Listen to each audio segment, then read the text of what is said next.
Now, do we need a new education system? Yeah, things need to change, but it's about motivating people to be curious and solve problems, because when people are curious and they want to solve problems, they'll find a way. All the information is available. Yes, I couldn't agree more with this, and I believe the emphasis on education is central here. I'm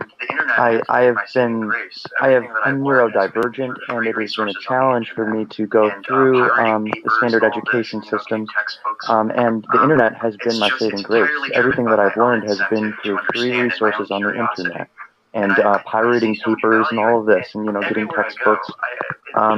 It's entirely driven by my own incentive to understand and my own curiosity. And I see so much value in everywhere I go. It's just talking to people and asking them, what are you curious about?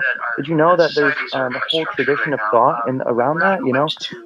There's so much potential in the world, and I feel that the way that our societies are structured right now, we're not equipped to evaluate potential in people. So I believe that once we start to raise this consciousness and we start to see how much synergy we're resting on, how much potential we have not tapped yet, there's no limit. I see so few concrete, tangible limits obstructing us beyond our own misconceptions about and miscommunications between us. So yeah. Again, go to Anon. I cannot believe what these people. Yeah, I thank you, want to man, say for something, but I do your not want to sharing. stop the momentum. I think, Yeah, skip me again. Go to Anon. I cannot believe everyone is bringing. Go I ahead, want to man. say something, but I do not want to stop the momentum coming from the. Yeah, I think Kay was next. Everyone is bringing. And then I love it. Noble. Yep, Noble, definitely. Yeah, I think Kay was next. Good morning, everyone. Good morning, Orca. And then Noble. Yep, Noble. Talking about the education system, I'll give you a Good morning, live everyone. example Again, of how good it morning, works Orca.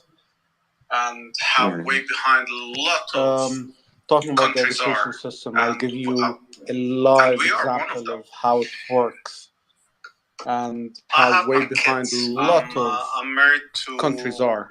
a European lady, so and she's we are not one of from them. the same culture. So my kids, they I don't have my speak that kids. well of Arabic, I'm married which is to the a main European language lady, so in she's Dubai. not from the same culture. I'm So my gonna have kids, a problem they don't speak that well probably of Arabic, which is when they reach the the high school stage, main language in that Dubai. they will not be able to I'm gonna graduate have a problem except probably if they in pass when they reach the high school the stage, Arabic government test. they will not be able to graduate except if And they that pass is going to be a nightmare. the So Arabic my workaround government will be test to send them to the US system. or to the UK for And them that is to going to finish be a the high school nightmare. over there. So And once my they finish it over workaround there it and they will come back be here, to send them to the US or it to the becomes UK tested for and them it to becomes finish the high school accredited over by there. the government. And once they finish it over That's there and they how come back our here, systems are so way it becomes behind attested in these type of things. and it becomes That's one accredited example. by the government. The other example you That's have how our systems are so way countries behind like, I believe in these it's type Japan. of things. That's one They're example. quite advanced in their The studies. other example you have their systems. countries like, I believe it's Japan, if I'm not mistaken, or Singapore, where they're quite they advanced in their kids studies in school, and they start implementing their systems. to understand the digital I believe it's currency. Japan, if I'm not They mistaken, are or updated Singapore, with where they teach their kids cryptocurrencies in school. the type They of things start that's happening implementing to in understand this the digital decade, currency. They are God updated knows how with many decades before. cryptocurrencies and all the type of And things they that's look at happening their interests in this and decade they and try not to God knows focus how many decades on before. their interest and to build And on they their look at their strengths and not interests to and build on their weakness, they which I try find to quite focus and intriguing. on their interest And I and hope to build on their one of strengths these and not to build future on their decades, weakness, which I find quite interesting and intriguing. And I hope one of these future decades that we'll be able to do the same thing. That's my 2 cents on this education system, which is ridiculous.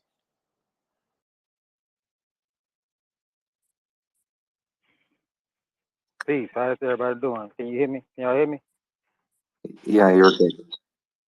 Oh yeah, I've been listening to been in on it probably the last 4 hours, man, and a lot of powerful information being dropped. And I just want to speak on regards to the government conspiracy thing.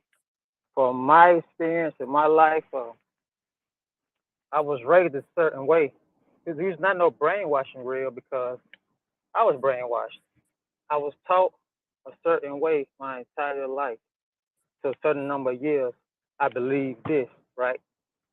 And I felt weird the whole time I was believing it, but I just didn't know what to look for. So upon furthering my knowledge, I came to find out that, oh, it's some more information that I wasn't privy to and I didn't have access to, which came along with the internet. So once I got access to that information, the other half of my life, that information freed me up mentally, spiritually, and physically.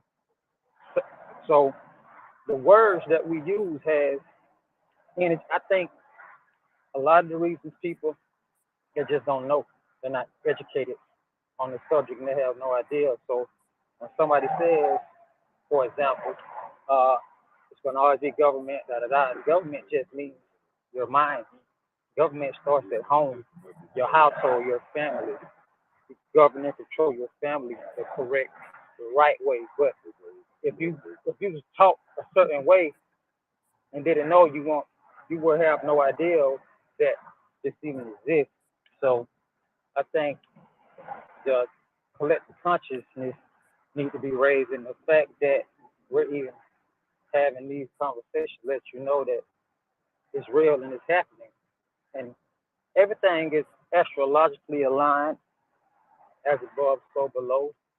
So the energy that is coming around now, you can feel the difference.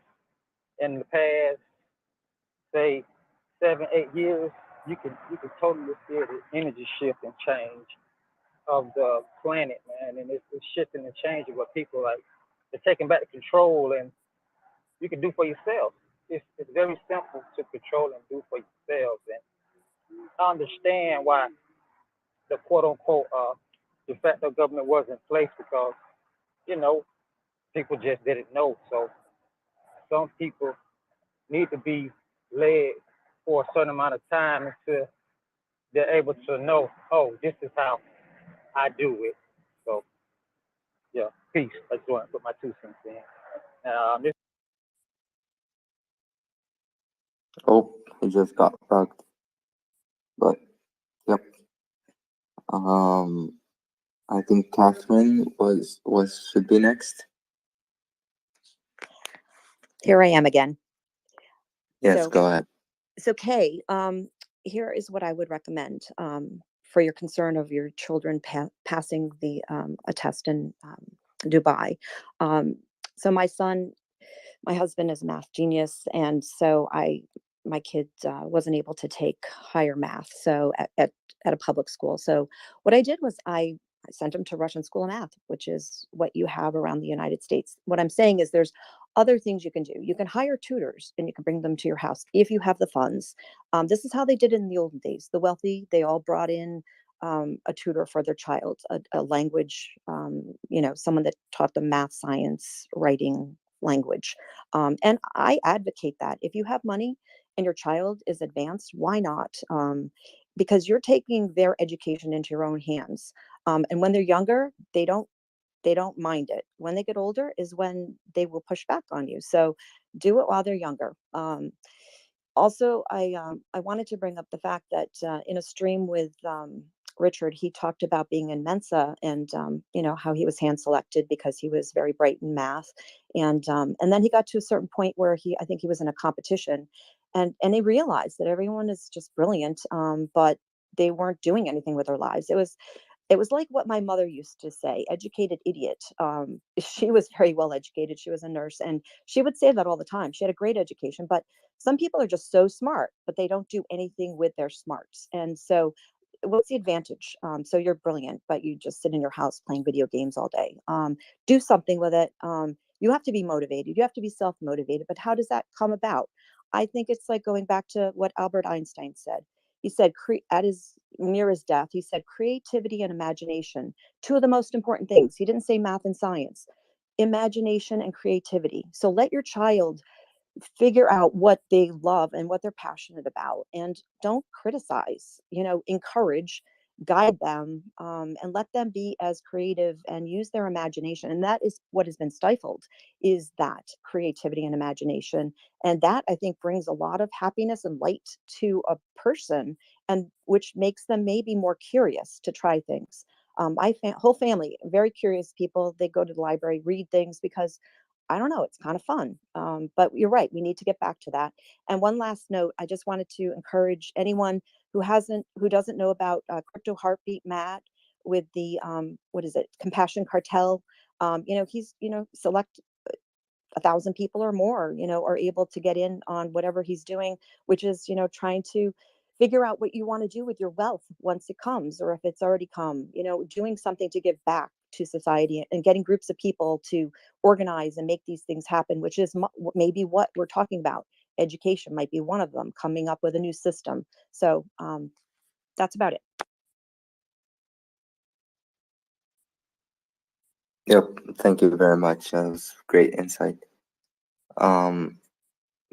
So if Kay wanted to respond to anything directly, you could say it like real quick, because YOG is next.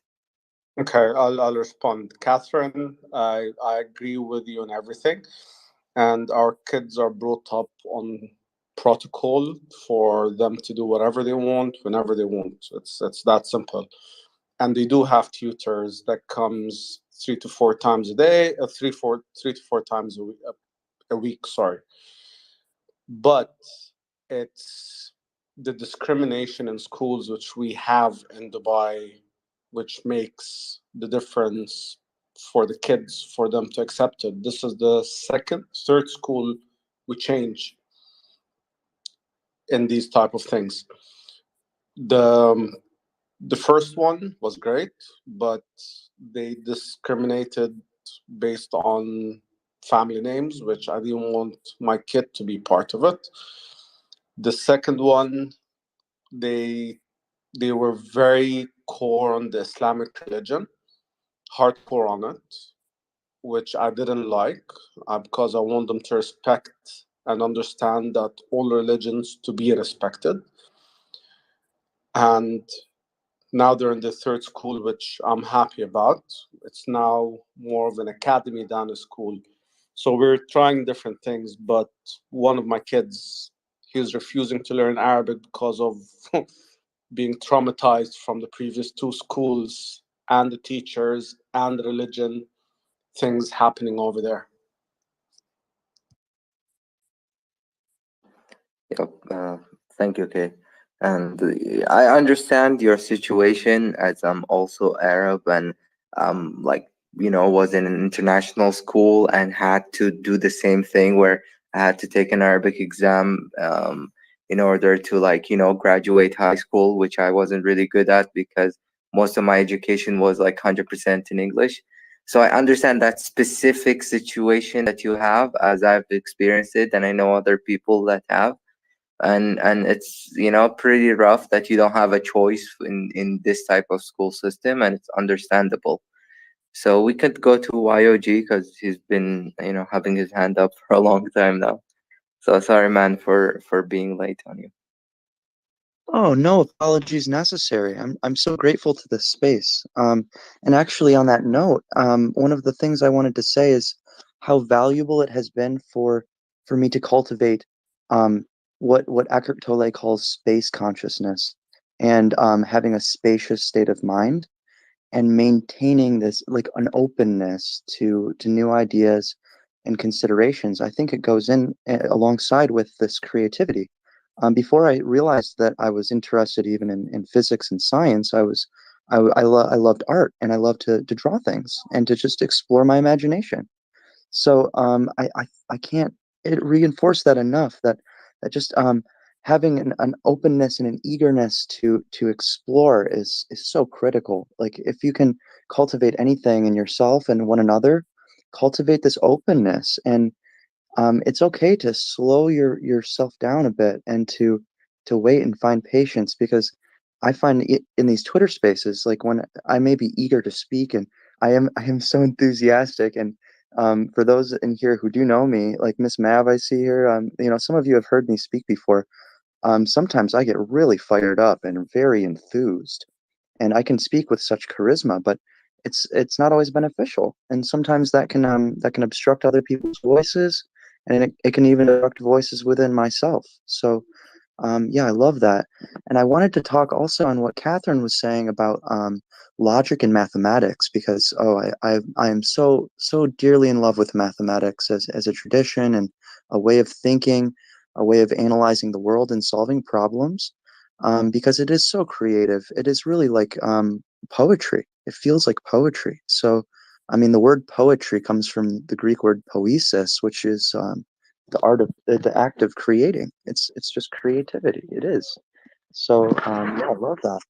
And I think that if you are interested personally in exploring like the formal sciences, mathematics, getting a good ground in that before moving into something more specific like computer science or what have you, just finding a foundation in formal logic is so beneficial.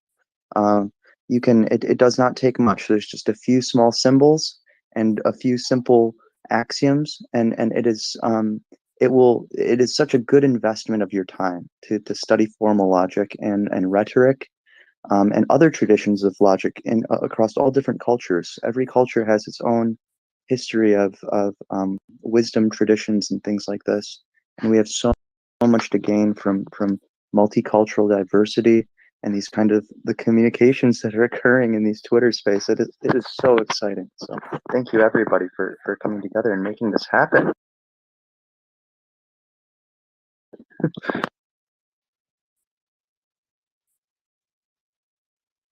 Yeah, thank you, man. We got a couple of new speakers. Just another, and I'm not sure who else. Just another. Yeah, if you wanted to say something.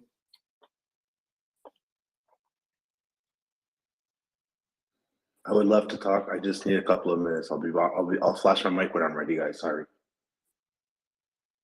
Yeah, no problem.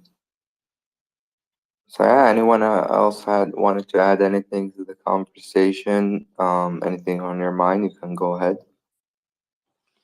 Keep going, YOG. Keep going. Okay, thank you. This is we're here for in the title Education and Learning DeFi Through Crypto.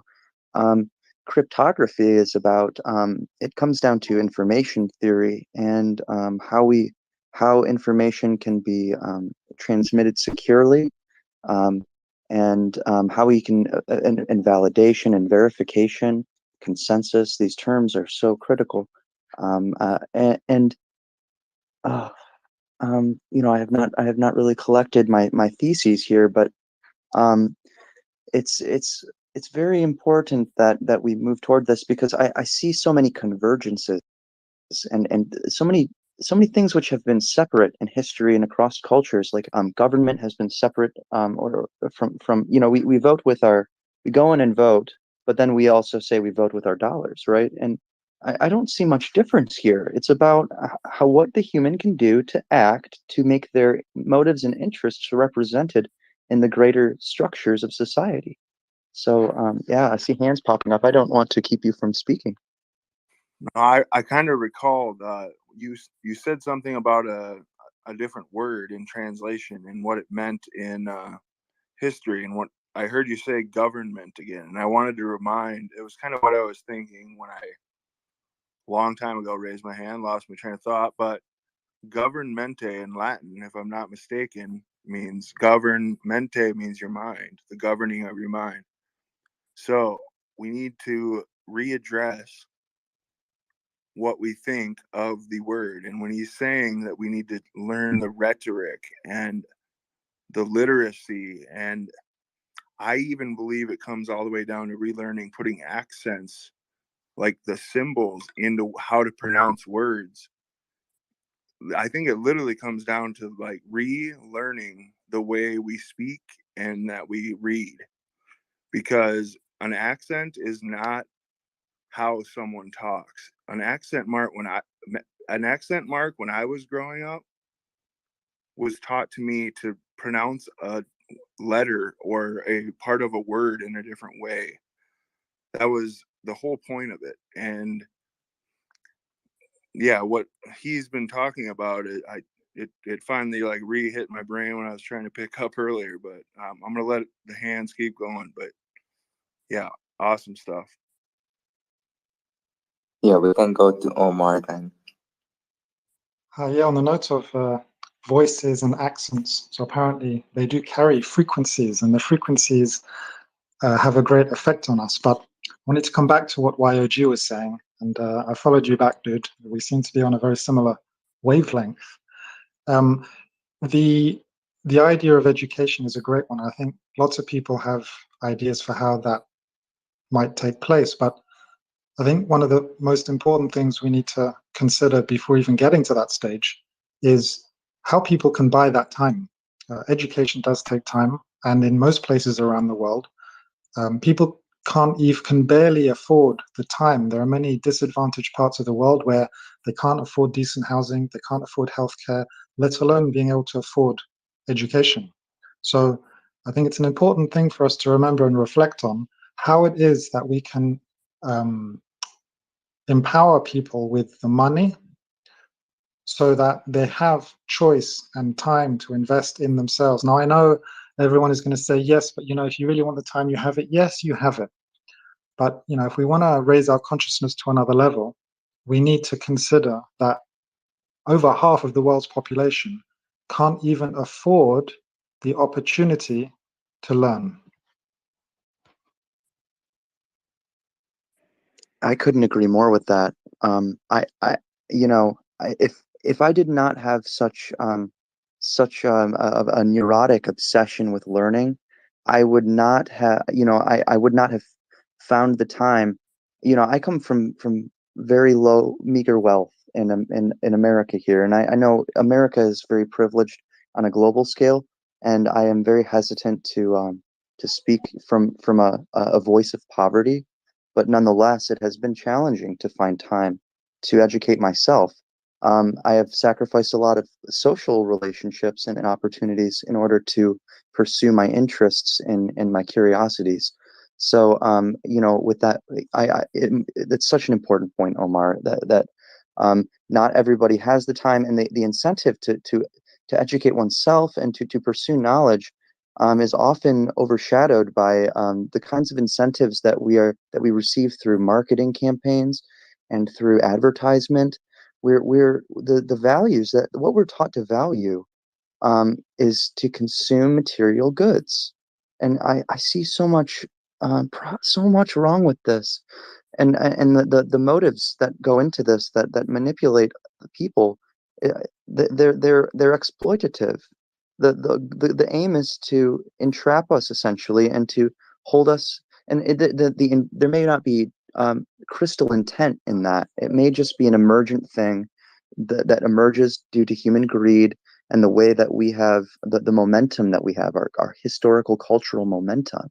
But nonetheless, we must be realistic about the effects that the superstructures are having on us as individuals, and to apprehend our own destiny, because we do not have to follow these normative paths. We can blaze our own trails. The only limitation is our imagination, truly.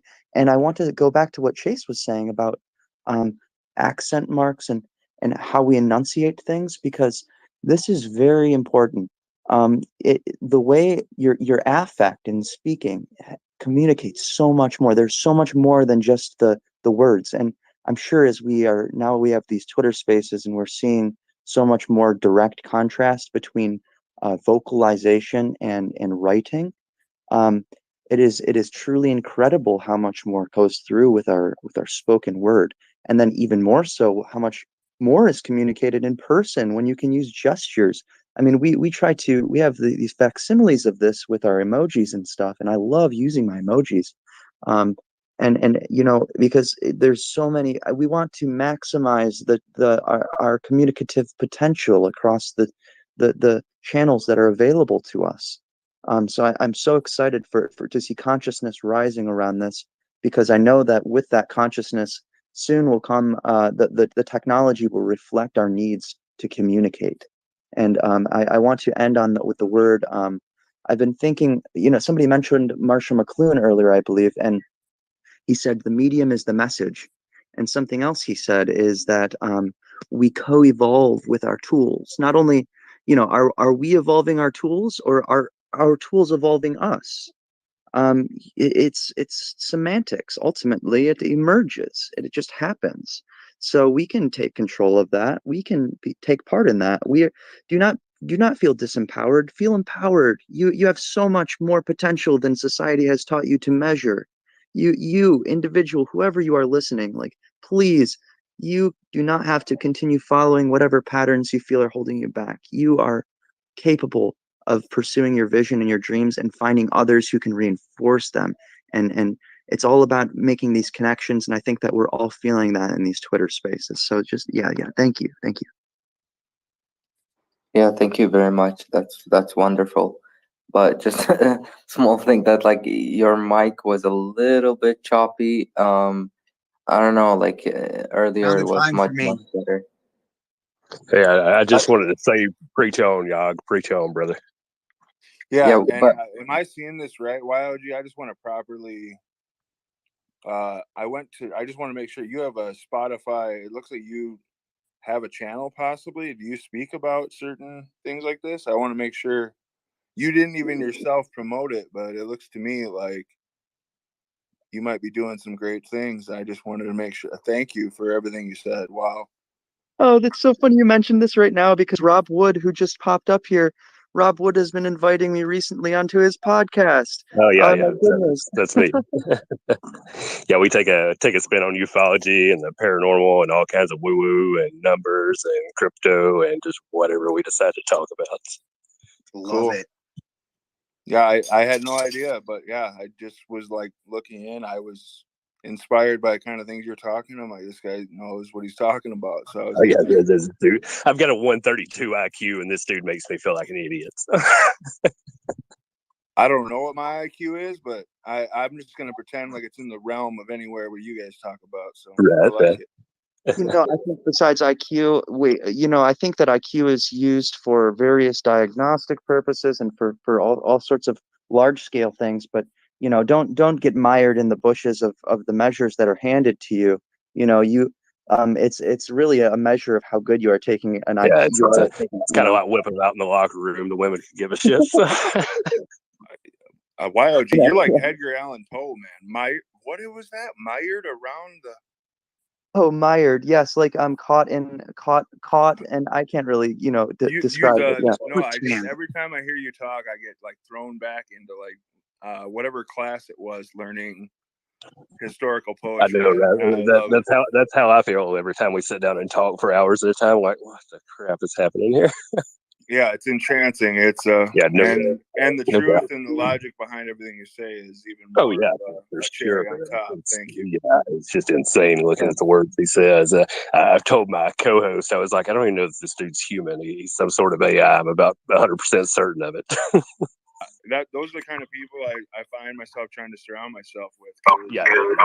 The next time I talk to an older friend, they're like, "What happened to you?" And I'm like, "What? Right. I met this." I met these people, and these things started happening, and exactly. Loving it. Hey, sorry, shut up now. Thank you, guys. Just a second. I'm sorry, Mello, but no, I know. I was just cutting them so they can get their hands up. Yeah, because everyone, they had their hands up first, and just another wanted to speak. He said, "Few minutes. If you're ready, you can go ahead, and then we can move to Catherine. And Rob, you can put your hand back up if you want to speak also." Yes, I wanted to add that when I was growing up, there was so much competition. Everyone had to be, they were all trying to be number one at whatever it was. And so you look at everyone in a different light, in a light that you have to be above, above them, better, you get a plus and not an A. And, who's the number one smartest kid and all that, in sports and academics. And I don't know, maybe the biggest house and, all those other things that that were presented to you, or were, I was educated that way, I guess. But it's so wonderful to see my children in a society that is more collaborative now. And instead of you going ahead, it's we go ahead. We go together. And I have two daughters that are in the workforce now, and the walls have come down. You have people working, yes, in different departments, perhaps, but collaboratively. And that is so encouraging. So we're slowly moving into a new society. We are slowly moving into it. We are. And I want you to feel like, I want you to know that, because I'm seeing it, and it's so encouraging. And I wish that I had grown up in that society, and in that world. It's not perfect, but yes, it takes everyone to work at getting to the next level. We're not there. We're certainly not there yet, but that's very encouraging. YOG, you brought up something about, materialistic society. And I have to tell you, with four girls and a boy, I mean, I grew up with Madonna, and yeah, the material girl stuff, that was all a big thing while I was in college, and we would laugh about it. But, with my daughters, we just don't have magazines coming into the house. And I have some kids that their friends are, billionaires, millionaires, kids, and those kids, can go off wherever they want to in a heartbeat for spring break. And my kid has to work all summer long because we don't give her money like that, because we choose not to, because she has to learn a work ethic. And how do you get that? But by working. So we, what I'm trying to say is that my kids, that one child, well, actually, I have a few. They care about very little thing, materialistic things, because we've talked to them. We've told them, why do people need 20 coats? Why do you need like this many pairs of shoes? It's when someone doesn't even have a pair of shoes in the world. Just take care of a few good things, and think about other things, because let's face it, people mean more than items. And if a parent drills that into your head, that's a good thing. We can probably just give it to each other. If you don't have children, just talk to each other about, well, you don't need that, and if you don't have those things, maybe you can go on a trip, right? So I just wanted to address that. Yeah, those are all wonderful points, and I think that's a great thing that you're doing for them, and teaching them these important aspects. The other guy that wanted to left, so go ahead, Mello. Sorry. No, you're good, man. I'm just trying to touch bases on what YG brought up, what Catherine just brought up. I was about to bring up in some kind of way, but I don't hear this a lot being mentioned in any space, in anywhere. Everybody's trying to educate grown people. They're trying to change grown people's ways. They're trying to change and educate, their viewpoints. I understand that, 100% agree with that, but it is wrong. You have to, we as a whole have to start with the young ones. If we do not instill, like how Catherine said, instill those human consciousness, instill what society brings to this. Why are you different? I heard somebody earlier saying their kid is scared to speak Arabic. I'm in that position. I am foreign. I'm an Ethiopian. I was born and raised in America, and I've seen this firsthand, how people say that I have an accent, but I don't. I don't know, because I can't hear myself, but people say I have an accent, and so I've seen people shy away from me because I'm not American, but yet I was born and raised here. And also instilling, this knowledge of what this society, why is society against those minorities? Why is the society against those, you know, that don't know what they're doing. Like, what is society trying to play here? What are they trying to do here? So I think starting from the young ones is where we should go. Because if we can't, because people that are grown, they're already stuck in their ways. They think they're stuck in their ways. They think that, oh, I know everything. Or and thing is, I've seen a lot is these knowledgeable people, and I want to bring that competition thing up again, is there is still competition. The society will always be trying to have us compete. It doesn't matter whether you're knowledgeable or not. You are competing for something. Whenever that collaborative society that you speak of, yeah, it's getting kind of nicer. Everybody's getting nicer, but still, even in jobs, you collaborating to make the whole company a whole, but yet you got positions.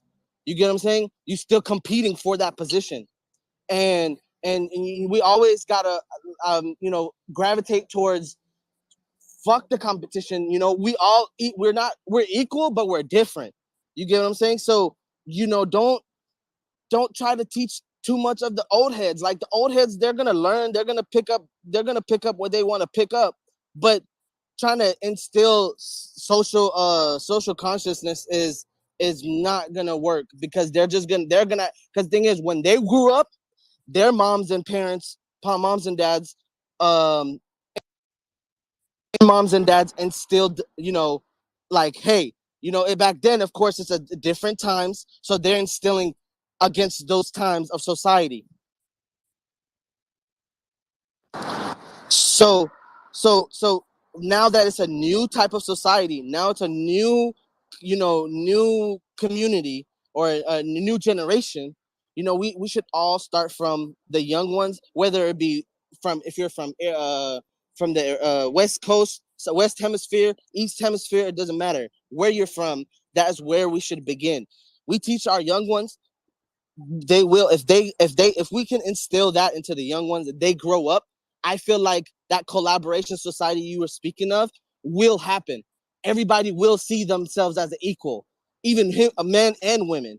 You know what I'm saying? So it's not and men, women, religion, Muslim, Christian, Jew, whatever you want to believe in, that's faith. Belief and knowledge is different. Like, totally different. And this is where I think people make a mistake on trying to know, hey, okay, you know, I believe in this, but, you know, I know this, so there's a contradiction in some of the things that happen.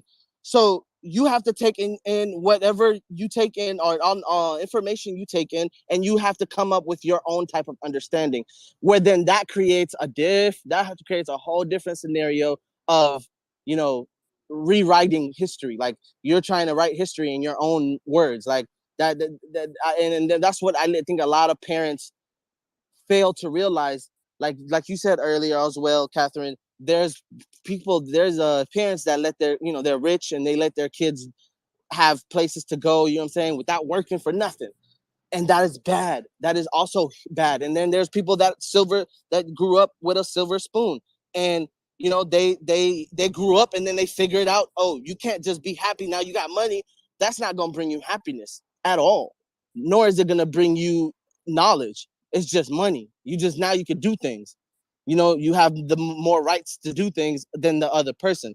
And I'm glad you said that, Catherine. I hope people can learn that, hey, there aren't people that have shoes, bro. There aren't people that have food. There aren't people that have roof over their head. And humble yourself, and spit this knowledge to the young ones, and not people that's already grew up and, you know, stuck in their ways. They're gonna believe their parents. But yeah, I'm sorry for ranting. It was just something I heard, and I wanted to.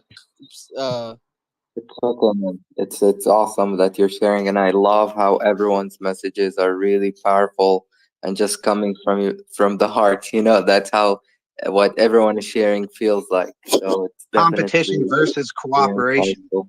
Mellow. Do you see the tweet that's pinned up at the top, man?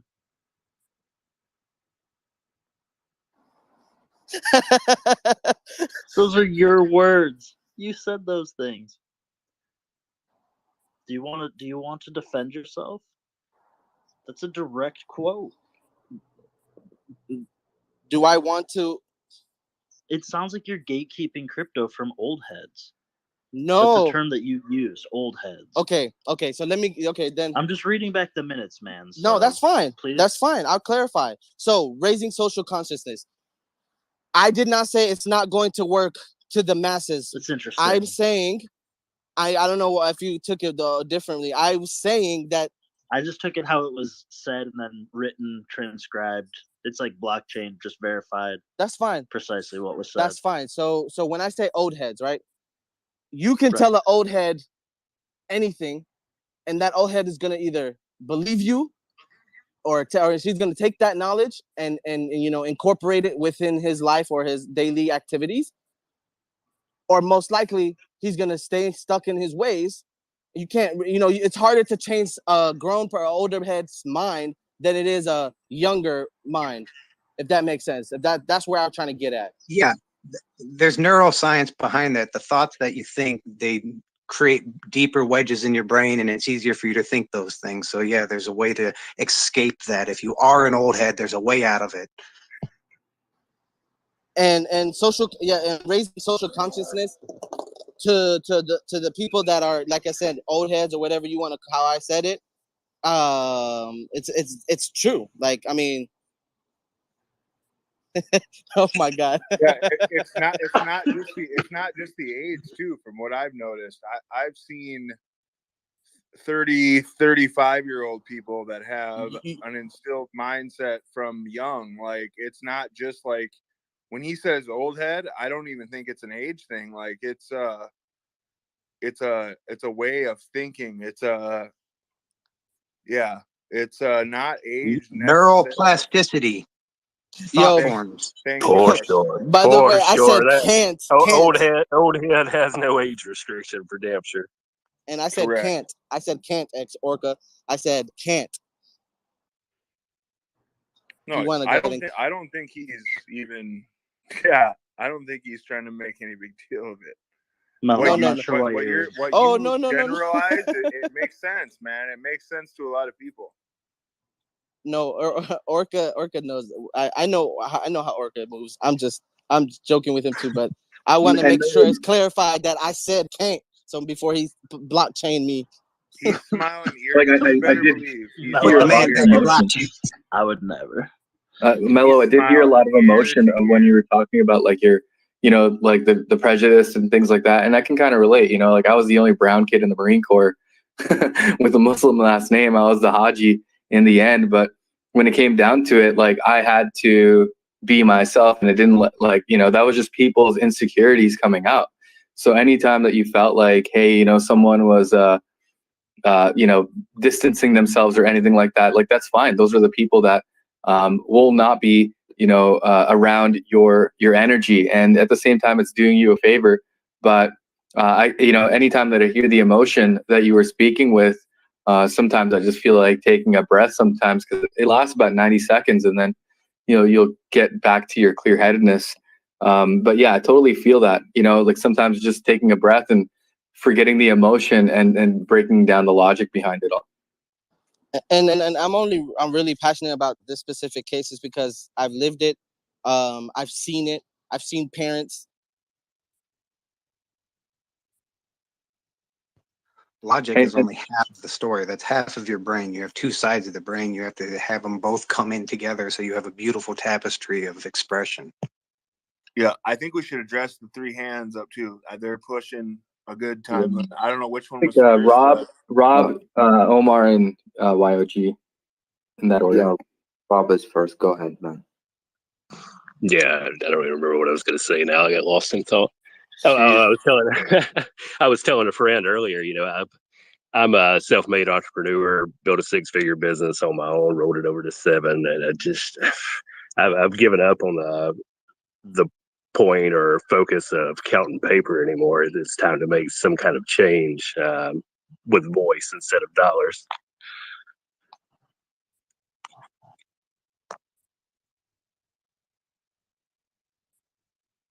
Here to that. Well done. I like it. I suppose I'll go next if no one has anything to respond to that with.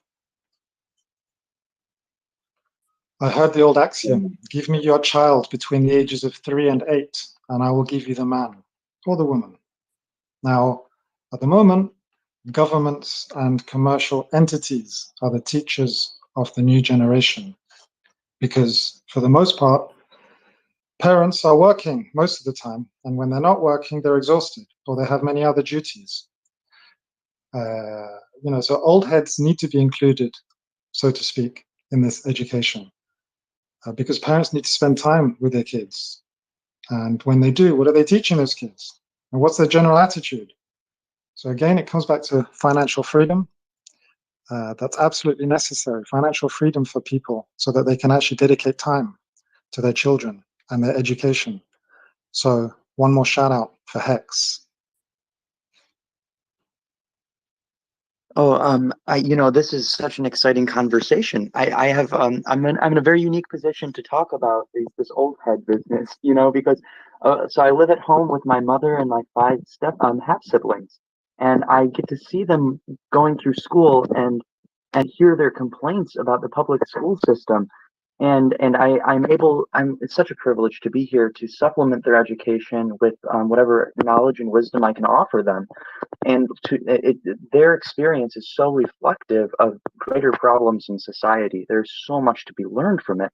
And the other day, my one brother, my oldest younger brother, he's graduated and he's very dissatisfied with the education he received. And the other day we just sat around and watched YouTube videos. I just kind of curated a little live stream for him, and we discussed things. And he was learning about computer architecture. We were both learning. And I think that learning and teaching, the best learners are also the best teachers, and vice versa, in my opinion. It's a two-way street.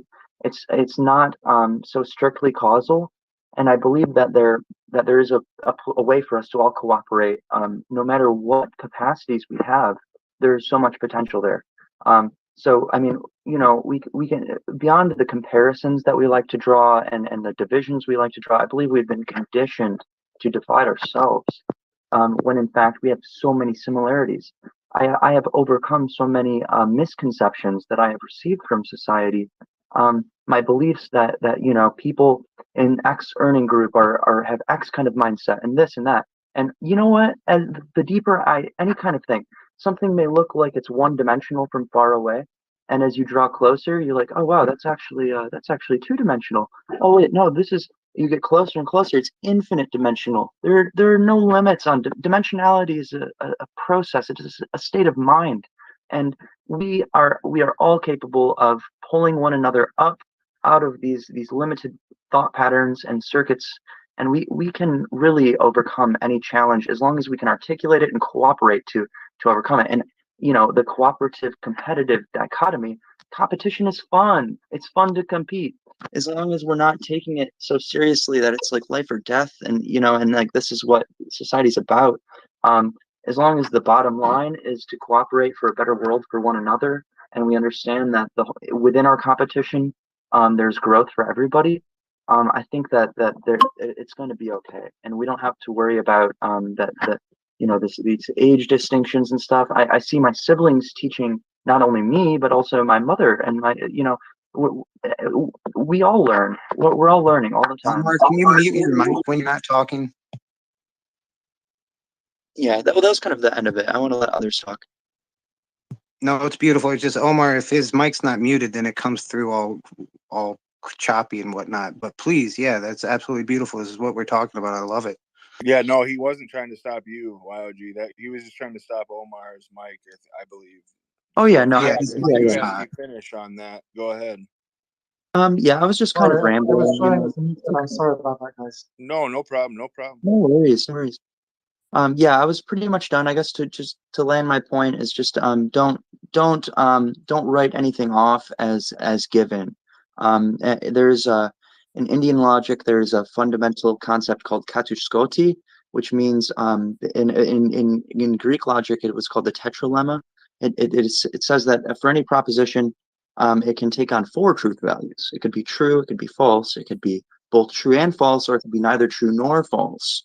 Or I think I may have perhaps misdescribed it, but both or neither, basically. Yes, no, both, neither.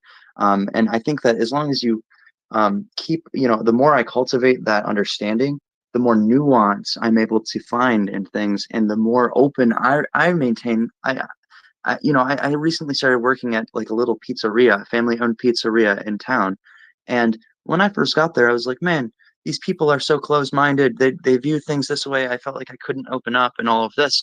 And in the last like 2 weeks, this place has completely transformed because I started talking and opening up, and I started learning things about them, and I realized that I was in the wrong with my preconceptions. Like, just be prepared to correct your preconceptions, because you may have no idea who you're talking to. You never know. It's just again remaining open and having this spaciousness, which goes back also to what Sean had said about like it's okay to have reactions. It is okay to have preconceptions and to have beliefs. But they will harm you and they will harm others if you're not prepared to contain them and let them settle before making a decision on how to act or how to behave. Beautiful. Hey, I don't know if it was, I think it was PLSXP and then Golki. And then, yeah, go for it. Yeah, it's PulseX Pirate is what that was pronounced. But I've got a question. I'm pretty new to this, and I've heard the term market manipulation before. And I was just thinking, what if, how Richard did a huge sacrifice for billions of dollars worth of HEX into Pulse or PulseX? Would it be manipulation if after it launches, he uses the PulseX to rebuy HEX and spike the price back up? When did he do that? The origin address. Yeah, the origin address has about 35 billion worth of HEX in there. So once it launches, is it manipulation if he uses that Pulse to rebuy HEX, even though he just bought the PulseX with the HEX? Like, is it? I guess we can't really make an assumption until something happens, really. Basically, what I'm asking, would that be looked down upon if he did that, or is that a common? I would absolutely love it, but I highly doubt that would happen. Okay. Yeah, because he already has the HEX. So, I mean, is he going to acquire more HEX with PLSX, like trying to buy P-HEX? Maybe. Yeah, trying to swap it back. But he's going to already have the P-HEX. Last night he was in a HEX ORCA space, and he was asked a question about creating another coin, and he immediately dropped. He's like, "I think we got enough coins." So yeah. I don't think like trying to, accumulate more, or maybe that doesn't answer exactly what you're saying, but it might like kind of show what he might side on that kind of a question, I guess. Okay, I was just curious. The thought crossed my head. I wasn't sure if that's no. Great question. Great question. Okay, thank you. Can you go ahead? Yeah, awesome. The conversation would go a little different, but I just wanted to piggyback on what YG was saying. I love where your mind's at, and one of my like digital mentors, someone I listen to a lot, is Jordan Peterson, who I know is somewhat what's the word, like well, anyway, controversial. Like controversial. I can't think of the word. But one of his books is 12 Rules for Life, and one of my favorites that's really stuck with me is assume whoever you're listening to knows something you don't. And I really stick with that anytime I'm talking to someone, regardless of their age, regardless of their background. It changes your perspective on communicating with somebody, regardless of how passionate they are, regardless of what they're really saying. It opens you up to kind of always be in discovery mode and trying to learn something new from different perspectives or people that are smarter than you. And another something that someone had said before was that old head is kind of a mentality. And I think it doesn't have to do with age. I think, when the internet came about, there was kind of the first, at least for me, seeing a generation. There were some that chose to, take on email and take on the internet and really learn it. And then there were those that really put it off. And eventually internet became part of everyone's lives. And so eventually people that were slow to it eventually came around, but they were a little behind. So I encourage all of us, we're all getting older. There's always new technology coming out that we don't know about. And don't accept an old head mentality. Always be willing to learn, and progress with what's happening. And I know it's like super crazy right now with everything that's going on. I still, I feel like an old head sometimes, like trying to understand what the hell is going on. But it's just a mentality of openness and always trying to learn and take action and try things. So I'll digress. Yeah, that's a good point, man. I believe it was Catherine and then Kay after that. There's 2 points that I wanted to bring up. One for YOG, how you said your experience in the pizza shop until you realized what the people were really like, or you presented yourself to them and maybe they opened up more to you. I remember in the 90s, I worked at a brokerage firm, and maybe there were 200 brokers and maybe, I don't know, less than 5 women brokers. And everyone would walk around and no one would say smile at all. But I grew up an optimist and actually very friendly. I love people, to be honest. Absolutely love people. And I don't know, I smiled and said hello to everyone. And, by the time I left there, whenever I would walk by, someone would say hello to me. But then the next person that they would walk by, they wouldn't say anything to them. So I guess what I'm saying is that it's how you present yourself to the world. The world will react to you the way you bring yourself out to the world. And maybe you, I don't know, for the better, bring something good out in them. So I don't know. That's just how I am. Secondly, I wanted to bring up the fact that we all need goals. We have to have, or I think, at least for myself, I have to have at least a goal in life, because if I don't have a goal, I don't know where I'm going. I'm kind of like a ship without a rudder. It's like I talk to my kids about this all the time. It's like if you don't have a master plan, like really figure out what you're passionate about, and then you set goals to get to that point. You can always change the last goal point. You can change that at the end if you really don't like it, but it's if you're a ship and you don't know where you're destined for, you'll just be wandering around in the harbor. But if you have a destination, you have a game plan to get where you want to go. So I'm just I think that at least for myself, goals are, at least a goal plan is very important to me. Otherwise, I'm just years could go by and I don't accomplish anything. So if that helps anyone out there, I hope it does. Yeah, those are great points. And I do believe, as a collective, we just be a little more open-minded. It definitely, and, keep our emotions in check, which is hard to do. But from what I've read, and I think YOG was talking about Eckhart Tolle, I believe that even reading some of his books will kind of humble you a little and take you a couple steps down your ego. But Kay and then YOG.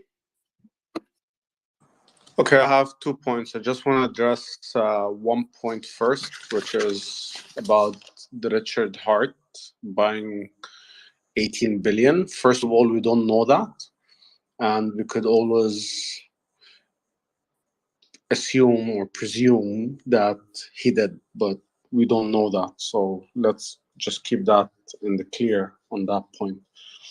And in terms of, I realized that we changed the subject to technological literacy and open space. So I will jump to the point which was before that. All the people in this group, to be honest, I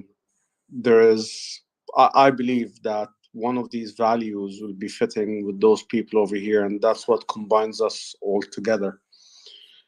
And those 7 are respect, which is the first one. I feel very strongly about it. And then it will be followed by kindness, integrity, patience, forgiveness, love, and generosity. And those things are what brings I believe the HEX community, the Pulse, the Pulse chain, sorry, the PulseX, the Pulse chain community altogether. And can you say those one more time, like just the real quick? Respect, kindness, integrity, patience, forgiveness, love, and generosity. Thank you. Continue. Yeah. So I believe that those are the principles what got me attached to Richard Hart's channel, to be honest. And those are the things that made me feel that I have something in common with the HEX community, which then moved to the Pulse and the PulseX and to this group, to be honest. It's quite important for us to have this in life because that's before education that comes in schools or anything else. Those 7 principles or values or whatever you want to call them, they are built in the house before the education part. And that is something which I value a lot and I care a lot about. I feel that one of the principles which I see that gets us together is the respect and the love of this community. And it's very important to have that. That's what I wanted to say.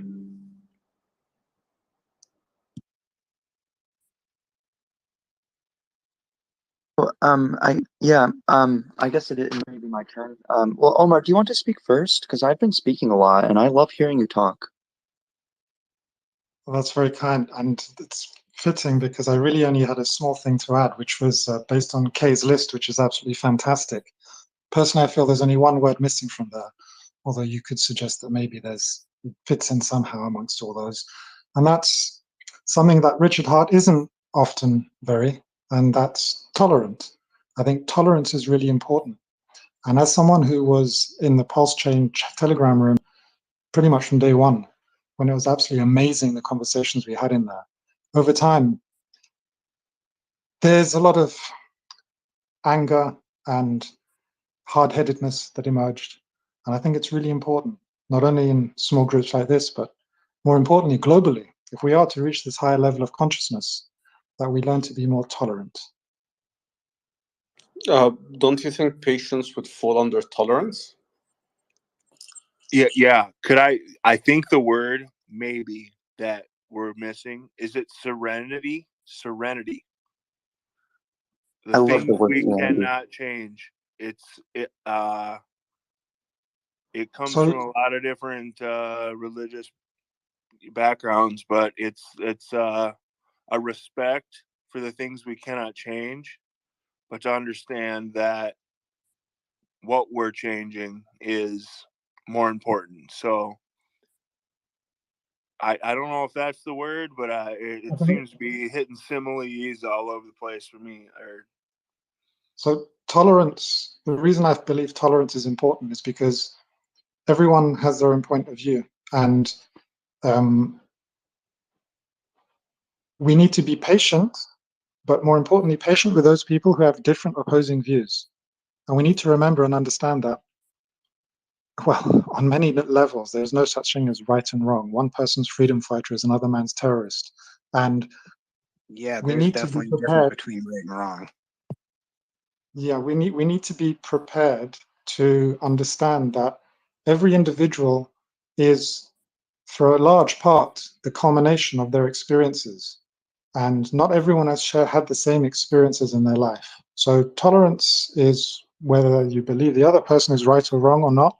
It's needing to try and be more empathetic and patient with them because everyone has a different viewpoint.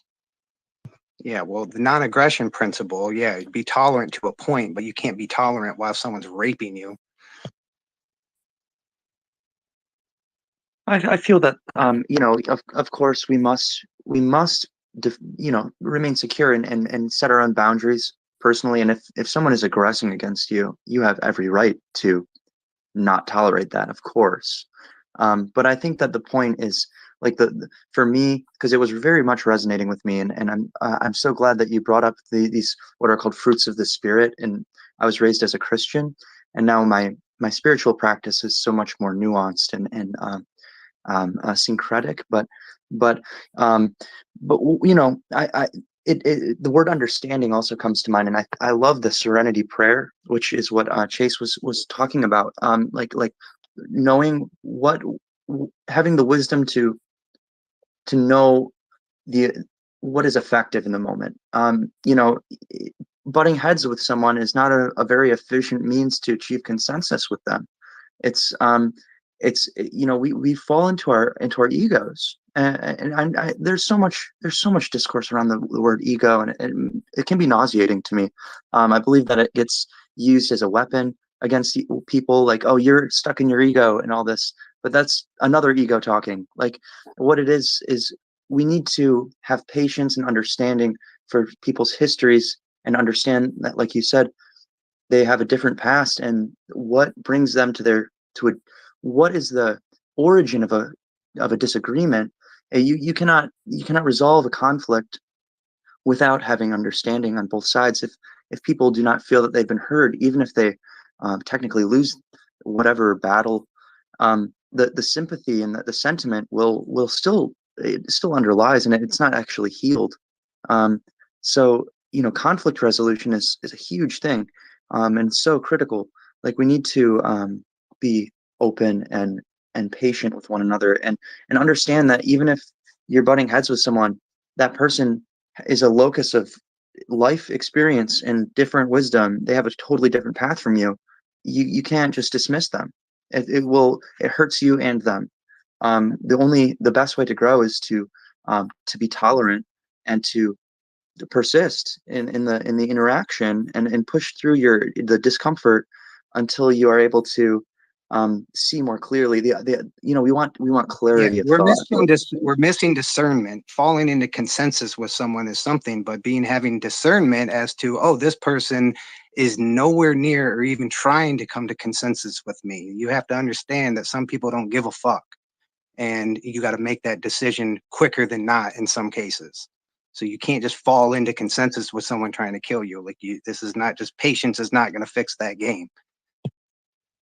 Go ahead, Gold Key. I think you were next. If YG's done, yeah. Oh yeah, I'm all set. I just wanted to agree with Machiavelli. Yeah, great. I think you filled the word in we needed right there. Perfect. Yeah, YG, I love what you're saying, and you know, I think with anything in life, there is balance, right? And you know, going back to another thing that Jordan Peterson said in the past that I really align with, is that, you know, a lot of times a conversation worth having, someone's likely to get offended, which I think is something I've thought on, because, you know, when you do think about those meaningful conversations, if you're saying the truth, it's likely someone might disagree with you, and depending on the subject, they might really get offended by that.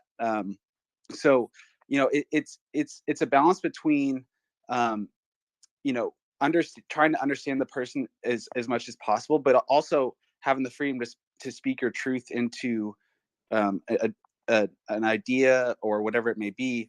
And, you know, I think it's really interesting we're talking about this right now with the debate between, you know, Richard Hart and Schiff. Is you know, they're both going to be coming together and debating an idea, right? And I think Richard Hart is, you know, undefeated debater, and you know, he doesn't necessarily approach things from that perspective of like trying to get to know the other person's point of view.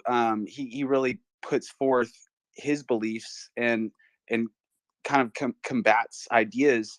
You know, and I think it differs between conversations and situations, but yeah, back to my point. I think it's there's just a balance between, you know, having that serenity and understanding that maybe this person's opinion won't change, but also, and also trying to understand their point of view, but also, you know, speaking the truth that you know, and that, you know, that you believe in. I know exactly what you're trying to say. It goes right back to YG. He said syncretism. It's melding multiple ideas into your own belief system. He said syncretic, I believe, but it's hilarious. We're all saying the exact same thing and filling in the blanks of these very unfundamentally used words. But I hope, and I've been saying this, everyone's like, I want him to win. I want him to win. Who cares if they win? When these two minds going together, I just hope for everyone that they find syncretism in themselves, or the ability to have serenity and syncretism, to have a conversation that they could blow this open. Like if they actually hammered what they know in their minds, instead of trying to be right, when they both kind of are in their own weird realms of how their reality, you know what I mean? Let's not make it a competition, Yeah, I think it goes back to what YG said. I really loved. I'd love to read whatever book you pulled that from, but the situation where maybe you're both right, and obviously Peter Schiff's super successful. He's gone a different route, but he's made a lot of money, so he's not an idiot. Maybe he'll never choose cryptocurrency. But something also really interesting about that conversation, for example, is that it's entertainment, right? And that's what people are going to watch is the combatants of two ideals, and likely not to change, maybe not change a lot of people's perspectives. Maybe people will really like Richard Hart, and I think that actually attracts a lot of us to Richard Hart, is his ability to stay. It's like people love certainty, and Richard Hart is very certain about himself and what he's doing and his movements, and it's attractive. It pulls people in, and so out of anything, I think that might pull people to Richard Hart and to Hex. But at the end of the day, I doubt that they're going to have a come together moment at the end. I don't know. We'll see how it ends, but yeah, it's probably going to be theatrical nonsense. Exactly. It's easy for him. It's easy for Richard Hart to, come across as strong and, smart thinker because he's right. The truth doesn't care about anyone else's opinion. There's no politeness, there's no patience. There's the truth, and there's people that's aware of it. It doesn't care. And to go back to the biblical thing, to put whatever, I mean, YG, he's Christian or whatever, but the concept is to be coming from a place of it's finished. We already won. Hex already won. It's a finished product. Everyone else just has to wake up to the idea. It's already done. And that's where this confidence comes from, is knowing beyond a shadow of a doubt, you're coming from a place of truth and righteousness, and the rest is just for other people to figure out. It's finished. Hex, it's a finished product. No one else has a finished product. This is a concept people need to hammer in their head here. Hey, The only thing, sorry, no, Catherine. No, I just wanted to say, hey, HEX ORCA, thank you. Sean, thanks. I wanted to thank everyone for the space. I had a wonderful time. Now that I've exercised my brain, I'm going to go exercise my body. Thanks again. Appreciate you coming in here and contributing to the space. It means a lot. It's always good to have as many different opinions and perspectives as we can have. And, things that get a little spicy over a long marathon space. So just try to keep it respectful, y'all, and, be considerate of who all may be in the audience. But other than that, really good conversations, and I'm just following along, enjoying. So I'd love to kind of put forward kind of a devil's advocate question. And, we're talking about investments in money, which is a very important thing.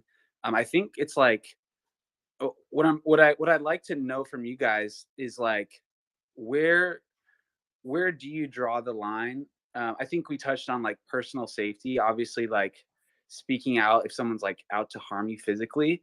But like I think what's really interesting today is all of the issues are so elevated that it seems like it's life or death. Like people taking your rights away and stuff. But like where do you draw that line of you know, not necessarily respecting because someone's like coming for this level of argument or whatever?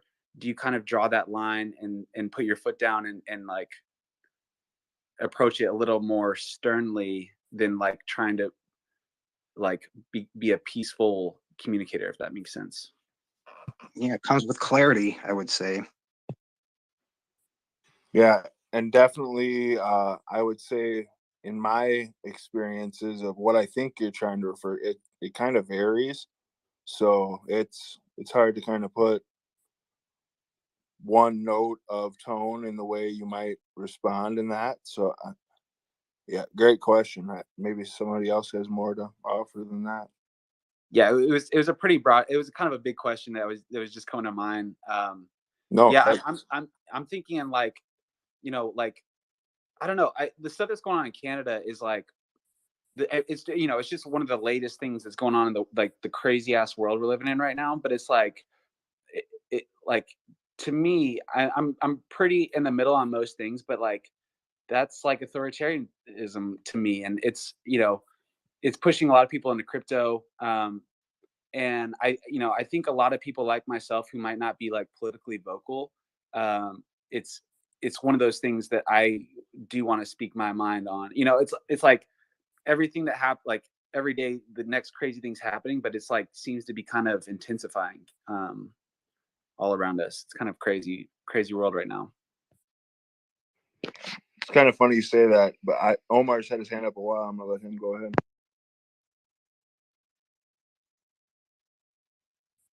Hey, thanks for that. My battery ran out earlier and I missed a little bit of the conversation after I spoke, but I wanted to say, because I did hear in some things afterwards, is that people often talk from a perspective of an extreme. They often take, when they want to make examples, they take the extreme as though somehow those extremes are the norm, when in fact, you know, that's really just a means of gaining additional recognition. It doesn't necessarily mean that it's usually relevant. Usually, there are no absolutes despite there being extremes. And so that's related to the idea of tolerance. Yeah, of course, you can always make an extreme example and say, oh, well, tolerance isn't right. But actually, it's important to remember that the world would be a much better place if the first thing that we did was look at all of the things that we can agree on and are similar with, rather than jumping on extremes in order to just destroy the idea of another. And this is exactly about that point, tolerance. And remember, there is only one thing that you can be absolutely certain of in life, only one thing, and that's change. And the reason why I mentioned that is because when people are prepared to talk about HEX being a completed and finished product, and whilst that's completely true, and I love HEX, on day one got Hexagon, right? So I get it. But again, often people are talking from a position of extremity where it must absolutely be true, when in fact, if change really is the only thing we can be certain of, surely there must be a case for a product that could be updated and changed over time. That's not to say that I think that that's necessarily the right thing, but we can't take the absolutist perspectives. Thank you. Yeah, I just gotta say something real quick, Gold Key. I mean, with your concept is like, you said it seems like totalitarianism. Like, it doesn't seem like totalitarianism to me. It's totalitarianism. Like, it's no more obvious than what they're doing. So, I mean, it doesn't seem that way to me. And then you say these extremes. It's like something's happening. Like, I'm not, making this stuff up. It's like, this is what's happening. People become aware of it, and it is what it is. Like, I don't know. Like, yeah, I totally see what you're saying. I was trying to kind of come at it objectively, but Omar, I like your approach, and you said the word tolerate, and I think that's the word I was probably trying to describe in my question. So so for you, like on a political standpoint, not necessarily talking about extremes, even though I feel like we're living through extreme times, through like where the pandemic led us as a society, and you know, the government being able to tell you what to do, and like all the things that Richard Hart talks about. So I'm curious, like, to what extent will you tolerate that type of, you know, government oversight, or until you kind of like, you know, don't tolerate it anymore, if that makes sense. Sure. Well, my philosophy is that actually the best thing any of us can do is take action. What does that mean? It means I spend my time doing the things that I am capable of doing in order to solve some of the problems that we have in society.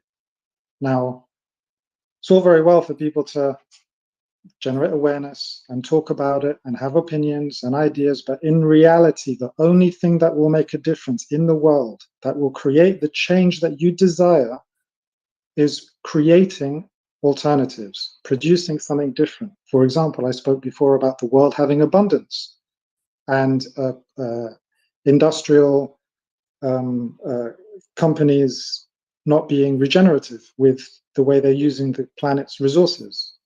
So I've been working the last 4 years with other people to work out how to actually rate industries and businesses in a very easy way so that we can produce a platform where good behavior is incentivized, and we can start ensuring that through people's greed of wanting more dividends, that we ensure that those businesses actually end up becoming more regenerative because they want a larger share of those yields. So what do? Well, you don't just ignore it, of course not. It's important. But actually, it's better off spending time doing things that can actually cause change rather than just talking about it forever. And that's not to say that all you guys are just talking about it. No, it's important to talk about it. But taking action and creating those solutions like Richard Hart has done to try and make a change is by far the most important thing anyone can do.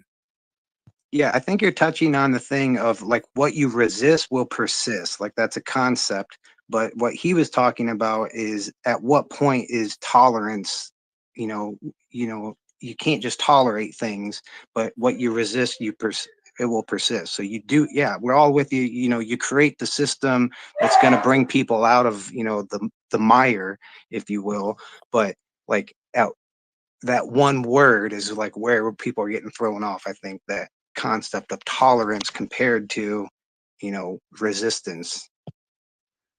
Yeah, I just to piggyback off that, and Omar, I really appreciate your approach, and I think truly if everyone adopted that approach of action over speak, the world would be a better place, and socially, especially because rather than everyone just like sharing what they just read on Facebook, like they're sharing what they're doing to make a difference.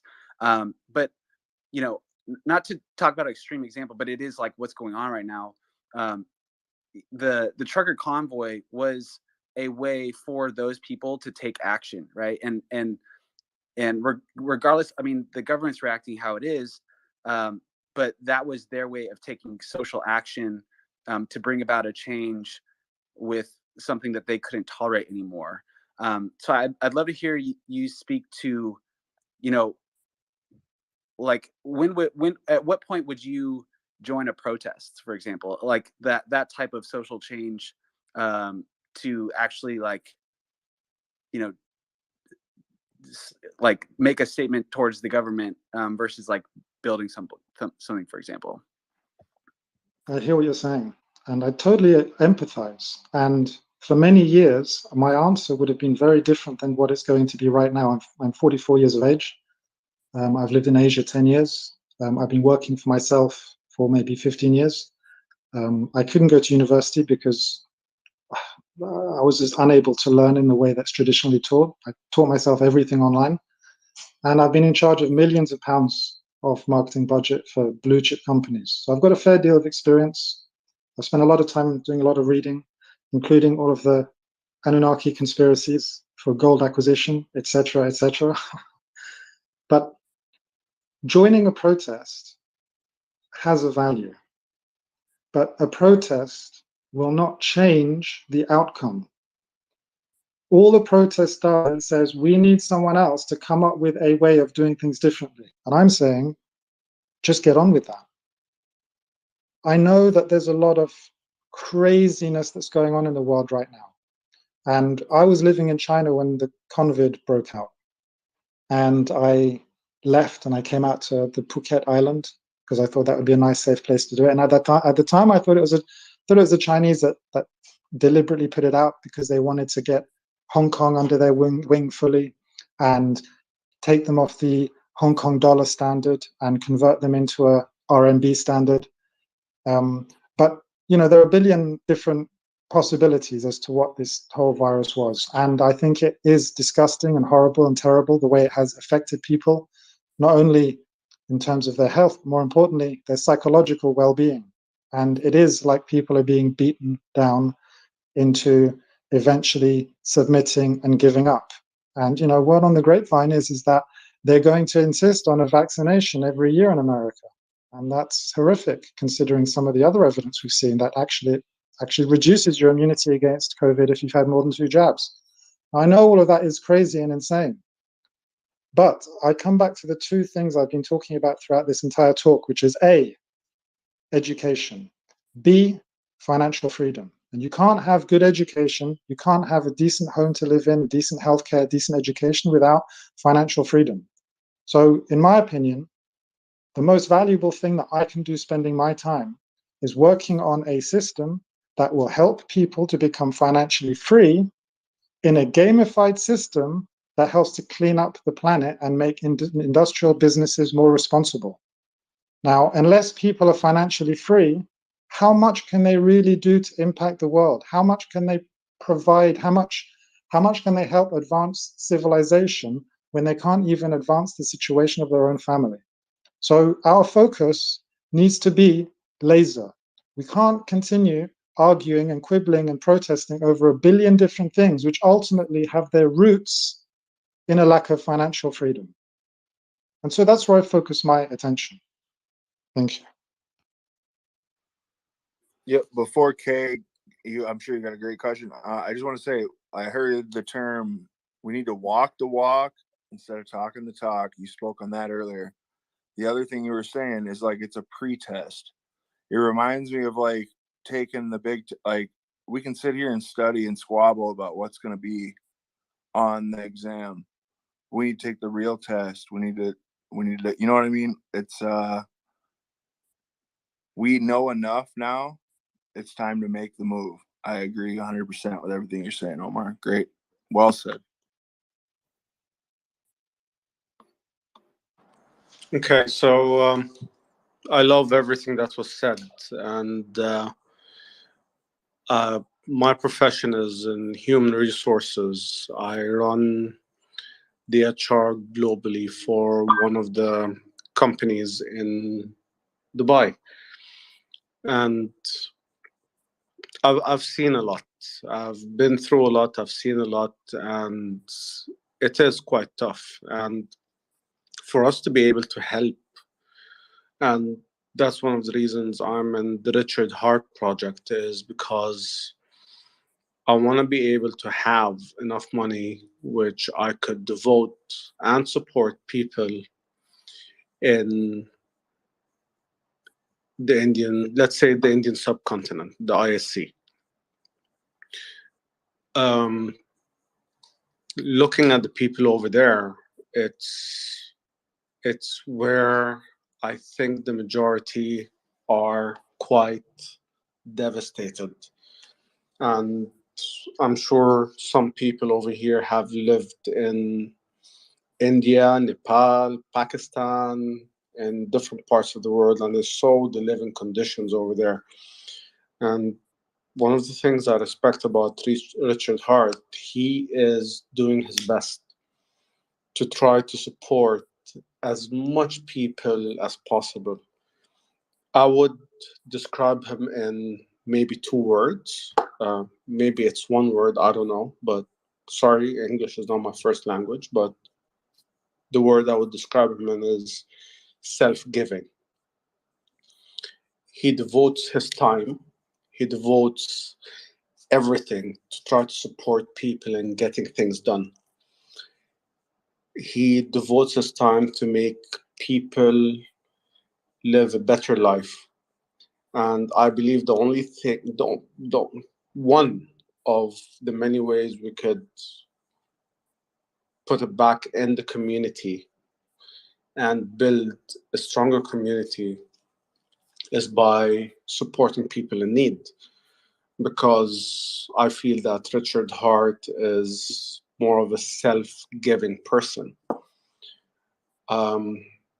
Yes, philanthropist, but I think I look at it from an HR point of view. I've been in HR for more than 20 plus years, and watching his interviews, unfortunately, I didn't get to know him back in 2017. I got to know him in 2020, which was good because it helped me a lot. I was able to support in building hospitals in, well, one hospital in Pakistan, one hospital in Nepal, one hospital in India. And I was always like a silent person giving these things. And it's all thanks to my father, my ancestors, who gave me this life to be able to live the way I want to live, to support people in need. And that's why I have a lot of respect for Richard Hart. And we had the chat yesterday. I believe Orca was in that chat when we talked about it, that should we focus on one of the people, I think his name was TCP, ICP, some name. He lives in Dubai, I believe. He said, let's focus on the high wealth individuals who could move the needle up. I went quiet. I just kept to myself on it. But to be honest, I disagree, because Richard Hart is all about supporting people in need and trying to move people out and give them the financial freedom. As much as most of us, or some of us, I don't know, lives a happy life or a good life or a moderate life, whatever it is, the people who are really in need are the people who are living on the poverty line, where they cover themselves with, well, they don't cover themselves, they make a blanket, like a tent for them to sleep in it. And those are the people that I believe are all over the world that needs our help, our support, our education. And those are the people who we require to invest our time to help them if we want to see a better life in this world, no matter where we are. It doesn't matter, because supporting those people will decrease crime, will give them and their family support, better education, and each one of us plays our own part in this community and globally to support them. I'll give you an example. During the pandemic, which we still are in, we had a lot of people who lost their jobs, where they were not able to support their family. Let's say an average of one person to two members of the family. That's 3. And if we take that in a scale of millions, we're 3xing those people. And the easiest solution for companies was to make people redundant, to save the money. And at that time, those are the people who needed our support.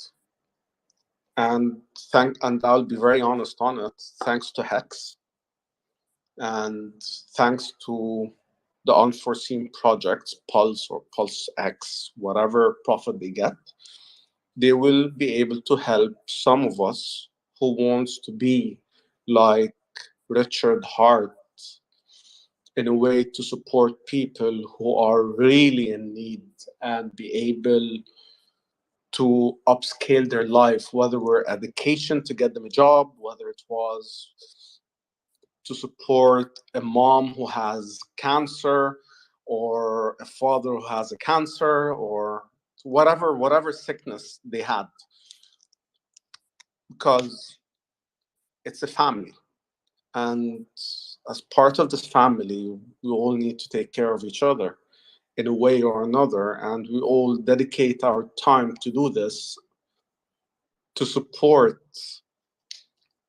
people around the world in getting them up to the next level and to a better life.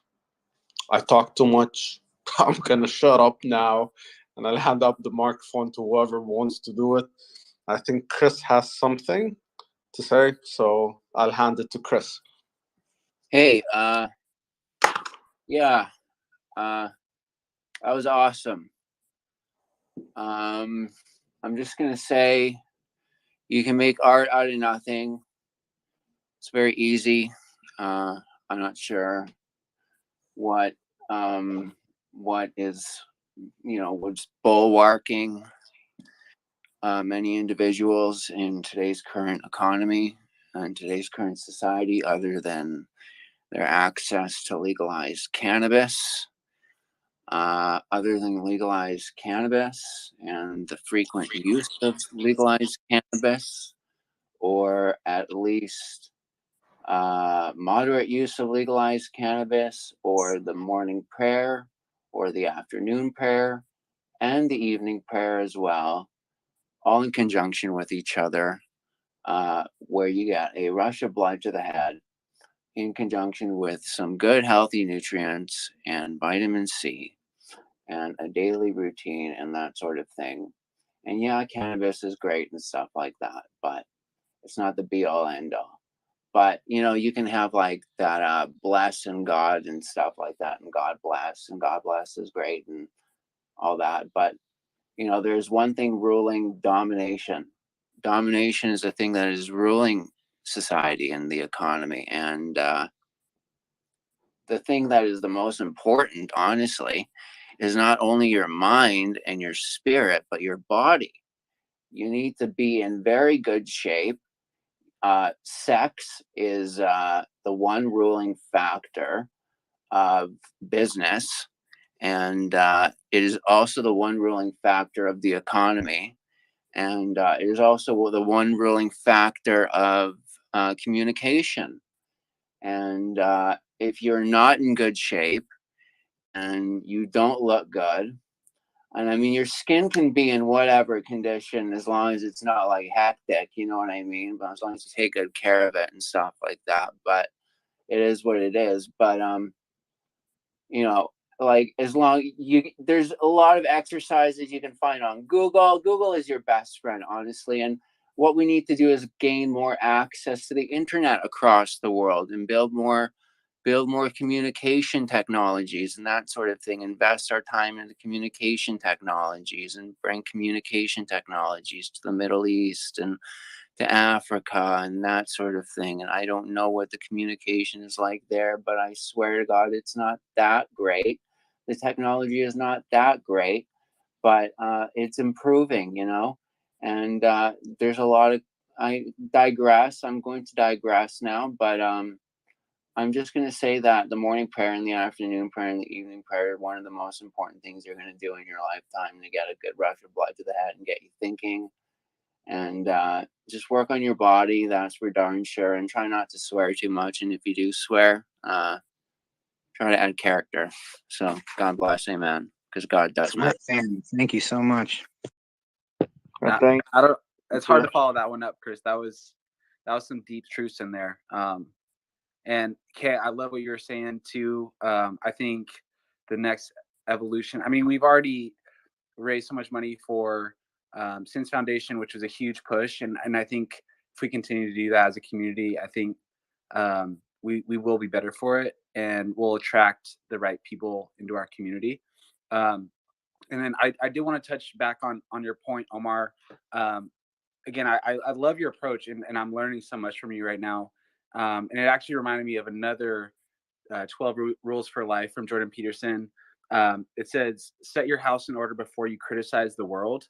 And in that chapter of the book, he talks about how a lot of our youth today, we don't have our life figured out. We aren't financially set up, and yet we're taking on the problems of the world as our own, and trying to take that on before we even have our life figured out. And so that's something I've been really diligently trying to center my life on, is trying to have more focus on the things that I can control, and getting my own life, loving the people around me, be me better, getting financially set up for my future kids, and really trying to focus in there. And then one day, I hope to have the financial resources and the experience that you've had, to be able to take on those bigger challenges. So yeah, I just wanted to say I was really encouraged by what you're saying, and yeah, it really aligned with what I believe. Resonates very much so. Yeah, what I'd like to say is from a great man who said in the past, be the change that you want to see in the world. Don't just protest about the world. Be the change that you want to see in the world. And for me, what that means is basically exactly. For me, what that means is that in your own capacity, no matter how big or how small, you live and be the change that you want to see. And that's how we're going to change it. We build our own networks, whether it's here, online, in the crypto world, in the HEX world especially, and outside in our actions. So whatever we want to see, we build it. We're not going to just stand up and protest and expect someone else from the top to do things from the top down. We want to make the changes ourselves. There's enough talk. Talk is good, but it has to be followed up by action. Thanks, my friends, and be the change that you want to see in the world. Stake it to make it. Yeah. Yeah, if I can speak to that, that be the change you want to see in the world. That has been a very powerful, transformative idea in me. It has, by transforming myself, I draw a lot on esoteric symbolism and metaphor, and in particular, I love the alchemical traditions from around the world, especially Chinese alchemy and I Ching. Like when I started transforming myself and changing and finding new strategies for interacting with the world, I immediately began seeing those changes reflected around me. I think that as soon as you start taking finding your own sense of freedom and liberty, other people start doing that. As soon as you start calming your reactions, people around you start doing that. It's very reflective. I do believe that as above, so below. I see it. It's not just that I believe it. My experience has reflected it. For me, to me, it's the only way to act. And I think that this world is so full of contradictions and absurdities. Fortunately, there is, coming out of German idealism from Kant and Hegel, there is the idea of dialecticism. And the dialectic is how they envisioned transcending a contradiction. The thesis, its antithesis, and resolving them in the synthesis. It is not the same as either. It's not an either or thing. It's a stepping outside of the problem and seeing it from a greater vantage. And to me, this goes part and parcel with raising consciousness, transcendence, higher levels. Those levels are the result, like we climb that ladder by engaging in this dialectical process. And when, I mean, the term dialectic, it invokes the word dialect, and it goes back to what we were talking about different pronunciations. Even there was a point I wanted to make earlier about when we were talking about words. My faith, I've had a very strange life, and I mean, I don't subscribe to any dogmas. I believe I follow the Buddha in what he said, and that you must relinquish your dogmas if you want to be liberated. Those dogmas are what are the root of our reactions. That is our conditioning, and it is by easing that conditioning, not just destroying and smashing on the rocks what you thought you were or whatever, but accepting that you have a history and that you are growing. The growth never ceases. In the present moment, you are changing right now. The moving outside of what you once were, and pulling what you wish to transform outside of what it thinks it is. It's it gets very abstract, but so I'm going to kind of land my point here. But that I just really resonated with that. Thank you for bringing that up.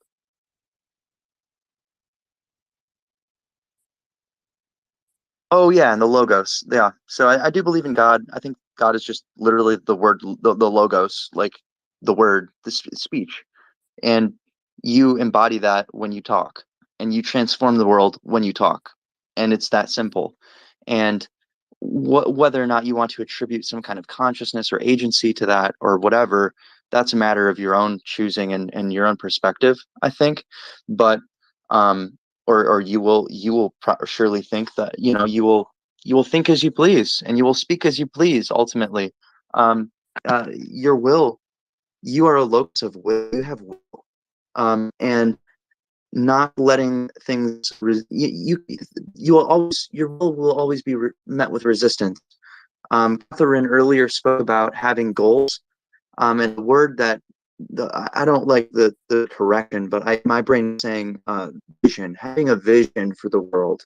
If you don't have vision, you will not know, you will not have directionality to charge and motivate your actions.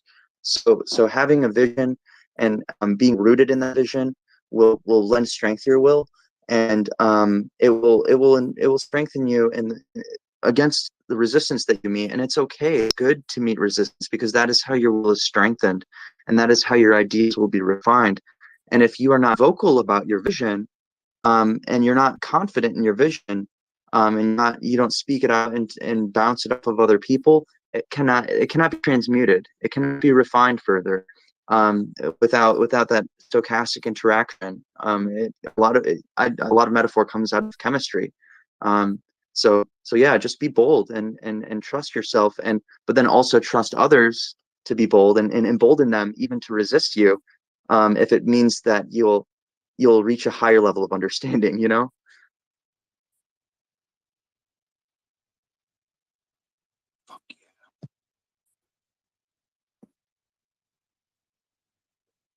Yeah, wow, you have some great thoughts, great explanation. I totally can resonate. Like, it resonates with me deeply, and I really appreciate you sharing that with everyone. Hex, did you have something to say? Let's just gonna call on Shillett for having right. their hand up. Hey, what's up, everyone? That was awesome. Last speaker, thank you very much. Everyone's conversation, this discourse is amazing. So I want to touch up on the point that I keep bringing up in these spaces, that I am a very big burner. I don't know if anybody here is a big burner, and I'm not trying to shill Burning Man here or festival life, but I do want to bring up the principles and ethos that Larry Harvey has created. And I kind of want to do a copy and paste of those ethos for the Hexagon community, because I truly see the principles and ethos of of Burning Man in this community, in this space. Burning Man is very physical. Hexagons, the crypto is very in the metaverse, and this is where we all meet up. And why am I here? I've been in crypto space for a long time, and I studied political discourse in college. Was very close to become, one of Mr. Smith's agents, and thankfully I didn't. And the reason I'm here is because I've been to a lot of protests, and I realize, protests, they will raise awareness, but they won't work. Like evolution won't happen through violence. It needs to happen through change, and change right now is being it can't happen because our form of communication, especially the way we exchange value, which is through fiat, right? It hasn't been updated, and crypto is finally here to update it, but yet there's so many scams. And finally, I'm here because I personally believe in this product, Hex, and this network, Pulse Chain. So like and I compare all of this community, all of the voices, the minds here, to the ethos of what Larry Harvey has created. I kind of like compare R.H. Richard Hart to Larry Harvey, except in a different way, where Larry Harvey wanted to create a community of fun and play and radical inclusion. I kind of see um, Richard Hart as a leader and a community icon, um, also kind of like representing some of these ethos. So what I did, Orca, if like you would, maybe I kind of like did copy and paste of the 10 principles, and then kind of like reworded some of the things on my profile for the hexagon community. I personally like this, like a couple of speakers ago, there was a gentleman that said that was talking about 7 or 8 principles, that like a hexagon, or a person that like would live justly, and in a community base, to change his environment, change the world. And I grew up a little 10 principle ethos for the hexagon, and like, I'm not saying maybe we should all live by them, but like I think it's a good maybe representation of maybe like a bulletin of maybe these principles are what we hexagon can, besides hex, um the product, what draws us closer for the massive gains, but like, how can we change ourselves and our community to change the world, and not destroy the government through violence, but change our community. Therefore, we change the government to follow the steps of our beat instead of trying to destroy them. If that makes any sense, the floor is yours. Thank you. Principles are definitely key, but I mean, I've heard bad things about Burning Man. And then the other thing that I think Omar said it, is that change is the only constant. So saying that there's not going to be change just pisses me the fuck off, but go ahead.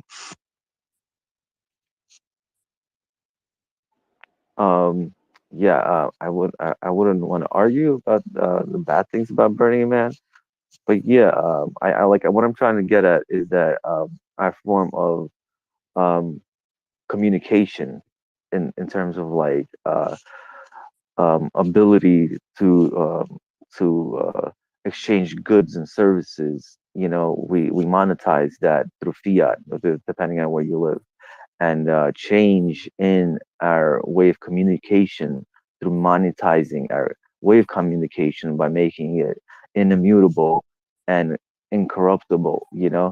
I think that's what I'm getting at. Like, if we get massive gains because we change our way of communication, then we can change our community and ourselves.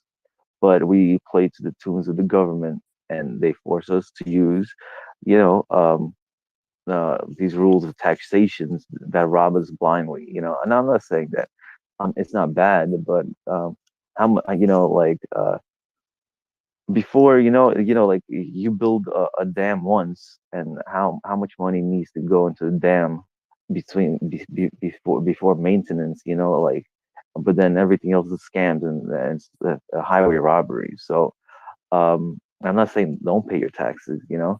I'm saying that make massive gains and then change your community with the gains you made, and the change in our way of communication will change the government. Yeah, I'm saying that too. Oh, okay, cool. I'm glad we're on the same page. That's why we're Hexicans. We're on the same page. So I want to talk to like something that's kind of an underlying theme, and it kind of ties into like being this change and changing ourselves and avoiding like violence and conflict. But like the reality of the world is like, and unfortunately, I was hoping this would not happen in my lifetime, but apparently it's happening way faster. But what we're seeing today, especially in Canada, is with the locking of financial assets, is a form of violence. It's robbing people of their well-being, and the scary part, I don't live in Canada, but the scary part with the U.S. is the U.S. dollar is backed by the U.S. military, and if you think that the U.S. government is going to easily give up that power, even with its own citizens, peacefully, and just be like, oh yeah, like, these currencies will replace a dollar, all good, this is what the people want.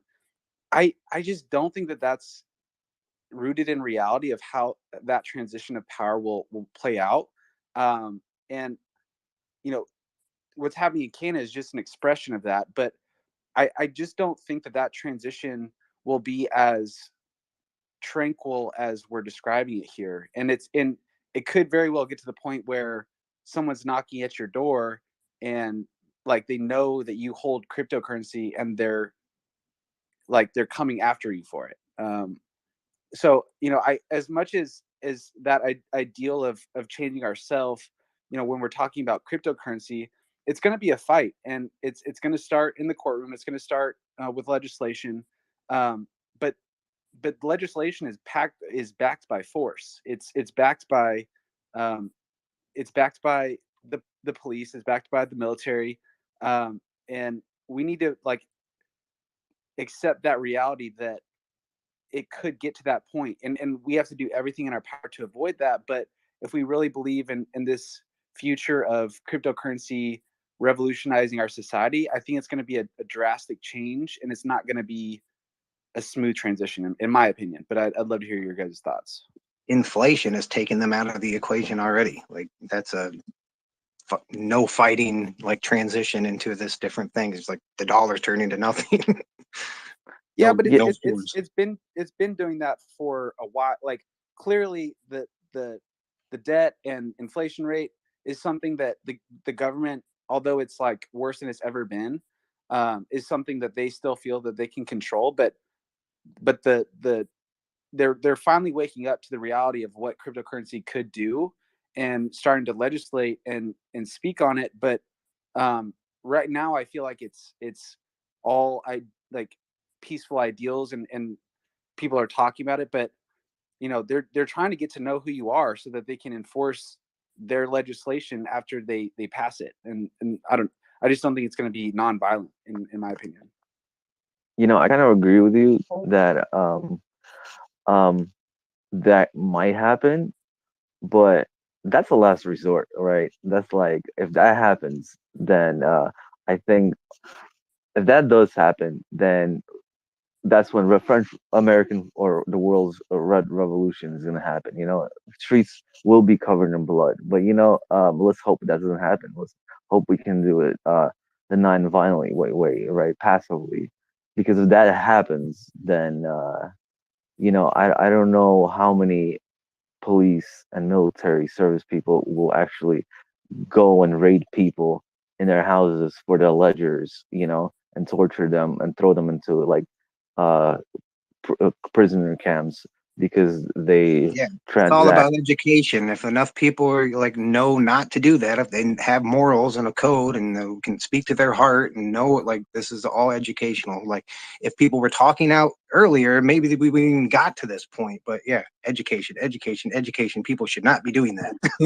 Yeah, education first, and then Let's let Omar talk. He's got his hand up, but I want to say they're not going to do that. What they're going to do is they're going to close the banks like they have been doing. They're scared shitless. They're not going door to door. What they're going to do is they're going to abuse the powers they have. So on that point, I agree with everything everyone said, but I don't think they have the ability to do what you guys are trying to talk about, but maybe in some future realm. But Omar, go ahead. You had your hand up, and then Kay, I believe. Thank you.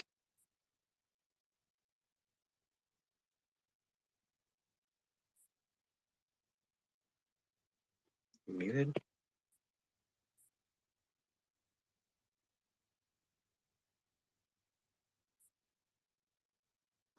Before Omar comes back in, are we talking about the current situation that's happening around the world on Russia? Well, I do want to follow up, Chase. So something that the government of Canada just announced is that people that even donated before it was restricted, that they will the penalties and criminal action will be taken against them. So they will be going door to door. It's going to play. They said that it's going to play out for months to years. This investigation into who wasn't even there, just contributed funds through GoFundMe and through that other platform. So it hasn't. Oh, I gotcha. I didn't know you were talking about that whole. I'm sorry. Yeah, no worries. I just wanted to clarify that unfortunately it's kind of scary. That's why it's fortunately it hasn't happened in the US. But like out of all countries, like our northern neighbor, it's happening, and it happened fast, right? It hasn't been used since wars, and they don't power and are out with their citizens for contributing to a peaceful protest, which I find insane. But I'll let Omar call.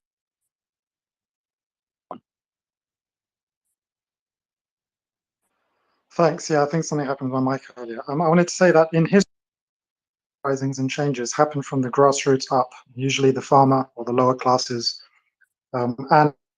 Education is a very important aspect because, you can often have these uprisings and these changes, and that can still bring about long-term negative changes. I mean, look at China and Maoism.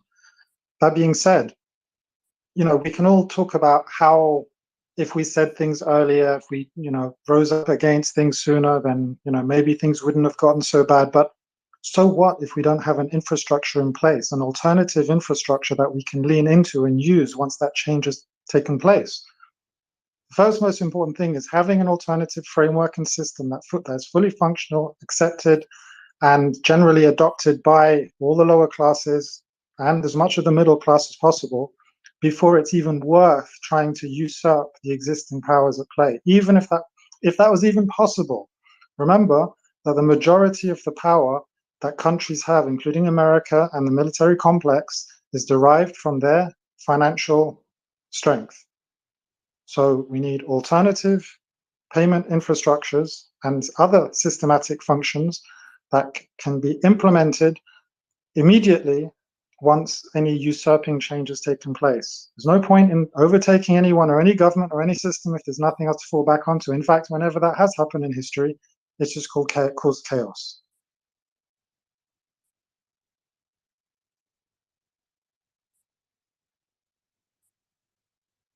Would you have any recommendation towards what you're kind of speaking of that you would think would be most beneficial? Or yeah, so back to what I was saying earlier, it's all about taking action and doing things and building the systems that you believe are necessary to actually have a better operational future. So if there are so many things that are taking place that you don't like, create alternatives, gain adoption for those things. Even if your part in that creation or that system is creating more awareness, even if it's about what do you even if it's people just building awareness, even if you're not building anything yourself. It's about getting the word out and spreading the word, not necessarily as a protest, but anyhow, building up systems and gaining support amongst the masses. Thank you.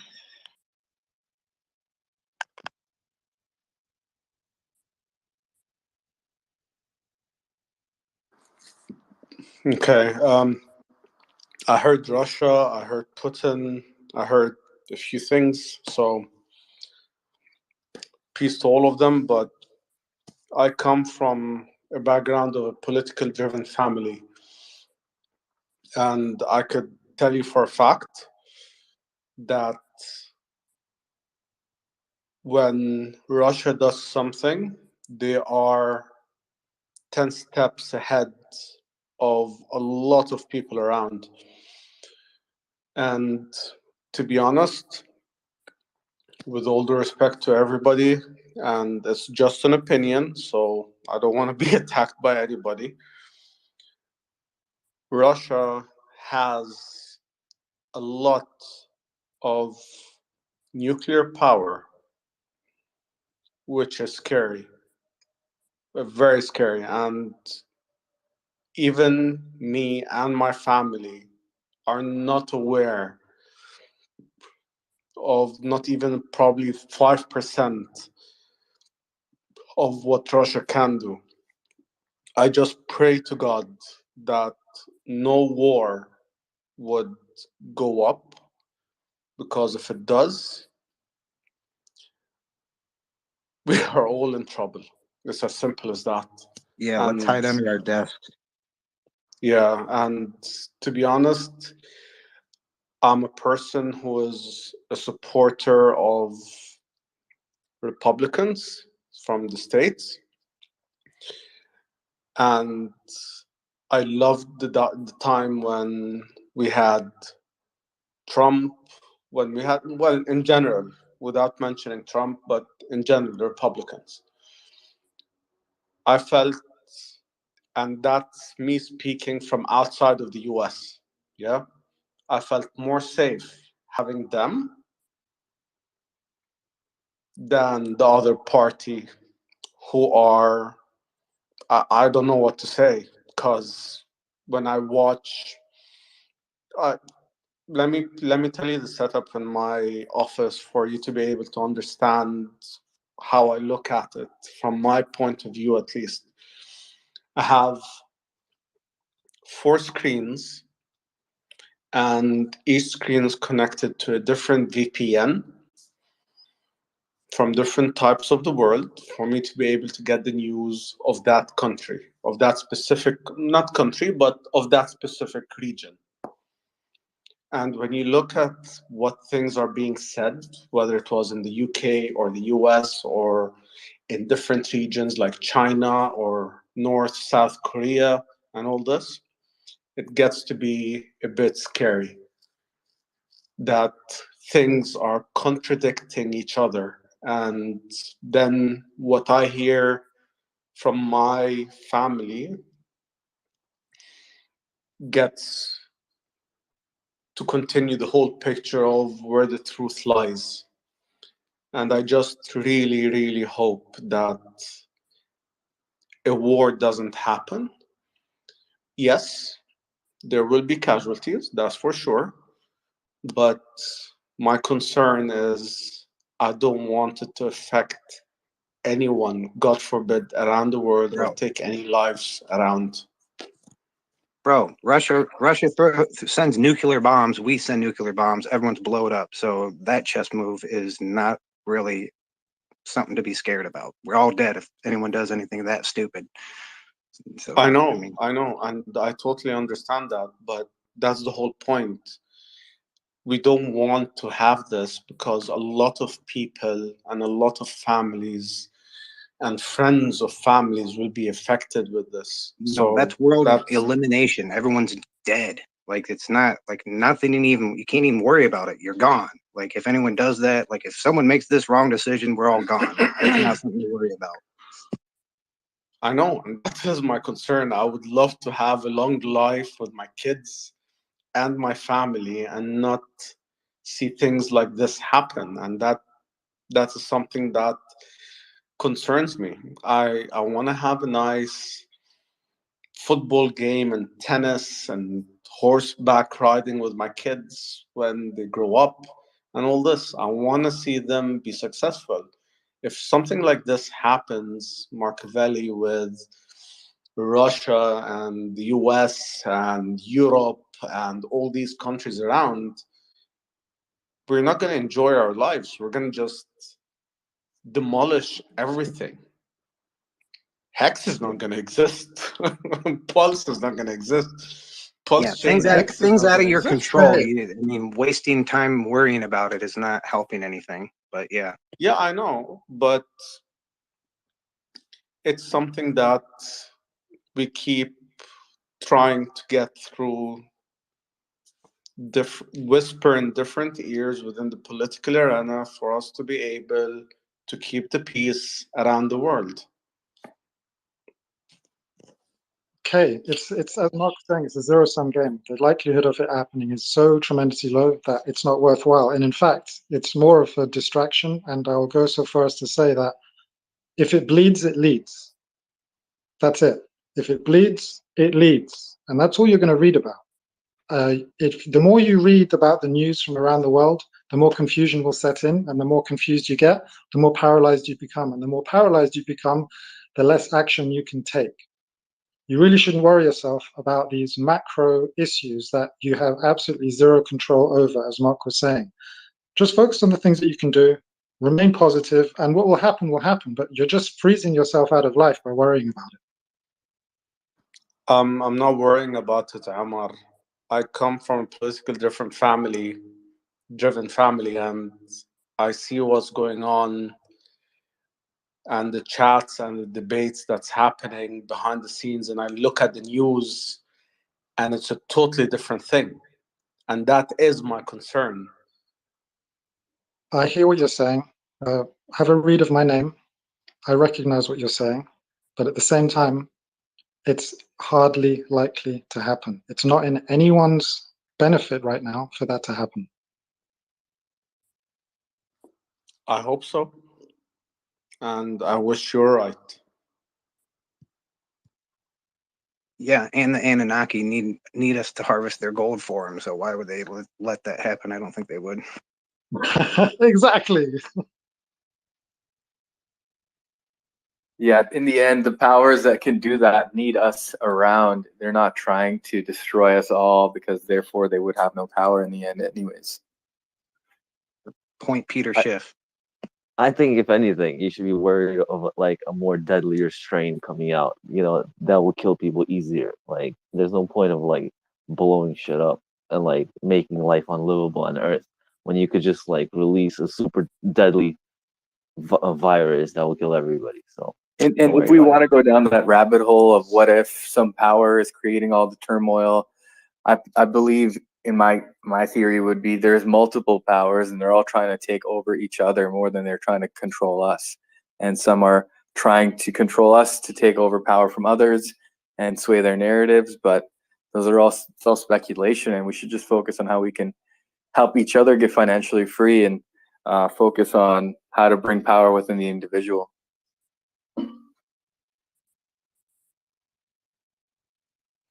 Hear, hear. Anyhow, you all, Hex, Orca, Amar, Machiavelli, Chase, Gold Key, and everybody else, Mello, and everybody else. It was great chatting with you. I need to go to sleep. I have like 2 to 3 hours before I start dealing with a few other things in the morning. Have a great chat, and hopefully we'll catch up soon again. And it Thank you, was Kay. amazing chatting with all of you. Kay, and your health is your wealth, and your mental health is very important. Like if it's making you stressful, it's literally lowering your IQ. If as soon as you stress, like that's what they want you to do, it takes away your brain cells. Like don't let stress take over. Find ways to deal with stress. Like world annihilation is not something to pontificate. It's not helping. I agree. I agree. Yeah, And just keep I shilling totally Hex. understand. But I do keep chilling Hex, especially now. I just bought another bag of Hex because it was on 0.14 and I loved it. So I just picked a few more up. Yes, sir. Same. All right. Thank you, Sean. Take care. Don't forget to stake it, Kay. I staked it already. I already did that. Have a great evening, morning, afternoon, wherever you all guys are. You take care. Thank you. Peace. Okay, I know we have some new speakers. We had David come up. David, did you want to add to the discussion? Yeah, I don't know if I'm breaking up. Let me know if I'm breaking up. And thanks for putting this on, guys. This is awesome. You're good to go. Do you guys follow the work of Peter Zayin and George Friedman? George Friedman sounds familiar. I think I just heard about him. Okay. Well, I don't hear this talked about very often in these groups, but from the perspective of what they talk about, which I didn't know because I came from the conspiracy side of this stuff, basically what we're facing worldwide is, it's kind of a multi-tiered thing, but it's a geopolitical perspective where there's a demographic collapse for a lot of different reasons. And the collapse of globalization. So for the past 30, 40 years, the United States has been the world police, dictating how we wanted things to go around the world. And that spawned out of the Cold War. And essentially, like without a country that's able to police the oceans of the world and make sure that trade happens, to make sure that commerce runs smoothly, and of course the United States, does what it does. It takes its bite out of the pie, of course. But if there isn't somebody there to do that, then there's a lot of countries that are countries today that probably won't be. And everybody is turning very, very internal, and it has a very big geopolitical perspective on it. So Russia and Ukraine is a big deal because Ukraine is actually a very, very big agricultural producer. Russia can't produce as much food as it really needs, and Ukraine is a key to the security of the country itself. So Belarus, Estonia, all those countries along the way, Russia has to push into those areas to secure its border from Europe. It's got to do the same thing to the south and to the east. And with the United States not there to make sure that that doesn't happen, for many reasons, of course, it's going to happen on some level. And there's going to be a huge adjustment. That's the point of the work that they talk about. China will try to expand out because they have to get oil. They have their resources. And it's pretty grim. It's a grim scenario just from the fact that the United States will be walking away from globalism. So I don't know if you guys have ever heard that perspective, but it's just a simple idea that the very just fact that you don't have a unipolar world where there's one superpower conducting everything, there is a blowback to that I never expected. Yeah, I think that's coming from a scarcity, viewpoint, as if Russia needed anything. Like, no, they're just trying to take over because that's what countries do. No, that's not the case. I think it is. It's not about, scarcity is a fact. I don't believe that. Well, why do you think Germany during World War II extended so far to the south? I think they did that because they were backed by a bunch of financiers that bought a country to take over the world because they could afford to just pay and build a bunch of tanks. That's when like industry came in. They were able to build a bunch of tanks. And they thought, oh yeah, we got enough money. We can just take over the world. They just do it in different avenues. It's not because they needed resources. Germany needs the whole world for resources. Are you kidding me? No. It's absolutely about resources. David's right, in my opinion, and I'll let David continue to explain why. Yeah, I mean, Germany, yeah, they've had ambitions. They had their reasons for doing what they did. I'm not saying I'm a supporter of Nazi Germany, of course, but the reason they expended to the South and East so much was because the South and East had the oil. I mean, these things there's a huge and the geopolitical part of this is all coming out now. I mean, I know that there are conspiracies, of course, everywhere. Of course there are. But the United States is going to, I mean, we're going to ally ourselves with, we're going to move our, manufacturing to Mexico, and we're going to be, cool with the Canadians. And then we'll hang on to a couple other people, Japan and Britain.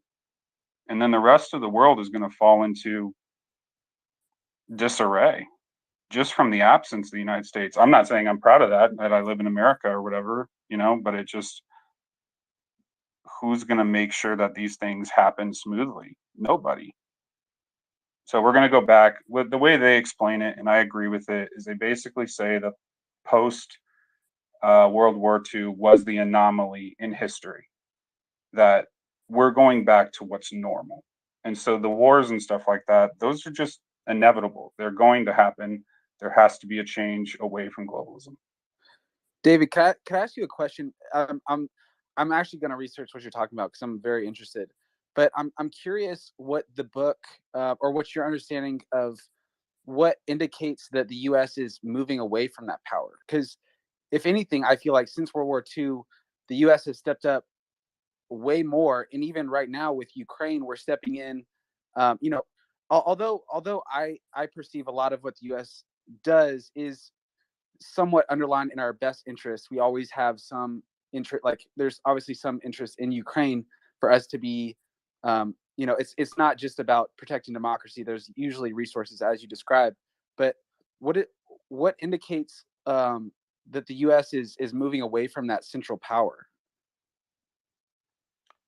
Well, the way they describe it is that the United States basically had to, like, the invasion of the Middle East was really to ensure that oil flowed to our allies.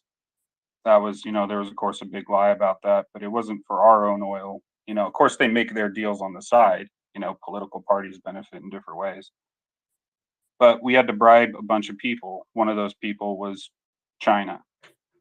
And so we basically paid off people in China and other places, of course, to help us fight a war against the Russians during the Cold War.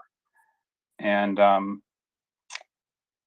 know that's not a perfect idea, but it's just a different perspective. We're walking away from it for political reasons. I mean, America, what it has a lot to do with? It has a lot to do with the demographic collapse.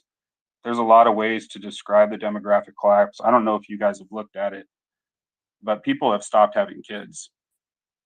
And there's going to be a massive, excluding war, and famines, which will occur from this. There's a massive demographic collapse. I mean, Japan, China, Germany, much of Europe, the United States eventually, possibly. We all have what they call terminal demographies. I mean, they're still going to be countries, but they're predicting now that China is going to have half the population by 2050 just from demographic collapse.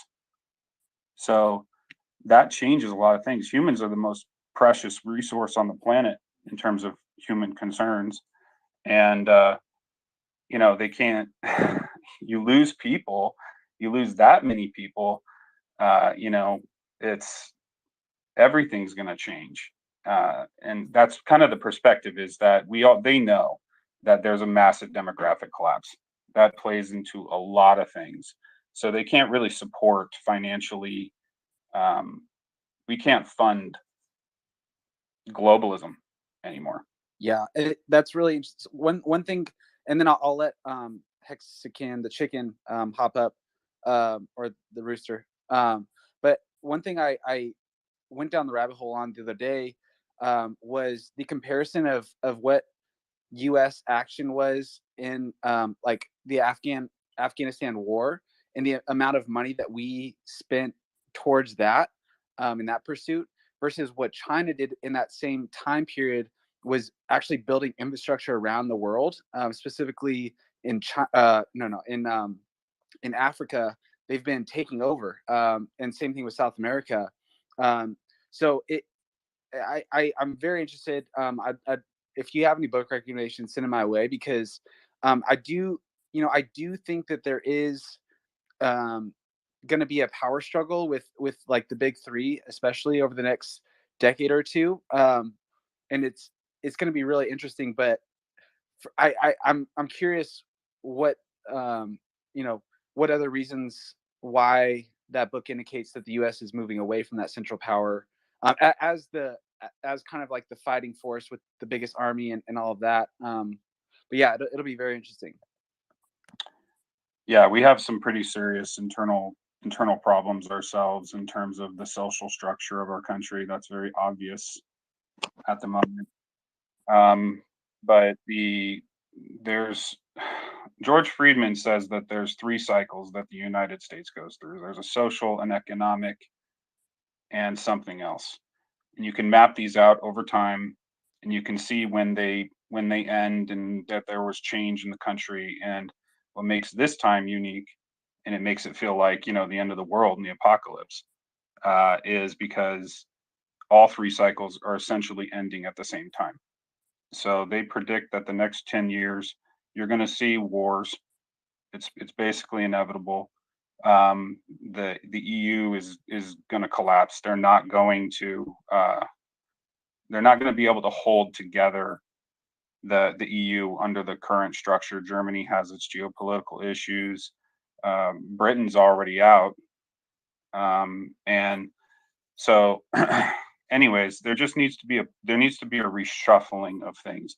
And with the baby boomers being done and them having the predominant ideology and understanding of how to make things work, it kind of left a giant gap in what, like the millennials. They talk a lot about this in the geopolitical thing. The millennials are getting left behind a lot. I think there's a lot of millennials in this, a lot of millennials in crypto, because we kind of understand, man, there's not a lot of meat on the bone out there. There's a lot of crazy shit happening. So we're looking for alternatives, and we are going to build an alternative system with the help of, Richard Hart's generation, the Gen Xers and the Gen Zers. We are going to have to build a parallel society, because the predominant ideology that's been out there since World War II is dying. And to a greater extent, it went backwards even further than that. The liberalism in and of itself, we have to make a choice. That's what the power brokers are really presenting us with, and they're fighting for, because we're going to populism and nationalism. And people with the money, they're like, screw that, we're not doing that. So that's why they're going to crank the pressure up on people. That's why they treat the truckers the way they do, because they have zero tolerance for it. There will be no tolerance. They're not afraid of the other guys. They don't care. But if you're actually going to stand up and fight for your nation and traditionalism and stuff like that, that's why it's a problem, because it threatens their global interests.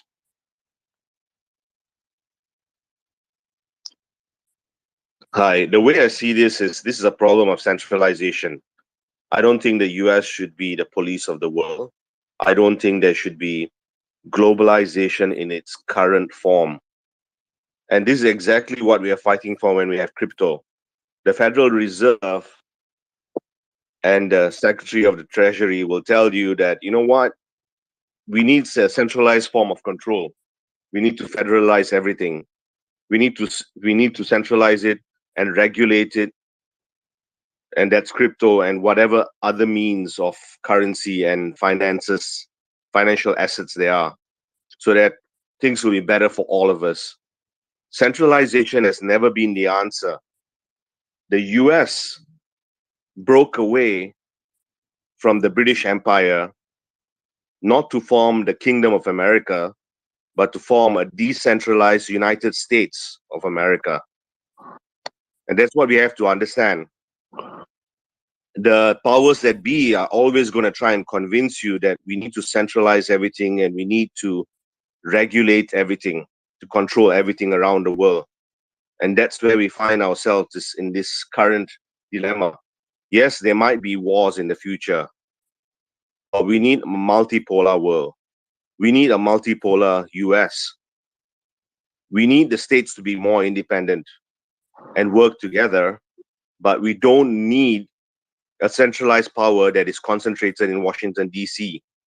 That's exactly what happened to the Soviet Union, with all the power being concentrated in Moscow.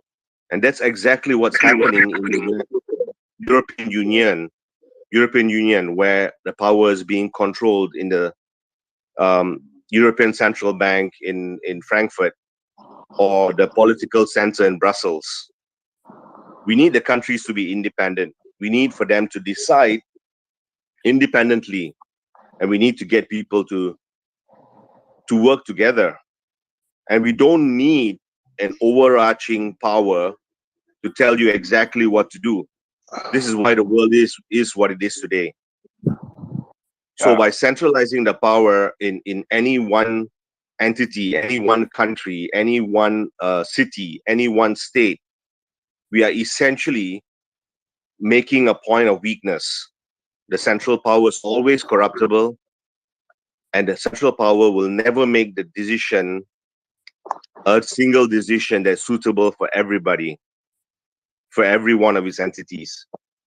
So I definitely want to resist the idea, the concept that we need a police state of US controlling every single state in the US and every country in the world. We don't need that. We don't need a strong Washington, D.C. We don't need a strong New York as a financial center.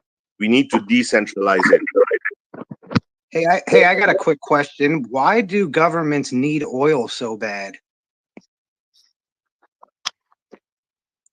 Ray, that's exactly right, dude. Just so you know, that's exactly right. And the American people don't really want that either.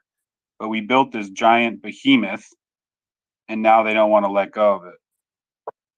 And that's really what that comes down to. Marcavelli, I didn't hear your question. What is it? Why do governments need oil so bad? Why do they need oil to what? Why do they need it for anything? What is the, I mean, they're killing people to get oil. Why is oil so important? Oh, I just think that that's kind of obvious. I mean, it's what we run, industry. It's a major product of this industrial revolution. So it's a basis of modern society. Yeah, and who's that benefiting? Have you heard of the petrodollar at all? No, that's exactly right, Marcavelli. You're not wrong about that at all. That it is benefiting the elites and the central powers. That's exactly the problem. That's right. It's not benefiting the normal people. In the 1990s in America, they passed something called GATT, which basically, I don't know if you guys could see this, but you can go and look at this interview. I forget what this British dude was talking about, but he tried to warn everybody. He said, "Man, if you try to send jobs over to China, chicken, when you're not talking, you gotta mute." Yeah, when we sent our jobs over to China, and he was basically like, "Dude, this is a terrible idea."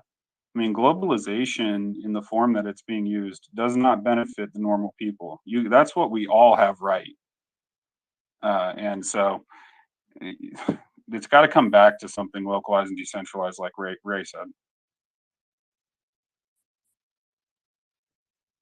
Yeah, I definitely think this whole system, is in place with this imaginary belief that we need oil for some reason. It's like mad energy, like they've got it figured out already over there. Like we have so many different ways to get energy. Like oil is such an old school bullcrap thing. Like we should have been out of that revolution of industry and oil so long ago, and it's just these titans just have like this is their stranglehold over us. It's like, oh yeah, we got to get oil, oh we got to run machines with oil. Like it's the whole thing is just bullshit. This is the problem I'm trying to resolve, guys. Yeah, I would just like to say I've taken up enough of your guys' time. I just want to say if you guys are interested in the geopolitical perspective of this, which is kind of a new thing that people are coming out with, you can look up Peter Zayan and George Friedman, and there's a very famous book from the 90s which sets the foundation of this, which is called Guns, Germs, and Steel, which tries to answer the question of how it is the West came to what it is. And of course, there's arguments about this, but they make the geopolitical argument. And it was just something I never heard. I'd been down to the, level 7 of the conspiracy side of all this stuff as far as I could go without being, in the Illuminati, I guess. But this is the thing that I thought really just made the most rational sense, just from a basic idea, besides the Pope being not the Pope and all this other shit. So you guys could look that up if you're interested. Thanks for the time. Appreciate you contributing and for sharing those resources. If I could say something. Absolutely not.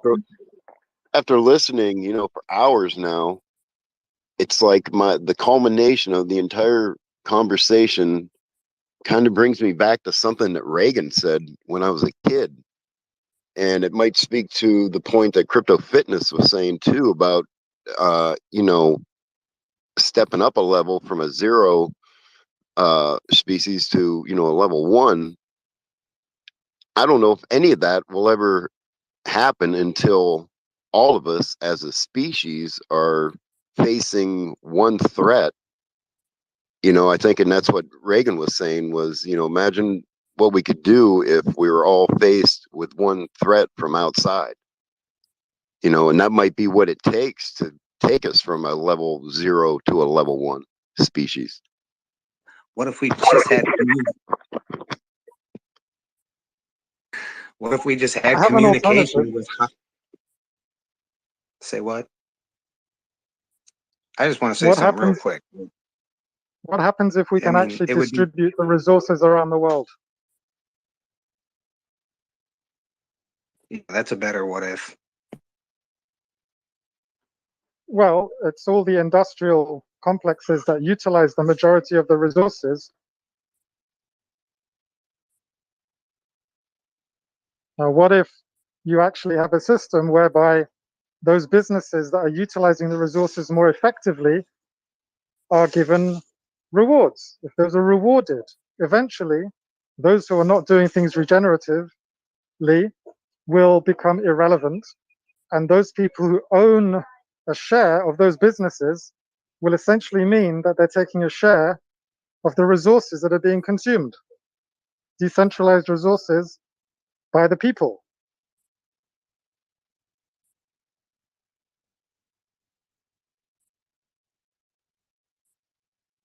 Sorry, I'm talking through a face mask right now while I'm outdoors, but just wanted to share that idea. Yeah, take the face mask off. COVID's a hoax. Yeah, we've had one problem, that one enemy. Thailand, thank you very much. Last place I want to go to prison is Thailand. Vote with your dollars, vote with your feet. Yeah, we've had that problem of that. We have had that opportunity of that one enemy for the last 2 years, and we can see that it doesn't really help. It's not uniting us as people. What it's doing, it's giving the opportunity for the people in power to power grab, to grab more power. It's tearing us apart. It's not uniting people, it's tearing countries apart. That's exactly what's happened in the US. That's exactly what's happening in Canada and many other countries around the world. So I disagree with that completely. We don't need another enemy. We don't need a common enemy, because that's exactly what the central powers always tell you in order to power grab even more. So essentially, they're going to unite the people, but in their direction. Fear never solves any problems. It just scares people, and it reduces people to the reptilian brain. And basically, you act on your own survival. That's it. And now we see the same thing with the problems in Ukraine, where centralized powers that conflict with one another are trying to amplify this shit in order to grab more power. So what's the answer? The answer is not to just stand up around the central powers and be fearful. The answer is to decentralize. The answer is to ignore the call of the central powers and to say, you know what, you got your own game. We're going to play our own game here. It's not just to protest. It's to find alternative means of uniting our own fellow beings. It's to find our own ways and parallel economies. It's to use tools like crypto and say, you know what, I don't want to play in your centralized game. We have our own games. And you know what? That's exactly what the central power is going to do. It's going to try and regulate everything even more. And they have the guns. They have the power. They have the financial power. They have the power of the law behind them. But we're going to have to find our own ways. And that's exactly what the US did when it broke away from the British Empire. And this is what people around the world have to learn from and do that again. We don't want to play your game. We're going to play our own game. We're going to make our own games. And that's where decentralization is the key, I feel, to all of these problems that we see. Here. May I speak? So what I want to say, I'm totally agree with Reiki, because there is a super good example is Switzerland. They don't have centralized power. Look at them. It's perfect country. They've never had war. Like, they are all citizens of all countries. And they've never had, like, maybe, yeah, I don't remember history, but they don't have centralized power. They can't say people go and fight.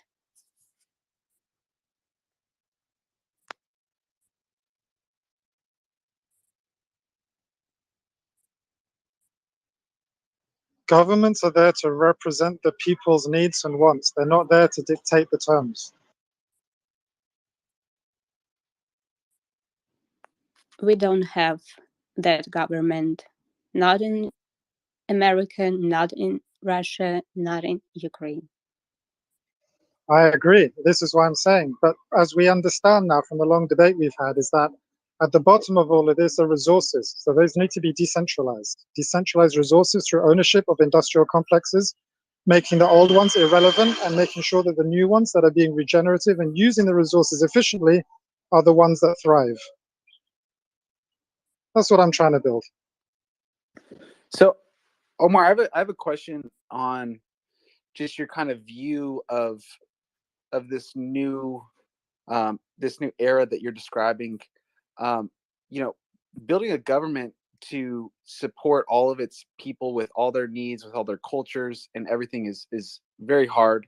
And it, through a lot of trial and error, through a revolution, the U.S. was formed, and it's, it still stands today as kind of the lighthouse of like what's possible with democracy. With this decentralization, like how do you view that actually becoming institutionalized and providing for the needs of all the people around the world? Because I feel that, I mean, for one, crypto today, like the people that are in crypto are in it to make money. I know that there are a lot of projects that are trying to do, like, make the world a better place. But financial freedom is a big part of that. But now we're talking about governance, and controlling resources is the power source, but actually executing and providing law and order and all the utility of our government today, how do you see that being replaced by a completely decentralized global globalist state? That's a fair question, and I fear that through my description, it's going to end up a shill. So if you want to read the link in my bio, have a look at stuff there, and then maybe you can get in touch with me and I'll happily share it. But in a nutshell, if you find something that everyone can agree on, and you get everyone to rally around a single cause that everyone can agree with, and I think everyone can agree that we want to look after the planet, make sure it's not being polluted. Whether global warming is true or not, I personally do not believe in it. Whether it's true or not, we need to look after the planet and we need to cherish our resources. We all know those are going to run out. And so if we can rally people around the shared concept that we need to look after the planet and be more effective with the resources, then we can actually find a way of decentralizing ownership of all businesses, specifically and most importantly, industrial complexes, which would mean a shared resources. Now, I spoke earlier about there's no point going and rallying and screaming and shouting and having a revolution unless you've got systems in place that are ready to pick up the load. This would be one example of such a system that could pick up the load. A consensus-based blockchain where everyone can agree on what the targets are, and those who perform the best in the network are the ones that are rewarded the most. No penalizations for doing bad, only rewarding those who do well so that that money can be funneled back into more good behavior. And by the way, this is not only about resources. The most important resource someone mentioned before is people. So this means ethical as well. This means minimum fair salaries, minimal healthcare, access to healthcare, minimum access to education. All these things are important. Yeah, and I'm glad that you brought those up. I also wanted everyone to take a look at the pinned tweet at the top. Richard Hart just reached out and asked, everyone is on the verge of being banned from everything. How did the world get this way?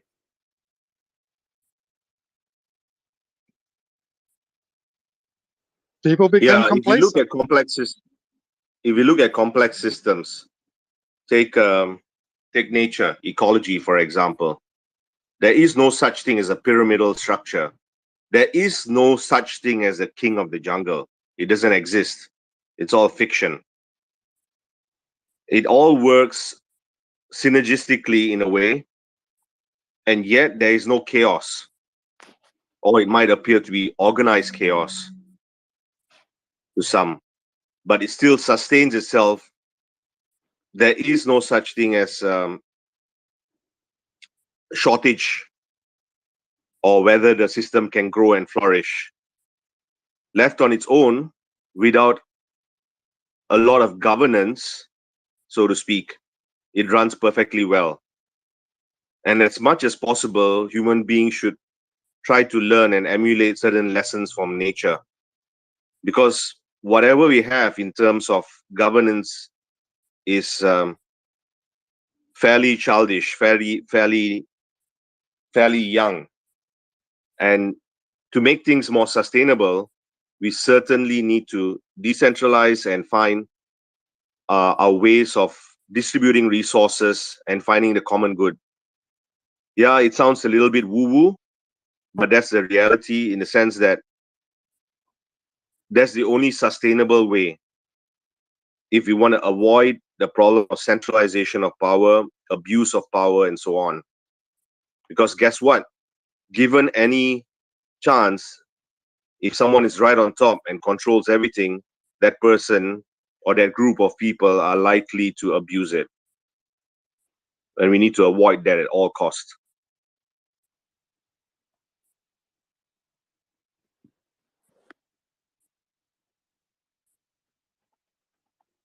YV, I think you had your hand first and then Chill It after. No, I want to give my mic to Chill It. He's amazing. Thanks. Thanks you. So I just want to I went to college that kind of rammed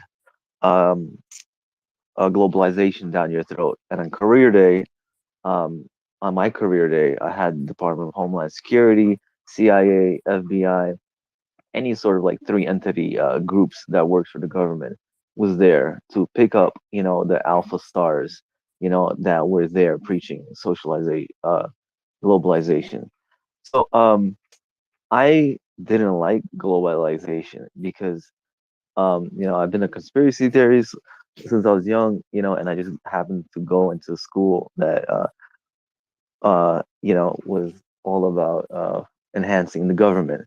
So my point here is I want to kind of piggyback off the person, this speaker that was talking about shared resources and why blockchain is a direct threat to globalization. So if you want to think about resources, right, as a gains and waste as a population waste can like threaten the planet, and if globalization, their main goal is to protect the planet through you could say depopulation agendas, right?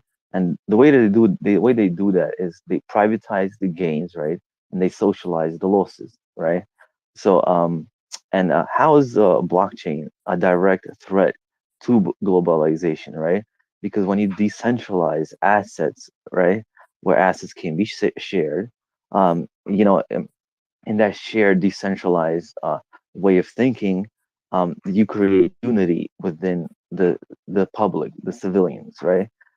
So therefore, it's a direct threat to globalization and a way of thinking where they're trying to and drill down our heads, them versus us mentality. And the only way to drill this mentality is through a limited finite resource. So when you own your assets, assets are limited. And if you have a finite amount of assets, you create a crime state mentality within your public. You create war and you create crime. So limitation of assets directly leads to war and crime. See, if you decentralize all assets, right? You take away the them versus us mentality, and you directly take away the crime aspect.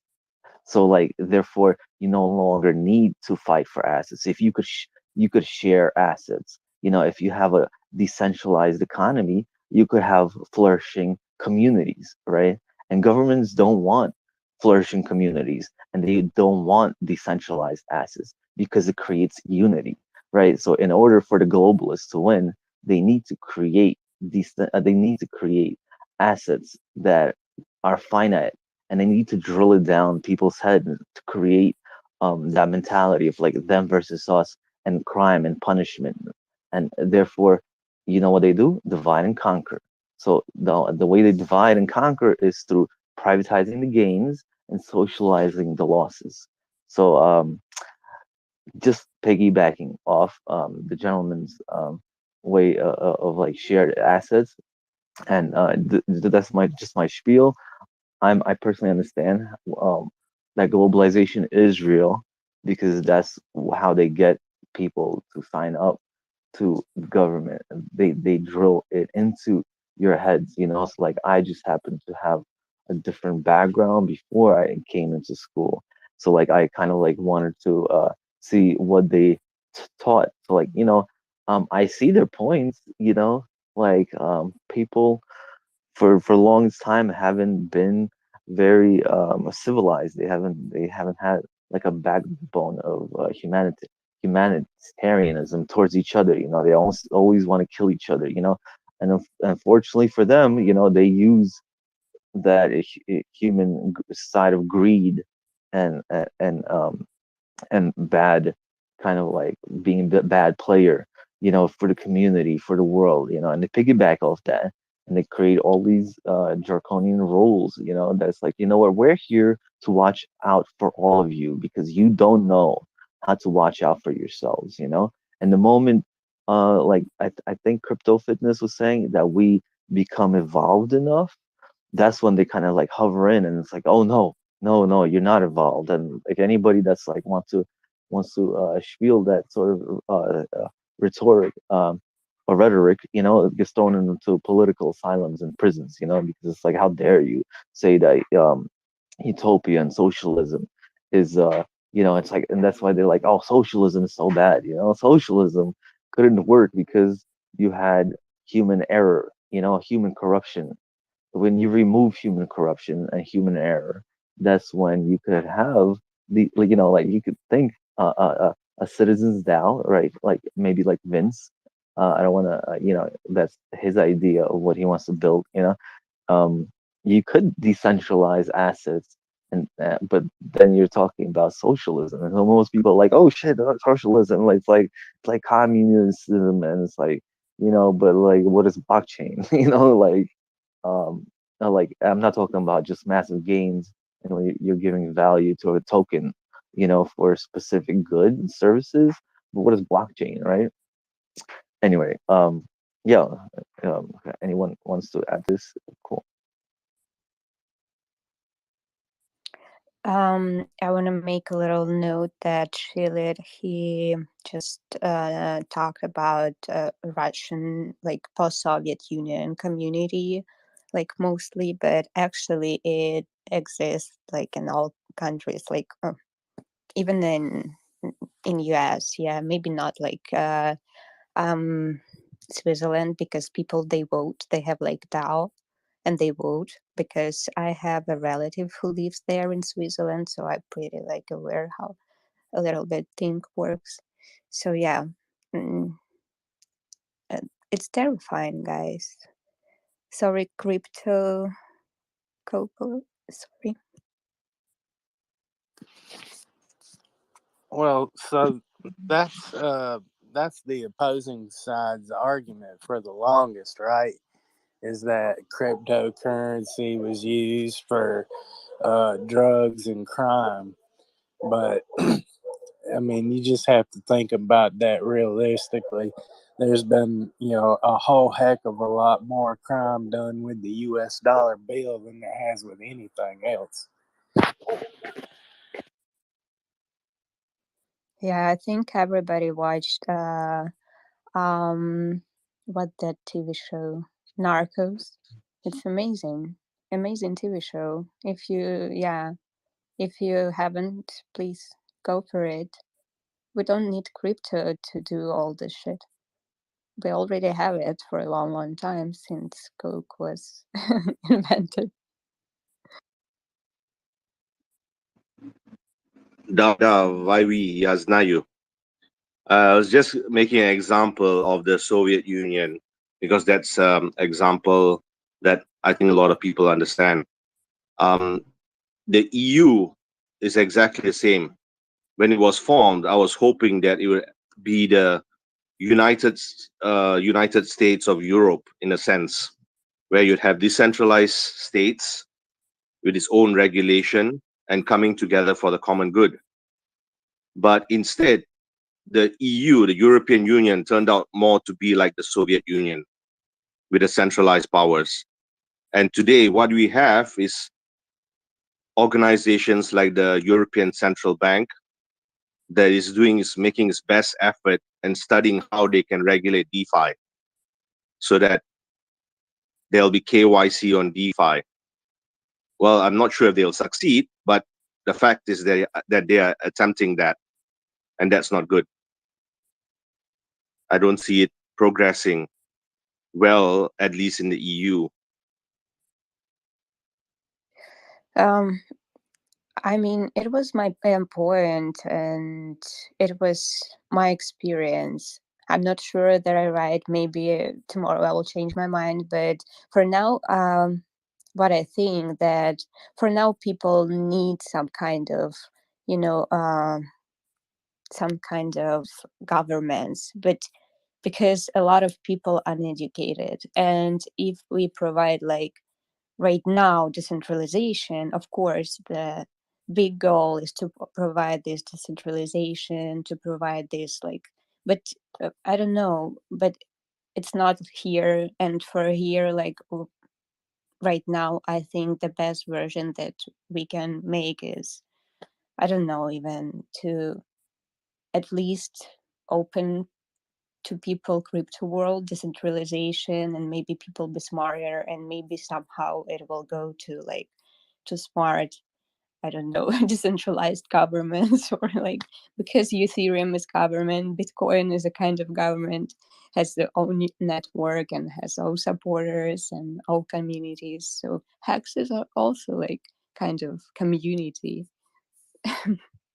And Richard Har is our leader. We have structures. We have structure. That's how we build.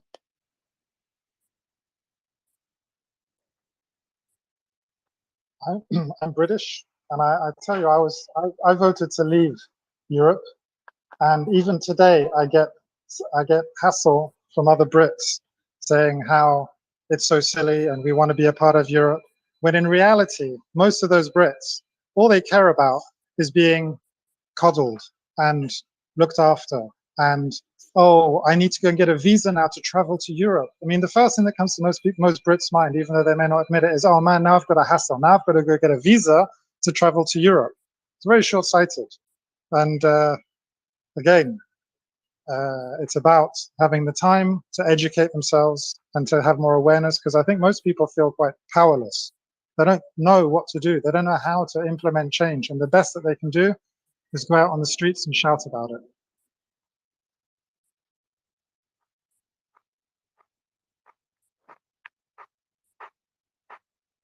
Shalid, are you chewing? No. I'm just typing a couple things. Yeah. I personally believe that our greatest strength right now is blockchain. Our greatest strength is unity, because there is a humble icon that we look up to, that wants to help us take care of our mind, our body, and our spirit, and our wallet. Right? And I look up to Richard Hart because he has those principles embedded into his lifestyle, and he wants to teach people. I used to teach little kids how to swim, and there's a certain reward that you get when a student learns from what you have to teach him. And I, as an instructor, would get really frustrated with students that came to class and they would talk and didn't learn. So like I would kick them out of my class. So I personally understand where Richard Hart comes from when he's like, "You're dumb. You don't know what you're talking about."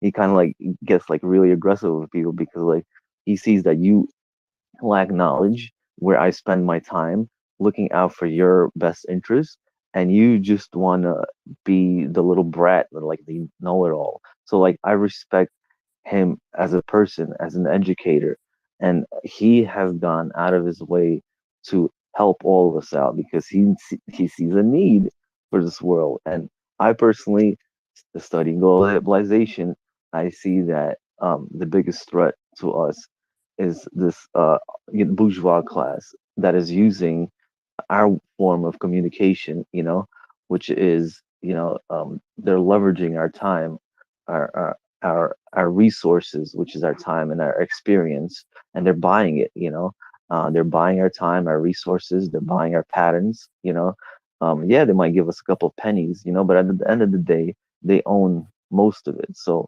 and blockchain, like blockchain just does away with the patent office, right? Like if you want recognition for your work, like I personally am a big believer of um, open source, right? And that's what blockchain is. And our form of money, our form of communication should be open source, but it's one that we should be able to trust in, you know. And having a person, an icon like Richard Hart, I'm not gonna lead him towards the slaughterhouse, but I do believe in his tech, and I do believe in him, you know.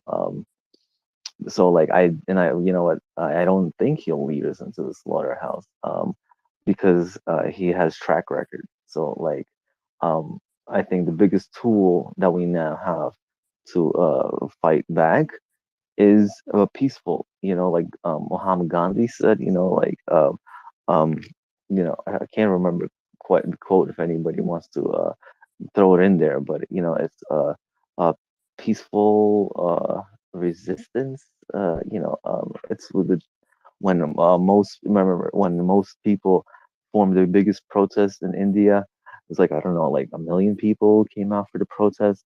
Peaceful, can't remember what it is, but yeah. So like, we can't fight establishment with protests. No, we can't, because like they they they they got us covered at all ends. And the only way we can win is building communities and making sure that our communities eat and we show the government that we don't need you. And the moment they want to tell us, oh, you need to mandate. Why are these mandates so effective? Because we need money, right? That's the only reason these mandates are effective. If we didn't need money from the government from work, well, guess what? We wouldn't be accepting these mandates from these companies, right? So like, when the majority of people in our communities realize the power of this, paying yourself forward, and as more people join forces and believe in this product, we won't listen to big pharma or big production, I mean big companies or big governments, because we'll just tell them, hey, listen, we're fine. We could do away with your banking system. We could do away without your systems in general. And that's when maybe we'll have to be worried, because maybe then they will come to our doors and take our ledgers. But listen, me personally, I'm not going to prison. They could come knock down my door and I'm gonna have something spicy waiting for them. So that's just me. I will try to change my community, but I'm not going to prison.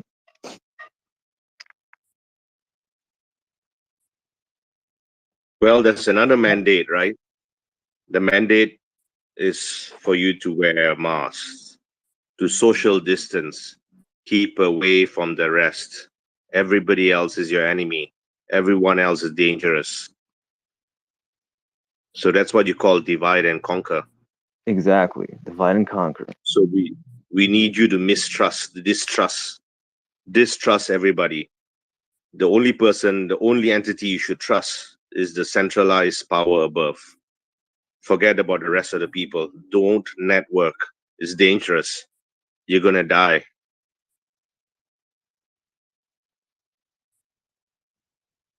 Exactly. Was this virus real? Heck yeah! I did a through you contract in a hospital where I talked to the security staff and they're like, "Yep, we were loading up bodies after bodies after bodies." Why they were loading up bodies? There's different arguments, obviously. That's they didn't know about ventilators, and then the amount of people coming to the hospitals. Underlined other patients from getting their treatment. So that the weight on the health system, probably killed, and they just wrote off a bunch of people that didn't even die from COVID as the dying from COVID. Was the COVID real? Yeah. Was it a leaked virus? In my opinion, hell yeah, because that's that I personally see them seeing blockchain as a threat, and the more that we come closer or to like unifying through one specific idea, you know that's when blockchain becomes a real threat.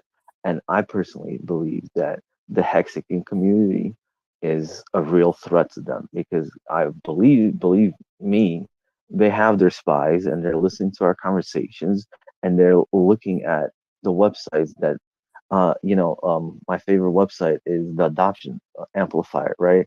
Like, if y'all look at it, right, we're at what, almost 100,000, 110,000 wallets. When I came in to Hexaco on day 760, it was like 60,000 wallets. In 4 months, it doubled.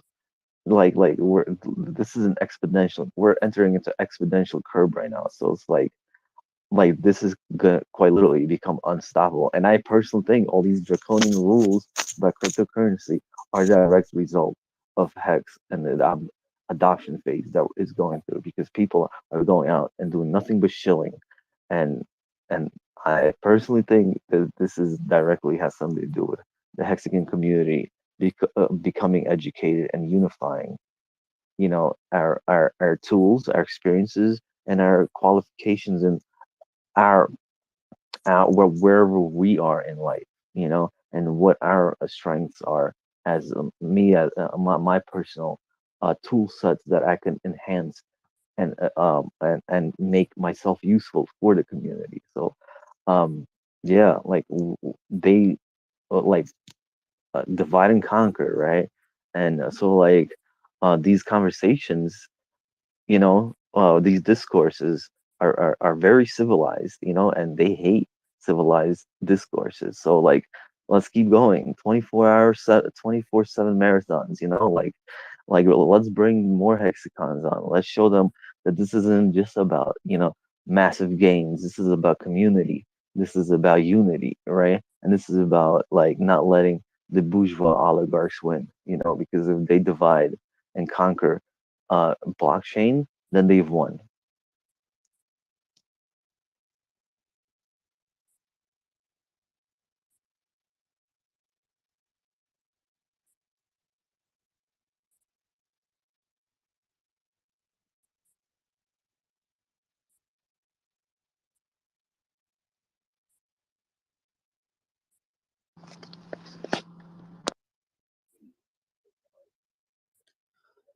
Oh, Well, hey, I finished speaking. I didn't get rugged. I finished speaking.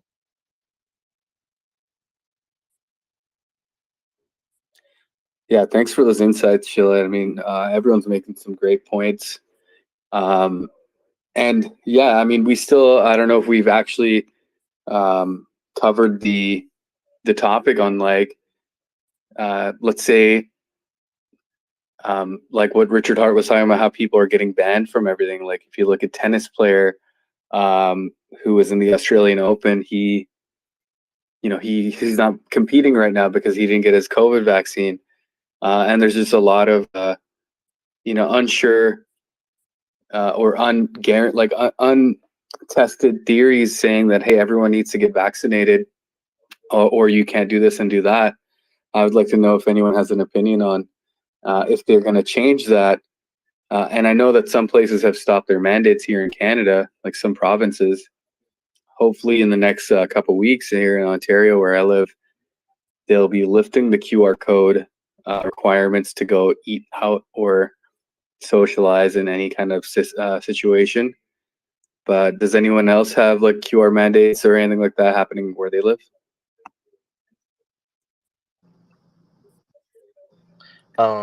Yeah, man, I'll add to that right there. So companies that require vaccinations, think that it's more on a consumer grade. So a company works off of the consumer, and if the consumer wants something done and are scared that the product or services that they receive is from someone that's hasn't been vaccinated, it just creates that scared mentality, and they will not go with that company. So that mandate, I think, is the reason why companies are all jumping on it. I don't see it, going too far to the masses yet. But who knows? I've already been, you know, it's messed me up in my job. But I work directly with customers, so it's a, it's a, it's understandable, but it's also, I think, a little too extreme. It's just conformism. They're afraid of losing profits and getting blocked by higher powers. So nothing's going to stop that money. It's all about greed and therefore conforming. I kind of want to play a little devil's advocate and to my own thesis. So, like, I'd like to think that the bourgeois class has a really, really hard job where they have to be the evildoers, to unite everyone. because like for the longest time we had all these nationalities that went to war with each other, and the amount of deaths that came from these wars, you know, millions if not billions.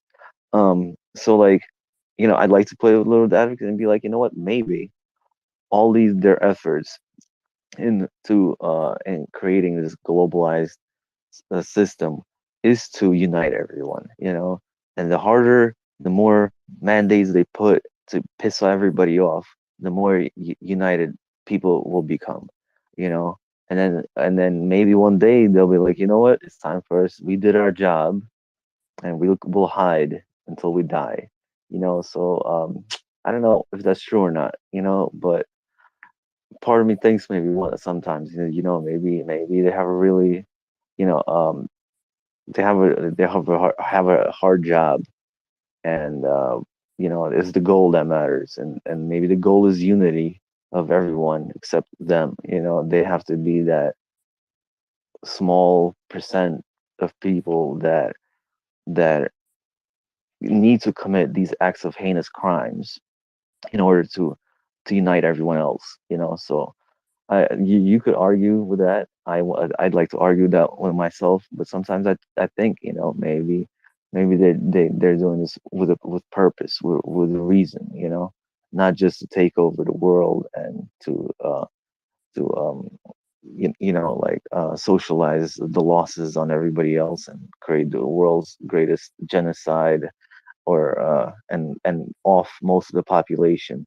But maybe there's an alternative method to their madness, you know, and that's to have everybody hate them so much that until they finally unite against, you know, this one particular.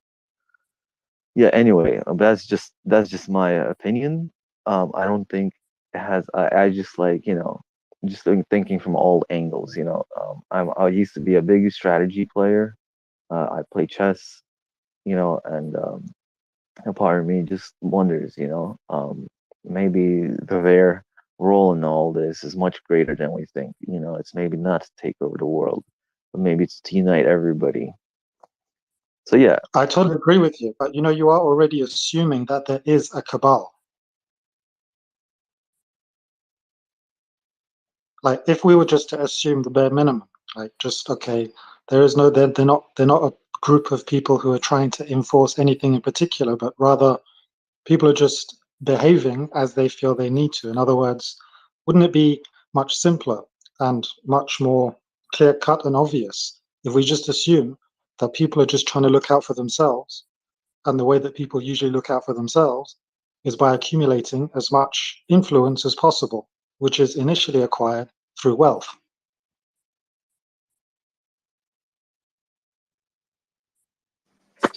Yeah, and you guys have to, I imagine most of you probably saw the tweet from Richard, which I feel like is the most online with everything that's happening, where we know that the fiat systems are crashing and they're all going to zero, and that's starting to speed up a bit. And now that they have everyone registered with vaccine passports, they can kind of force your hand with giving you permission to go places and have access to certain services based upon this status. And yeah, if they go into the central bank digital currencies to switch over once the fiat system crashes, it just gives them more leverage to have more control, which governments, in the end of the day, I think they all just want more control. That's the nature of them having a job as a representative. So I think it all ties in with the fiat the central bank digital currencies kind of becoming around the corner and having ultimate control over how your money is spent and the removal of the paper money, which ties in with the compliance with things like COVID passports and putting everyone into a database system with QR codes, allowing you to have freedom of movement is limited to where they tell you can go.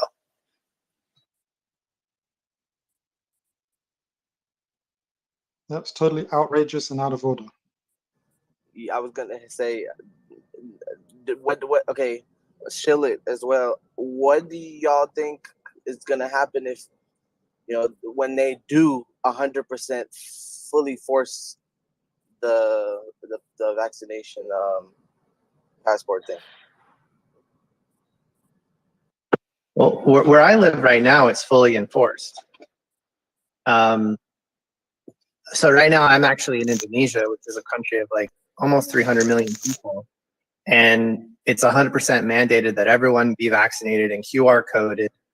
And you can't even renew your driver's license unless you get, unless you get the vaccine. You can't renew your visa statuses. You can't enter into most businesses. And it's getting more and more intense. It's not backing down, it's getting worse. Where now you have to have booster mandated to have special privileges and accesses. So I'm living in something a little bit different than maybe other people. Wow, bro, that's crazy. I didn't know it was fully done on that side. I think it'll be hard to do in the States just because of our Second Amendment. I think it's like they try to like jam it down, and our states, have their own laws. They try to jam it more into our states and down our throats here. I personally live in New York City, so I don't have any weapons until I move. But just from what happened at Capitol Hill on January 6th, I think there will be if they try to jam like that, I personally think there will be a backlash, and and that could, cause a domino effect to the entire world, and then maybe it might get bloody. I personally don't. I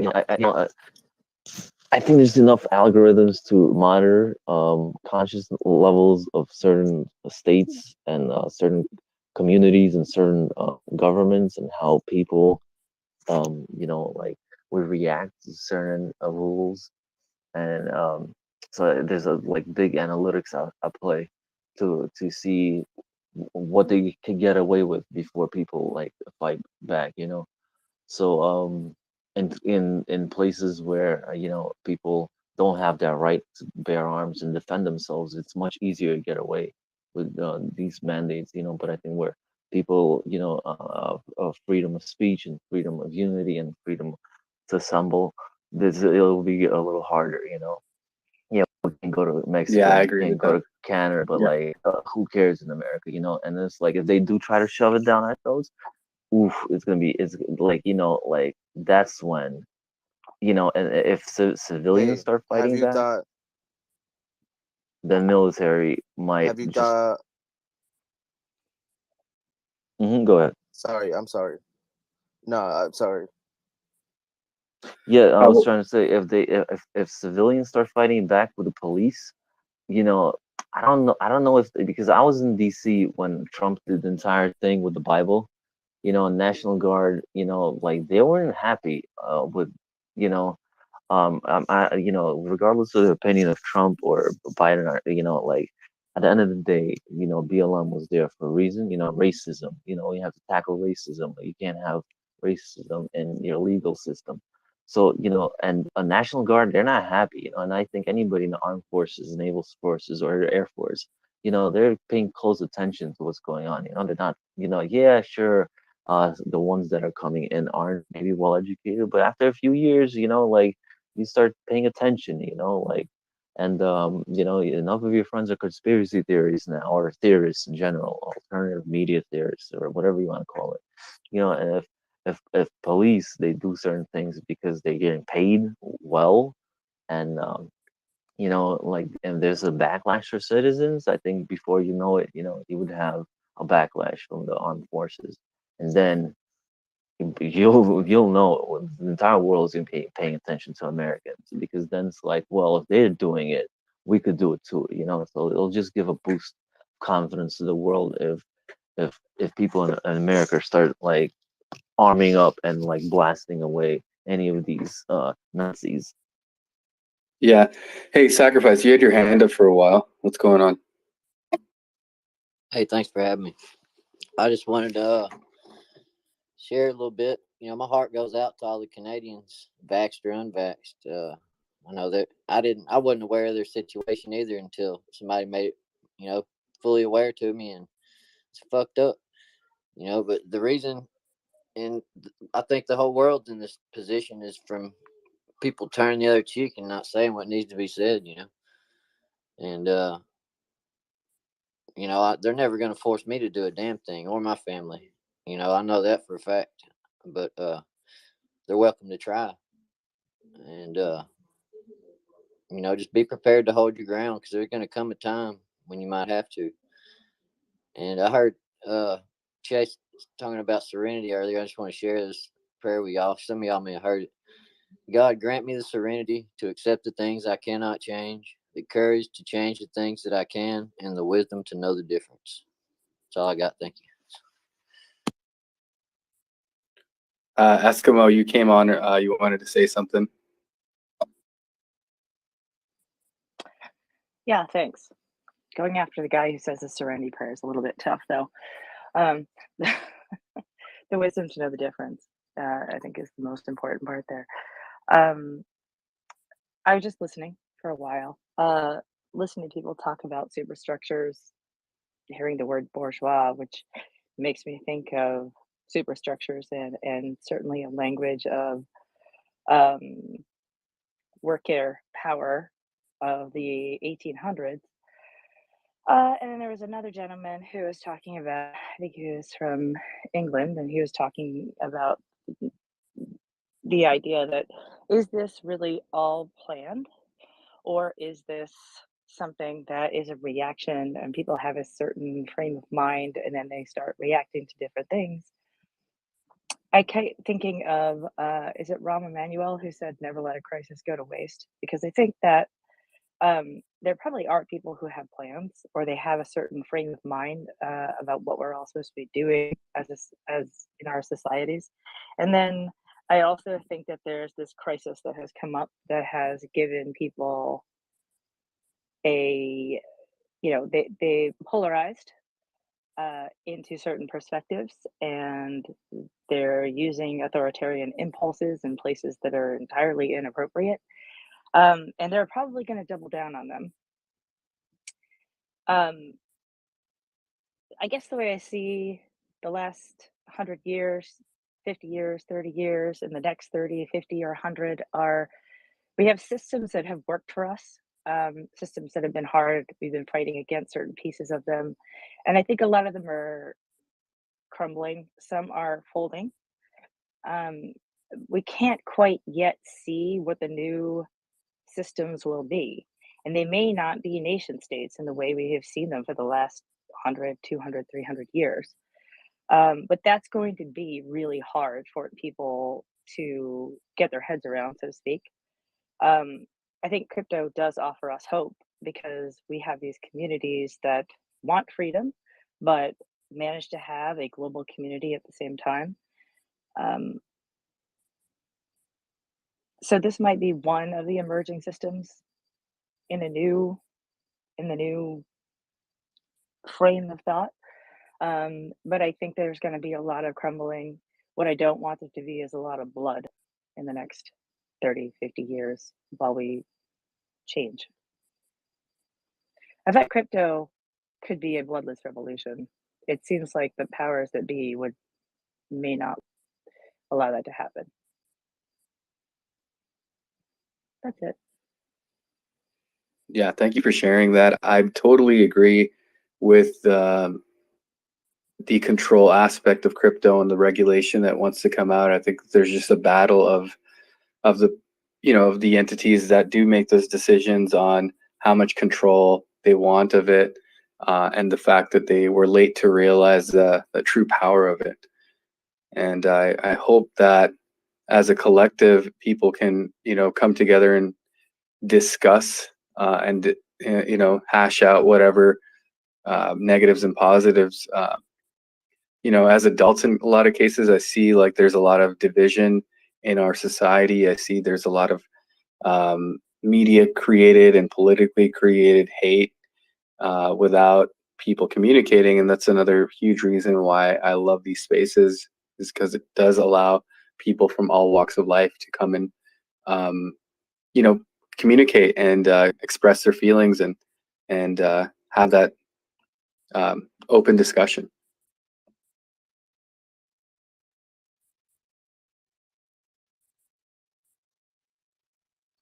Couldn't agree more.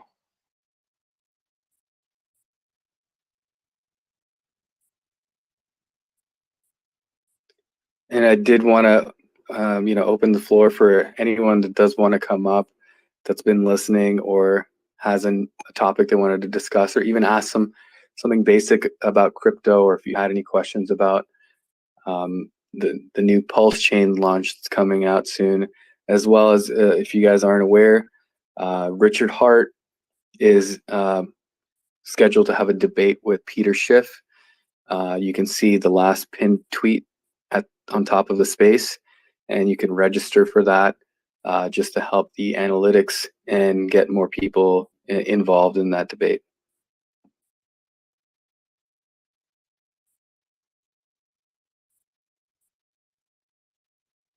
Can't wait. It's going to be a great debate.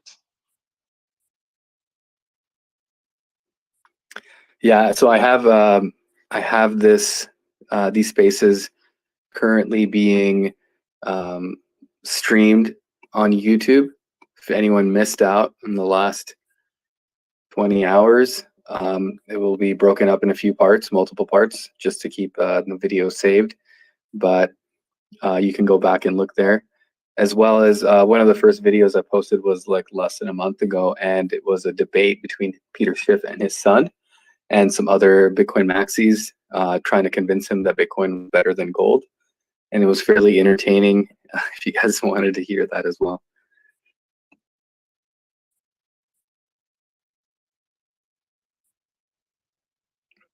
And we have a new speaker, iPulse. Thanks for jumping on. What's going on?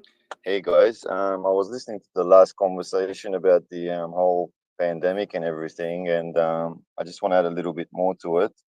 I was born in Romania under the communist regime of Ceausescu, which was basically one of the harshest communist dictator in the world.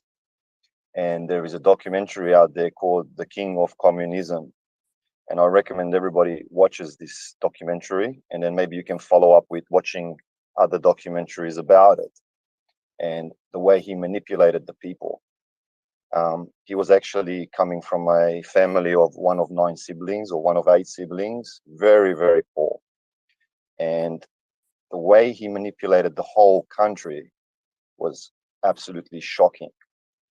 And it was all about manipulation of fear. And me personally and my whole family have suffered because of this.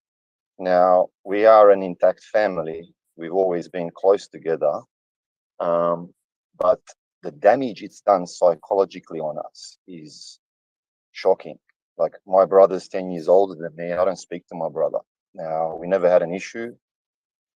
The whole system has absolutely damaged us. I'm okay, but my brother has suffered from it, and he distanced himself from us for no reason. But that's what I feel is happening. You know, I'm in Sydney at the moment, and when the harsh lockdowns happened, they started to bring out like laws like, oh, if somebody's got more than 4 people over your house, you should basically report them. And that's what some of these weak-minded people do, is, they're so scared, and they basically play on the side of the fear, and they'll start reporting you. And that's what happened with the Romanian regime as well. What they were doing is bartering with gas, food to the people who would report others. So basically, you couldn't have a conversation with some people because you couldn't express yourself. Because as soon as you expressed yourself, what happened is that they'll quickly run off for some gas or for some extra meat from the government because they needed it. They were suffering. He took the food away from the people. And that's what's happening as well. Shortages are starting to happen, and when we get to the point where there is not enough food, people will do anything to feed their families. And my point is that this is a psychological warfare. It's not a warfare of any kind. They're just testing the people, see how much they can push it. And yeah, I just wanted to add, have a look at this documentary. It's really amazing how he manipulated the people, the way the documentary and what he was basically showing to the people on TV. And that's what's exactly happening, which what I see right now. We had passports there as well, but it wasn't a digital passport. It was just a paper book passport. So you basically had it in your pocket, and if the police pulled you over or the military, you had to show it. And then obviously on the TV, he only put things that he wanted you to see. He never showed any of his generals because he didn't want the people to know who is in power with him, just in case there is a coup that could have happened.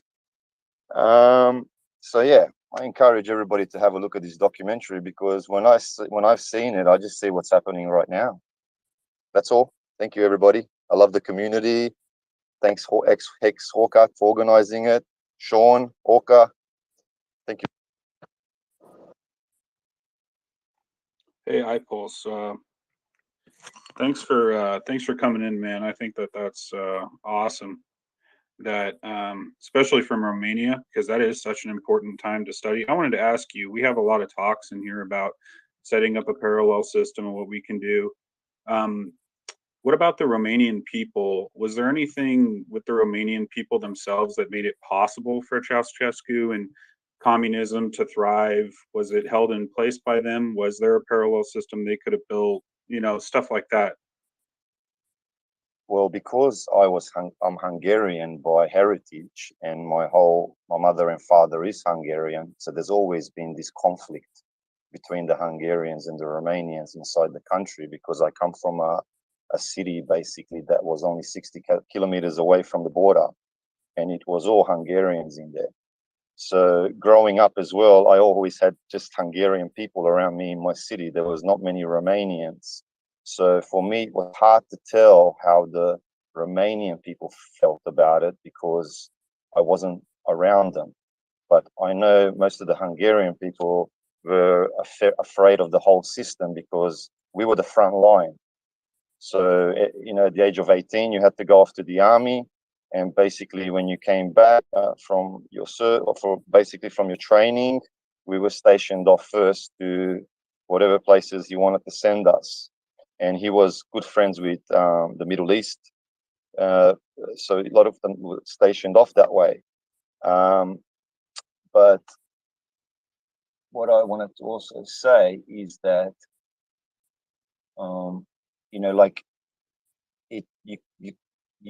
we were in fear all the time. And this is what I'm trying to say with my brother. My brother, I love my brother, but my brother is just basically totally distanced himself from our family. Now, I don't know how he's been affected by this whole situation. And when I see what's going on at the moment, I just see this is what's going to slowly happen to people as well, is that they're going to get scared, and then the fear will stay there, change their mentality. I don't know if that really answered your question, but yeah, look, that's what I don't exactly know how the Romanian people felt about it, but yeah, it's Well, actually... people aren't being held accountable right now, and I tend to put a lot of blame on that. Like, I think that that we need to actually hold people accountable for their actions, and it doesn't seem to be happening. And it seems like a lot of people don't want to do that out of fear or out of comfort, or vaccines. I think the vaccine thing is interesting because we all kind of have to question. I think a lot of people really trusted vaccines up to 2 years ago. Maybe not a lot of people in this community, but by far the majority of people, at least in the United States, did. So it's very interesting to me that there's a lot of talk about what the people can do, but from your experience, I just wanted to know, if you're living in so much fear, what is it that you really can do to stop something like this? Do you just have to go through the cycle, or what? Well, what happened with the revolution in Romania was that the secret police went into a city called Timișoara, and that was once again another city with a bunch of Hungarian people in there, and they didn't want to allow the church masses to go on. And because the priest decided to basically hold the masses as well, they came in and they slaughtered, I'm not sure exactly the number, but I'm thinking up to 40,000. And basically, the people were basically getting real rowdy, even the Romanian people, because they were in the square where he gained power originally, the dictator. And from out of nowhere, a bunch of, I'm talking about thousands of people marched in from the city of Timișoara, and they kept chanting, what about the 40,000? What about the 40,000? And basically this set the secret police off to fire into the crowds. And once they started firing into the crowds and shooting civilians, this is when the army turned onto the people's side. And then this is when the revolution happened. So yes, there was a certain point where the people just said, that's it, you know, and luckily the army turned to the people's side, because if they didn't, there would have been a big slaughtering in that square. And then basically they captured him and his wife, and they basically executed them in 24 hours. And that's all live footage that you can watch on the documentary. So, I mean, you know, like, for example, like I'm in Sydney, and, you know, obviously they tell you, like, look, if you don't get the vaccine, you can't go to work. If you can't go to work, you can't pay your mortgage. I mean, I'm a person that's against the vaccine because I've never really been taking any type of prescription drugs or whatever. I'm an athlete. I'm not 100% perfect, but I've never been really sick. But I had to go and take the vaccine because otherwise, you know, I can't survive. So it's going to be these little things that they're using constantly to basically get you. You know, you can't, everyone's in mortgage, everybody's in debt. Most people are in debt, and they have to basically go and do what they say. It's a psychological warfare out there, in my opinion. And, you know, I have friends that have not taken the vaccine, and, you know, they had the cold for a week and that's it. Nothing happened to them. And then, you know, we're shutting down the government, we're shutting down businesses, we're shutting down everything to basically stop the momentum of, you know, the circulation of food, everything. And they're going to blame it on that. Oh, yeah, you know, because of this is why we're going broke. So, yeah. So based on your experience then with all this stuff, what is it that you are doing to deal with all this? Well, look, I came here to Australia when I was 11 years old. So basically, I was still a kid, but I was removed from school at the age of 8 because I was considered a traitor. Because my father came to Australia in '84, and basically he told the Australian government that I'm not going back, you know, no matter what. And once he passed the 3 months period, he was basically, if he was to come back to Romania, he would have been gone to jail or been executed. They don't muck around, these guys, when they push fear. So once that happened, my mother was obviously brought into the police station. They basically told her to divorce my father because he's a traitor.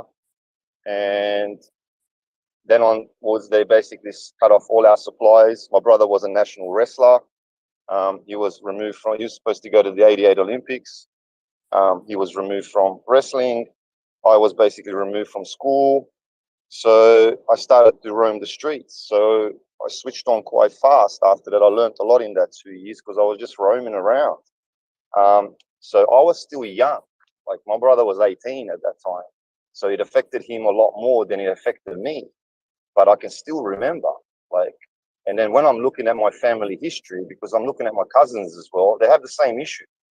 You know, they're just not talking. And we don't know why, like, you know, like we were always like laughing about it, like, because my brother and his brother, they're older as well, and we have the same fucking issue, is that for some reason our communication is just totally broken.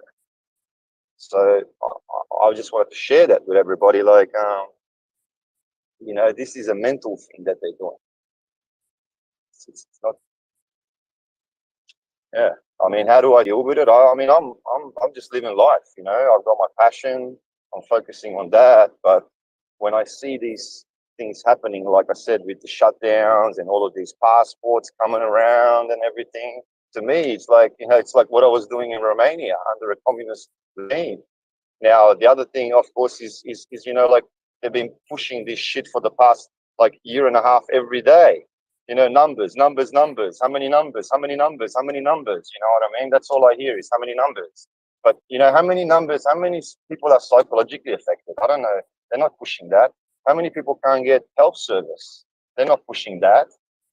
I checked the death and birth rates as well in my country, and it's not changed. It's exactly the same. So, you know, for 22 million or 24 million people in the country, roughly every week, I think it's 250 to 400 deaths. So, you know, if you add 45 million, you'll be 500 deaths or whatever, 600. So I haven't changed that death rate. I haven't seen people dropping dead in front of my eyes. I'm a realist. Now, I got my partner, you know, who is a counselor, and she's quite a switched on person. And I've seen her basically being affected by this. Like, she's brainwashed by this. Numbers, numbers, numbers. I don't want to go out. I don't want to go out. You know, I've been out. I'm a tennis coach, and I've been out non-stop. And mind you, I basically have a lot of students and families who are basically from China. And basically, they are the wealthiest in Sydney that I am coaching. And they're constantly were moving back and forward throughout this period. So if anybody should have been scared, is me.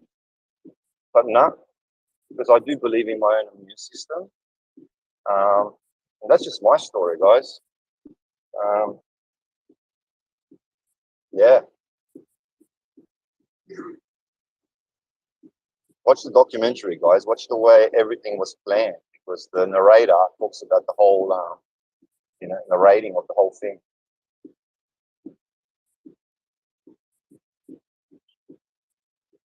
Thanks for sharing, man.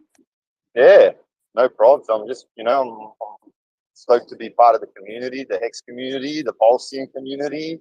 I noticed that there's a lot of like-minded people in here who like to, you know, share their own stories and just open up their minds to different things rather than just going with the same narrative, you know, and believing whatever the government is telling us. You know, I mean, let's not forget, what is it, like 1% of the 1% own 50% of the wealth in the world? Like, it's fucking not normal what's going on. People are starving in third world countries.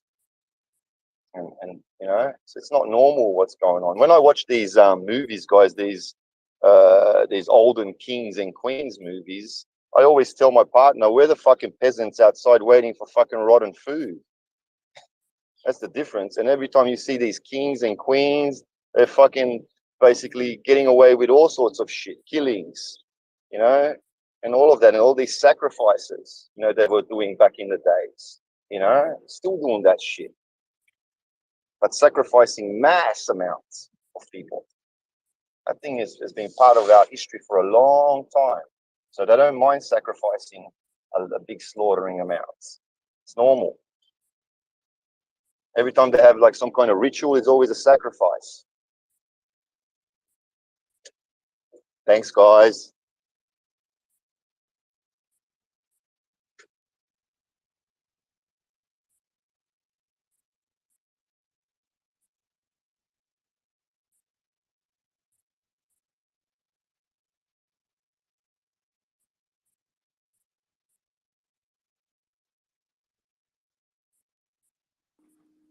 Hey, Izzy, you can go ahead and chime in, man. Thank you. I have a quick question. I want to know, how do we all feel about Richard going on live debate with Peter Schiff? I know that there's a lot of people hating on Richard, on Hex, on Pulse, on our beautiful community, and for the wrong reason sometimes. But I think that debate will reverse a lot of things, and it is necessary. And I'm very excited because I think that Richard will be a hero in a way. Whether people like him or not, he will stand against legacy finance, gold, and it's basically the old world versus the new world, right? So I think people will start right after that debate to invite him more and more to speak, and virality to me can come from this. So this is a huge deal to me, but I want to know how you guys feel about it.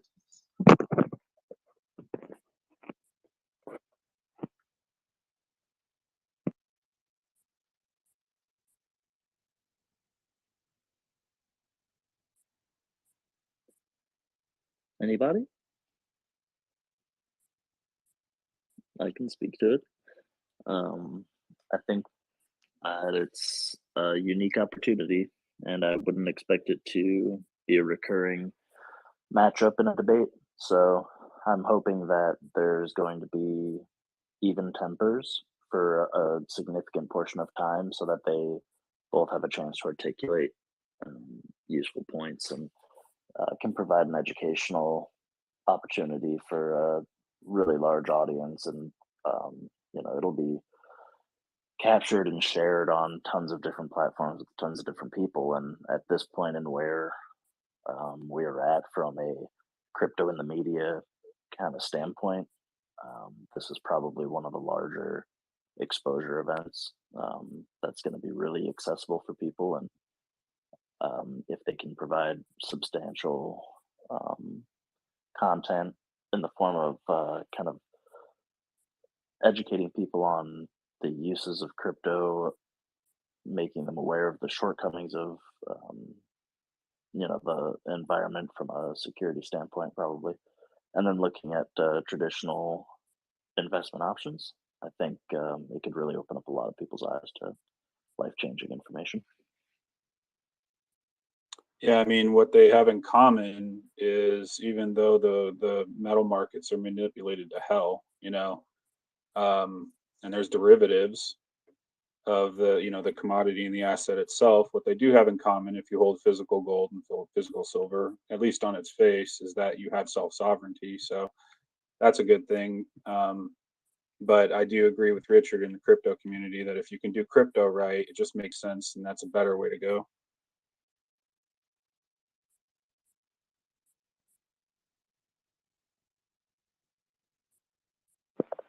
Amazing. Thanks for sharing. Yeah, you bet. And if anybody needs, the link to that is right at the top. It's in the tweet by Richard. So you can use any kind of email address, even if it's just a throwaway email address, to get direct access to the link, and it's free. So it's a cool opportunity. Taking place tomorrow. The times are all there in the post. Hey, I got a question. Do you guys know if the snapshot was already taken for the Pulse chain, for the copy to the chain? No, it was not. So we don't know exactly when the block height of the fork will be, at least not yet. And we have no reason to believe that it's already occurred. Isn't it true that the snapshot isn't, maybe you guys can educate me on this, isn't the snapshot just kind of something that he uses on the test nets, that when it comes down to it, he's just going to fork it and then everything's going to be there? Yes. It'll be a fork. Would that be at the time of the fork? Yes. Yeah, like there isn't really going to be a snapshot per se. Like he's just going to fork it, and at that block, and everything will be copied over.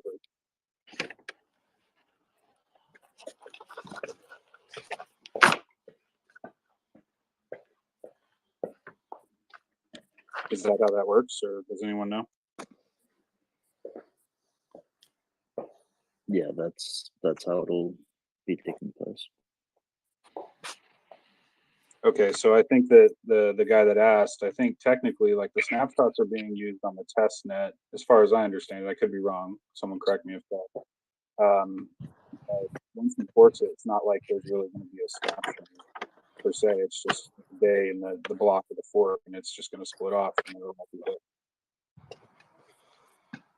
I think it's fair to say it's not actually a fork. So technically, it will be a snapshot, but it will be a new snapshot because the consensus mechanism that's being used is totally different. So it's like taking the database of the Ethereum network and then using that database for use within the new consensus system, which is based on Binance, to the best of my knowledge.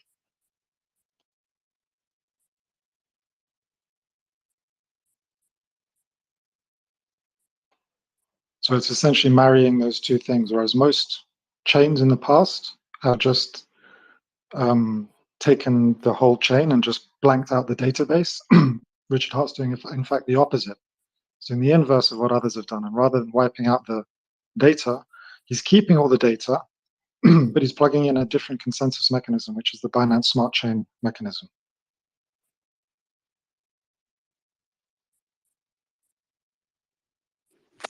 So when you get the asset copied over to the Pulse chain, you're essentially able to.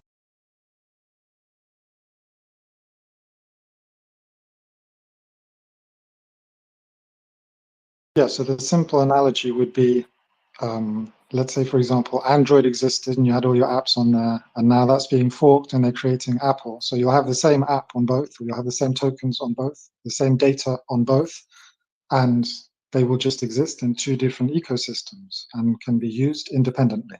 So they will find their own value, specifically monetary value, once the bridge is activated and price can be matched against things on other chains.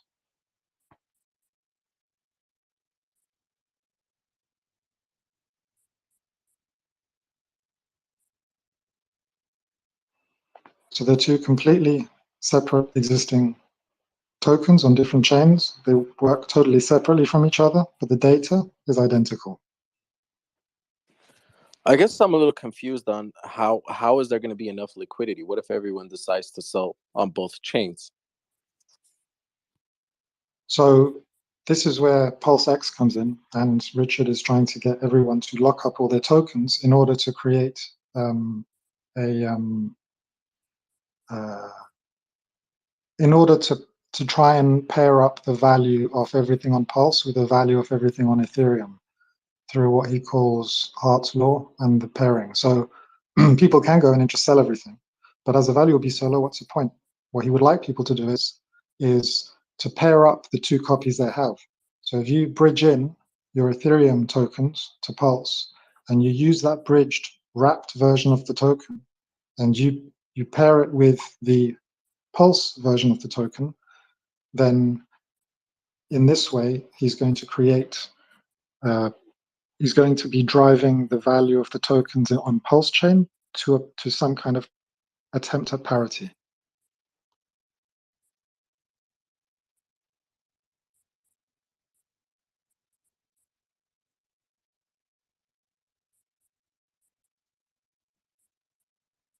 I personally don't think parity will be reached, but values will be established, and they certainly will unlikely be zero, particularly if lots of people are pairing up their tokens in that way.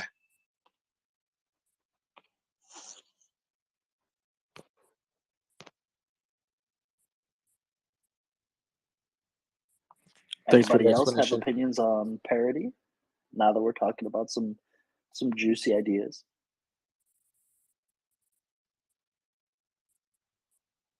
Sorry, what did you say? The stable coin in HEX or a stable coin in Pulse chain. What? Which one? Is it going to be?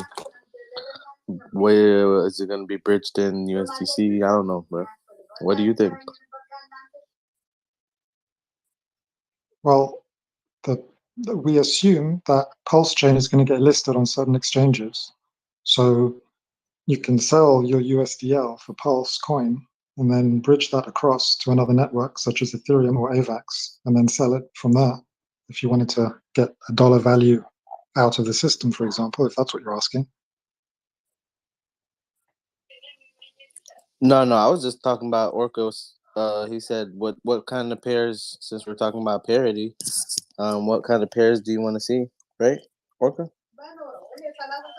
No, I was just asking if anyone else had opinions on price parity. If they had expectations of time, anything like that. Just some fun speculation to break up the super serious geopolitical, philosophical camaraderie that's been going on here for the past 4 hours. So which pairs? Like I said, USDC, but what pairs? What? Well, I guess, yeah. Good question. Mello, do you think that there's going to be price parity between ERC20s and PRC20s? Nope, not in the beginning. Okay, what about after the beginning? So the beginning means like, let's see. HEX might be the most favorable price parity I could see within the first maybe year. So But you're saying others about a year? for HEX only, yeah. Okay. I just wanted to fish that out of you so that people didn't get suckered into your $19.99 a month to get those kind of calls.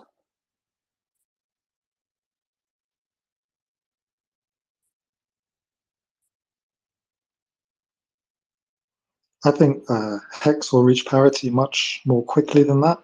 I think it will be maximum 1 or 2 months. I think it's very possible within a couple of days. But that doesn't mean that prices on both sides, both separate chains, won't fluctuate a lot while that parity is being established.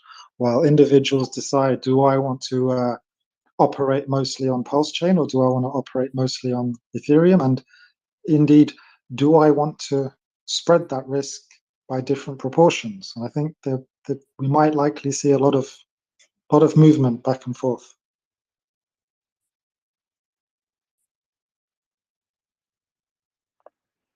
Do you think when in this hypothetical where the two HEX reach parity, do you think that the value of the two HEX prices combined is greater than, equal to, or less than the current price of just HEX on Ethereum?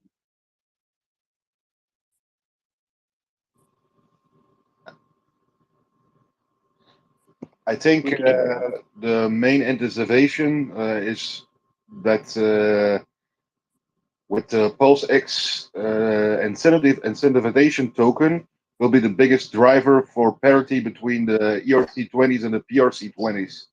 So I think when there's a lot of fees being made, it will drive adoption and gain parity between the PRC20s and the ERC20s.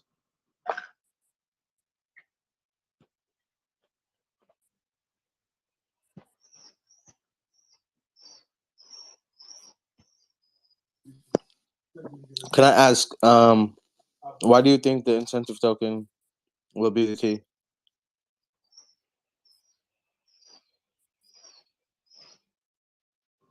Well, people like to farm, and when there's zero risk, farming an extra token and getting the fees. Not to mention, there's a lot of capital being right now in the sacrifice phase, a lot of stables. So I think maybe those that's money that's now sitting aside. I think there can flow maybe some into the rules. If ERC20s and the PRC20s are backed and there's zero risk and permanent loss, I think it will get a lot of exposure to Marine or the guys the other communities.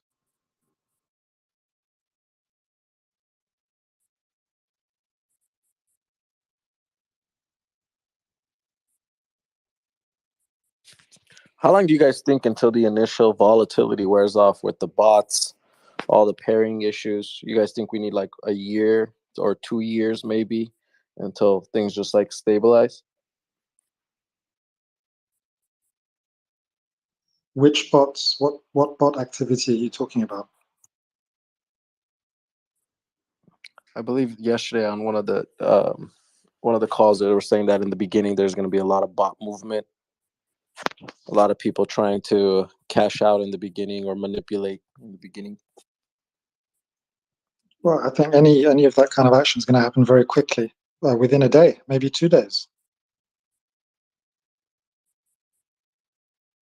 I think it's going to be the same as most coin launches. I mean, you see when most new coins launch, there's either a big fat red dildo or there's a big green dildo, one way or the other. And there's always a lot of volatility in the first couple of days.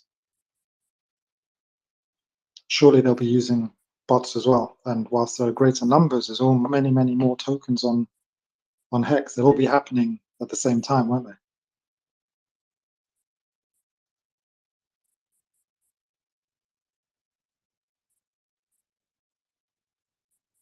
Do we have any idea what the yield is going to be for staking, farming?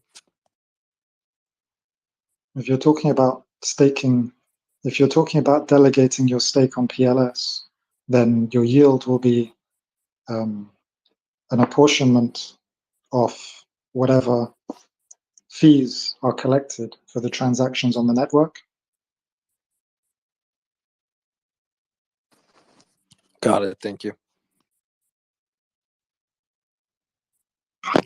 If the system is vibrant, there'll suddenly be a lot of bots. So, as an example, if arbitrage bots, I'm talking about. So, if the crypto is the ERC20s are more highly valued, for example, than the equivalent on the PRC20s, I'm sure there'll be arbitrage bots that will try to trade them in or out to balance the prices. So if any side basically goes up or down in value, the equivalent PRC20 or ERC20 will be balanced in value accordingly. So I expect a lot of bot movements anyway. So I think that's going to be based, though, on the assumption that they are viewed as having equal application. I think that the token developers themselves, if they intend on using the Pulse chain side, they most probably will be using bots, and they'll try and be capturing as much of that as possible. And they might even have that as a precondition to even operating their token on the Pulse network. So even without them, yeah, there'll be traders speculating, but I think that all of the whales in the space, be it investors, speculators, or indeed the token developers, already know what position they want to take. And I think all of that will happen relatively quickly. Yeah, but this is a living thing, right? It's not set in stone. So the value, the perceived value can change over time, especially because the tokenomics are a little bit different. The fundamentals are a bit different. So we know that I think it's undervalued that the main fundamental of speed of transaction and gas price of transaction is going to be a big factor.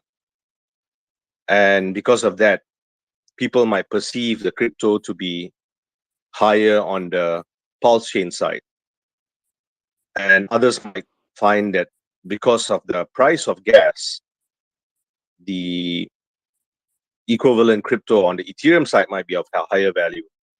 So all of this is left to be seen. So it might be that it doesn't necessarily mean that HEX will be one-to-one on both sides, for example. It could be that the value of HEX is higher on the Ethereum side at a ratio of 2-to-1. So it might be 20 cents on the Ethereum side and only 10 cents on the Pulse chain side, or the other way around. So that left to be seen. And I don't think it's just the estimation of the price on either side. I think it will be very, very fluid, very dynamic, not just in the beginning, but over time. I think that it's a very speculative space, and I think lots of stuff is overvalued from certain perspectives. But as I say, based on the econometrics you're describing, the decision is ultimately in the hands of the developers and the whales. In other words, those who own the greatest share of the tokens on Ethereum, and what their strategy is or what their goals are with regards to that token on the Pulse chain network.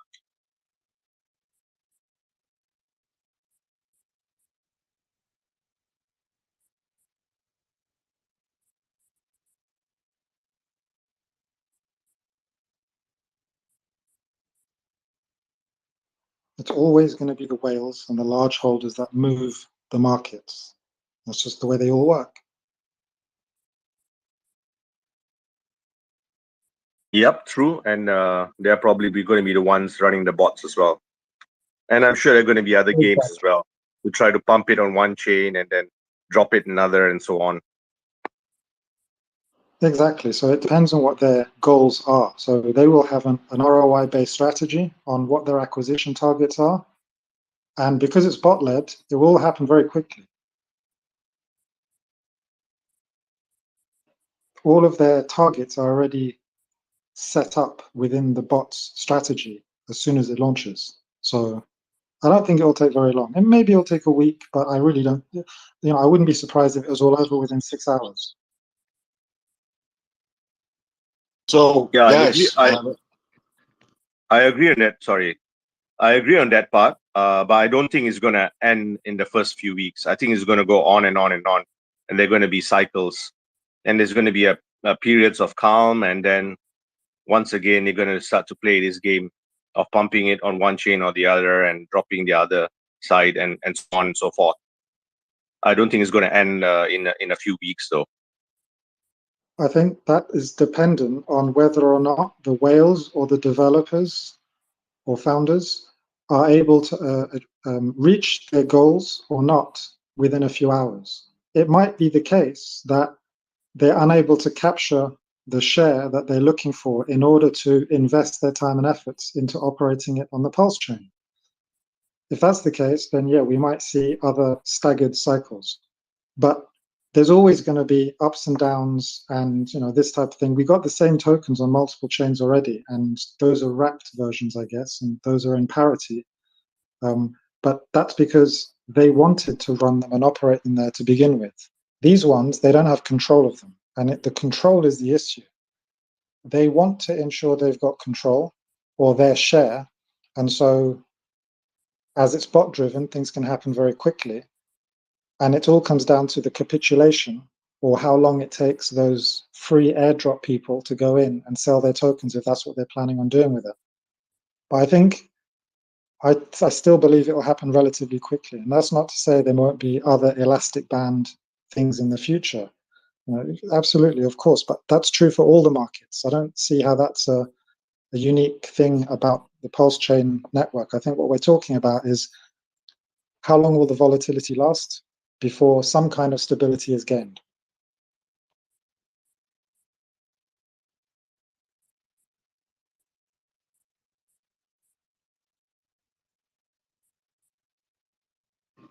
So, guys, I have an idea.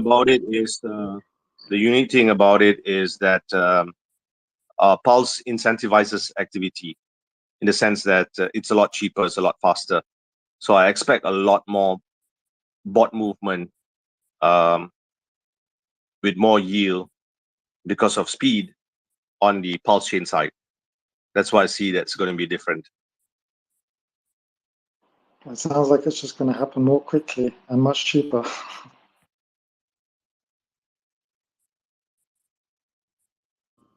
So, guys, what's your thoughts? So, if somebody steps in and buys, like for example, Yearn Finance on the Pulse chain, and he buys a big bag of it, there is not already bridged in Yearn Finance, but he sets a very high ratio, like on the ETH side, but in Pulse.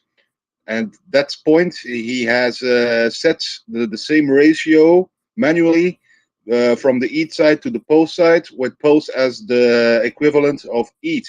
So he's the first market maker, but there is not bridge in Yearn. So he can, how do you say in English? He sets the price, but the market has to pick it up afterwards. Well, if he's got a big enough bag on either side, then he's the whale. He decides the price. Doesn't matter how much the retail customers want to try and impact that. They'll just be putting dents in, and he'll maintain that ratio. So again, it's the whales or the developers. If they get a big enough bag to maintain the price they want to hold, then it's done.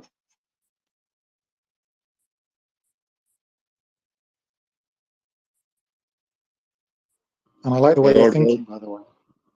But are the whales on the ETH side, do they know what's going to happen on the Pulse side? Because I'm a follower of Richard Hart, and I know what's going to happen. I can get into the PulseX and buy a big portion of the Yearn Finance derivative. And afterwards, a couple days, weeks later, the guys from ETH are seeing that their liquidity pools are drained by us guys, and then they're gonna step in. But we set the same ratio at the first stages from the ETH side, but then at the Pulse ratio. So then we are the first market makers, and then we didn't had the Yearn bridged in, but we set manually the prices from the ETH sides. Yeah, that's the plan. But the danger there is that if the original developers or original whales or those who have influence within that particular application don't get their piece of the pie, then maybe they won't support it on Pulse. And then you won't be able to justify that price very long. Yeah, that's true. When there's no utility for that token, yeah, then you're bought. Yeah, shit, yeah. I think everyone, all the whales, everyone knows about Pulse coming up. And I think anyone in the know, they're already working out, they already know what they're going to do. And it's important that they get their share. Otherwise, it's not really going to work, unfortunately. They have to get their share. Hey, I mean, look, they're gonna always have it, so it don't matter how long they take to see it, but they will see it sooner or later, and we're just gonna have to work as a community to, let them know.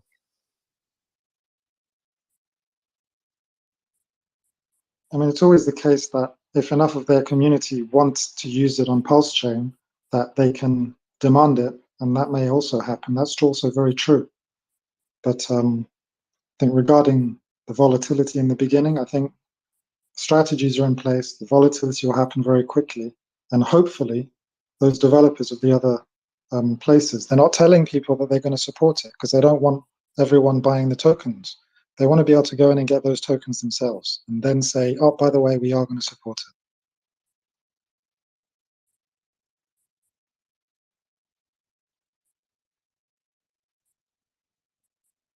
Because they're going to lose all those tokens that are in the liquidity pools, right? Because that's all being reassigned. So they'll need to put back in again in order to acquire those volumes to control the pools. Do you guys foresee a lot Okay. of dumping? I see what you mean. It'll be like a double-sided sword, basically, for the people providing liquidity. But still, they're gonna get their liquidity on the Pulse Chain side, though.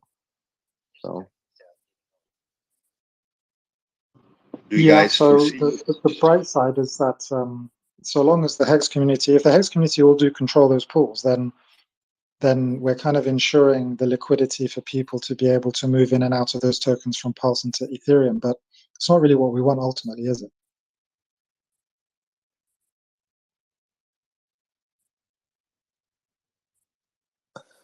No, I was saying if I'm just going off your topic where you was like, what if? Oh shit! What if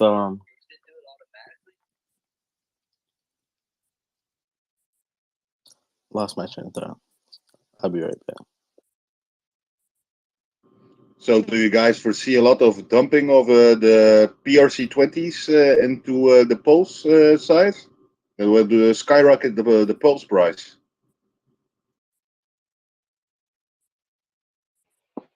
Yeah, I mean, I personally think it's down to the developers and the whales of those tokens. If those whales and developers want to support it on Pulse Chain, then it won't dump off heavily. And if it does, it will bounce back up relatively quickly because they'll have bots in place to sweep up the volume they require to have that adequate control.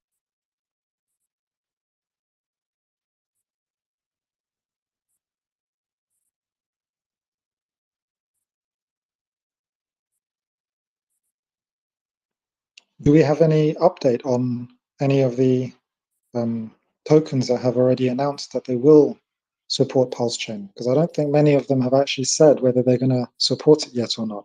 And that's the question.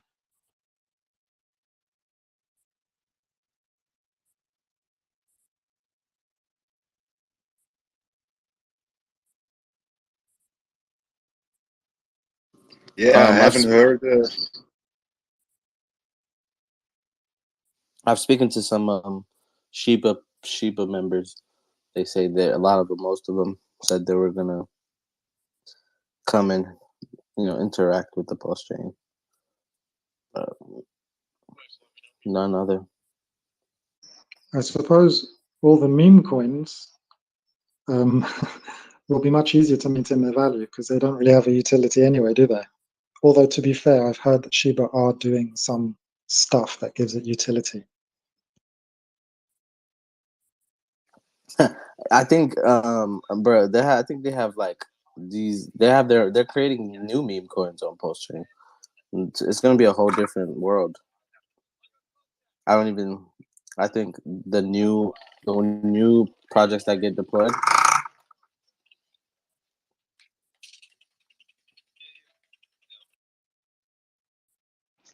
Do we know what the new ones they're creating on Pulse Chain are?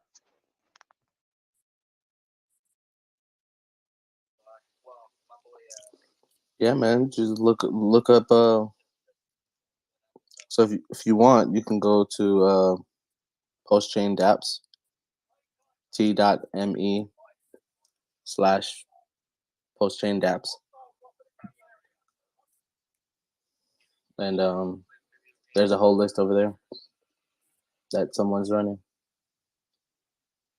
But DYOR, that's like the main thing. Don't just invest in like hype. That's like very, very good way to get wrecked.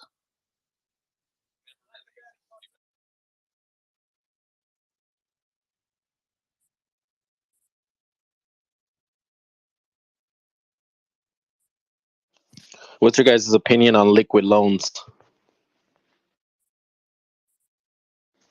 Oh yeah, baby.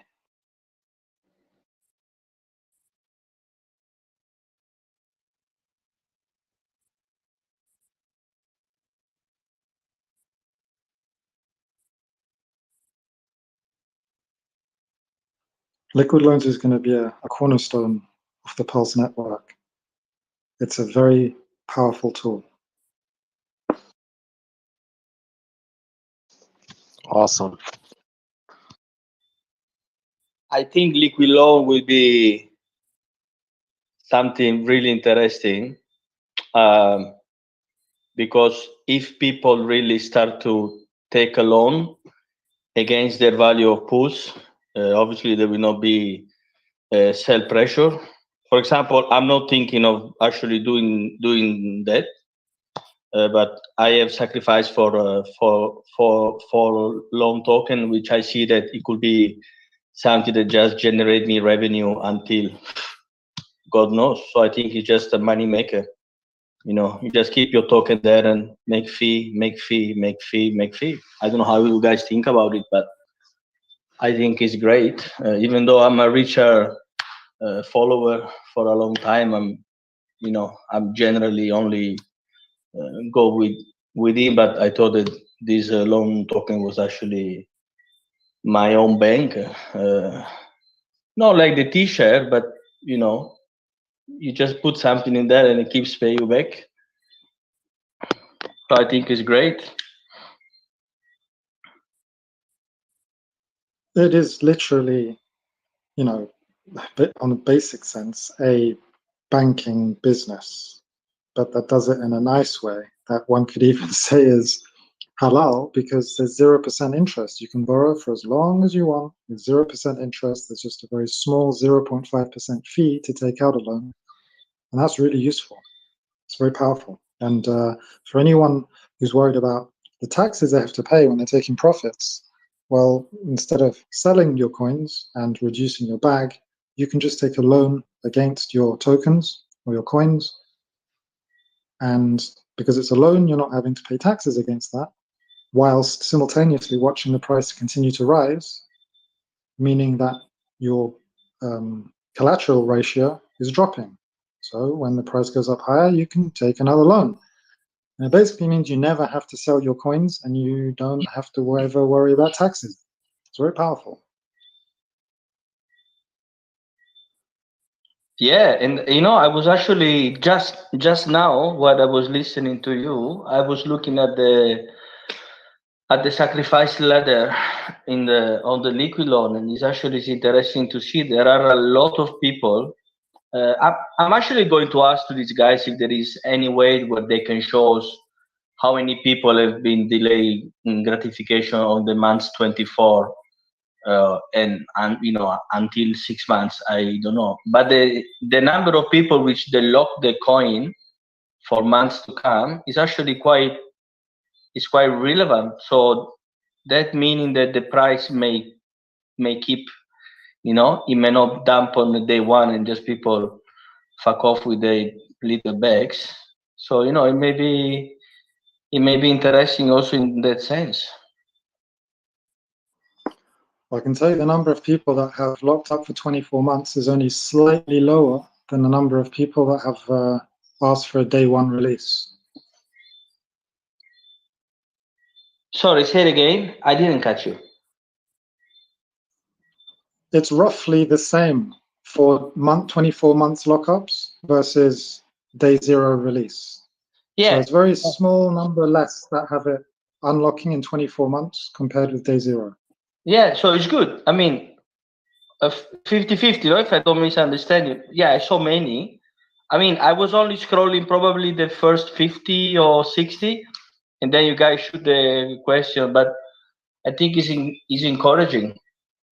Imagine for me just living there, the loan token and keep minting USDL. That actually is my ultimate plan. I don't care much about tax, for example, because where I live there is, is a tax-free environment, so there is not really much worry about tax. I'd be just happy delegating my post to get my little reward and just wait, steak and chill, guys. I have a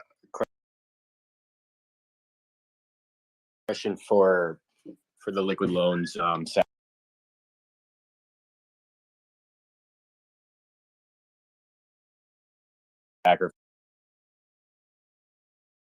a scale, I'm assuming, or so what, yeah, you go from. I don't know. Is 24 like the bare minimum to get like a next tier bonus? If like say there's 23, not that much different from 24 months.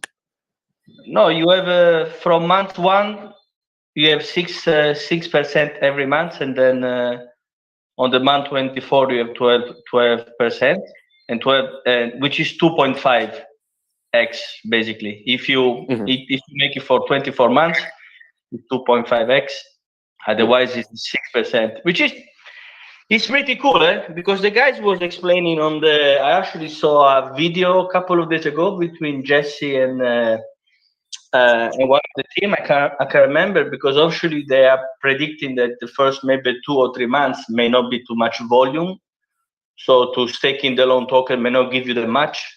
So it makes sense actually to delay a little bit, and you can get more tokens. So I think it's interesting to see what happens. I mean, this is all what's happening in the next 30, 60 days or 90 days. I don't know, but fuck, I'm so excited.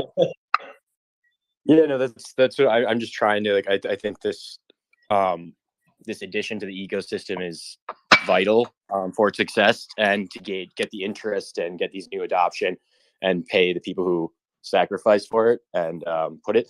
But I'm trying to think like I don't think that it will be really up and running and retaining new users for at least like 12 months.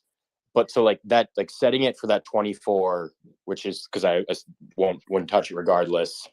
That's like I'm trying to think of like weigh out the options of say sacrificing for a year, then like reassessing where I'm at versus doing that 24 just right at the get-go. 24-month lockup. In the beginning, most of the rewards or yields that you're going to be able to get from this platform will be from providing liquidity to the stability pool. And in order to get that liquidity for the pool, you either have to buy USDL on PulseX, or you need to take a loan against the Pulse that you lock up with them. And then that way, you're going to receive the loan token as a yield for providing that stability. And bear in mind that the amount of yield that you will be getting as a reward will halve every year. So there will be half as many loans given out as rewards for the stability pool providers every year, half as much.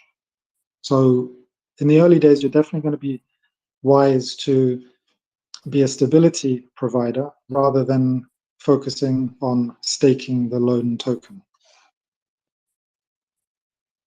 Okay, got it. No, that's extremely helpful from both you guys. Really appreciate it. And just to be clear, in case you're unaware, the reward you get from the loan token staking is the fees that people pay in order to take loans on the platform. Okay, and just like, I mean, obviously it's going to be, I have to figure it out, but what do you think of, like, so right now I'm sitting with the bag of PulseX that I don't really want to decrease, but I did not get into the Pulse chain sacrifice, and I very much want to collect like as big of a bag as I can of that. But then again, the money, my fiat money, to splitting it with like liquid loans and trying to get Pulse, like, do you think, like, could you go like a 70-30 somewhere if I already have what I want for PulseX and then sacrifice some of that for Pulse? Or do you have any like insight or, I mean, way of thinking maybe that could be helpful for me as I try and lock down these final positions? I'm not sure what the best solution would be, but I can say, as much as I don't want to say it, you can always buy it, and you should consider which tokens are going to have the greatest liquidity. So if you want a whole bunch of Pulse and you don't have the equity on the Pulse side yet to purchase that Pulse, then you might want to consider purchasing a whole bunch of HEX so you can trade that for Pulse on the Pulse side. Yeah, that's what it's sitting in right now, and that's what I was kind of thinking of being a play. And like I screwed up of not getting the USDL and actually I putting it all in, because I consolidated like 5 different shit coins all into good old Rich Hart ecosystem. And so I put it all into HEX, and now I'm thinking like, okay, now I gotta swap it back for stable coin, then sacrifice it on liquidity loans, and then hold the remainder for whatever I can scavenge up for Pulse. In fact, you know what's going to be the best option for you, without a doubt, and more than likely, is sacrifice now more for liquid loans. Just get more loan tokens and then trade that for your Pulse. Okay. You get the best rate now because it's just a launch token. Okay, so almost go. I mean, yeah, because that's what I thought. You get. Is it the interest paid in interest paid in Pulse? So you don't. There's no interest paid in Pulse, but when you've got the loan token, you can stake that, and that generates you USDL or PLS, depending on if people are taking loans or repaying the loans with more PLS. But with the loan token that you get, you're going to be able to trade that just as you could trade HEX. But because loan is a brand new protocol that has not gone through price discovery yet, you may see an increase in value very early. And that you're avoiding the price war between HEX ETH and HEX Pulse when the chain launches. Yeah, no, that's actually a really good point. I think that's because that was definitely the route, like one of the routes I was thinking of like just going all in, and then like you're just slowly harvesting. And then I was thinking of like, say I have whatever 10 PulseX right now. I was thinking of giving like of that pre-market, I don't even know what you'd call it, like pre-PulseX sacrifice for Pulse. I was thinking of just divvying up like 20% of that bag over. So then at least I'll have some in the beginning. I think it's going to be pretty wild. There's going to be a lot of wild fluctuations. Like just, I would suggest like maybe putting in a small percentage of what your target total amount is at the beginning, but waiting a few days for the markets to calm down a bit before deciding how you want to go about it. Okay. Yeah. No. I really appreciate the advice, the insight. So thank you for that.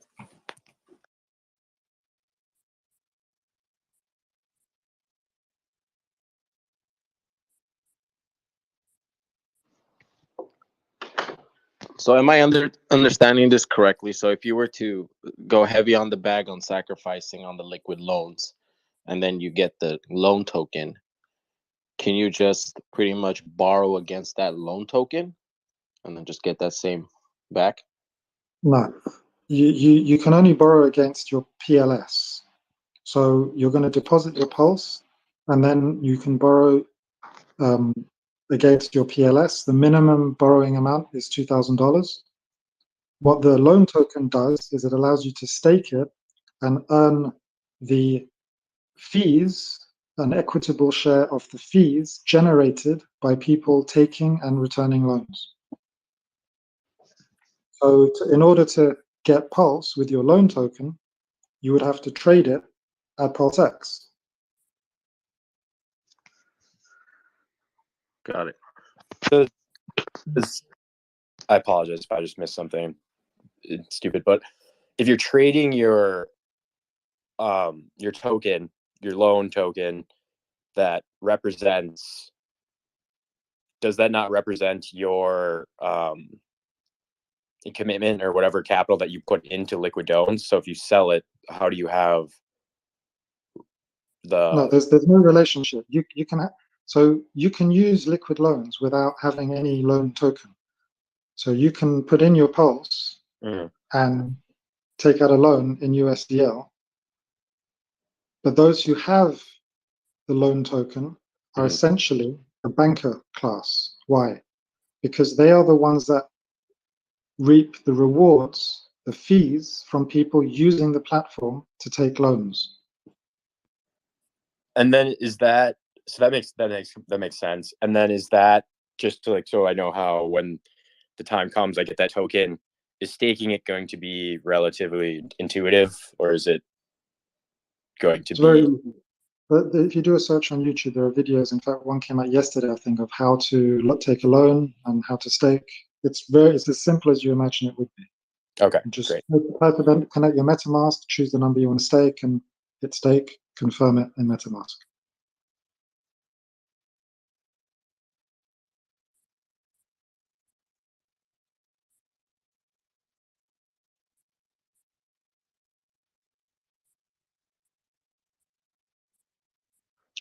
So Omar, I have a question about market cycles.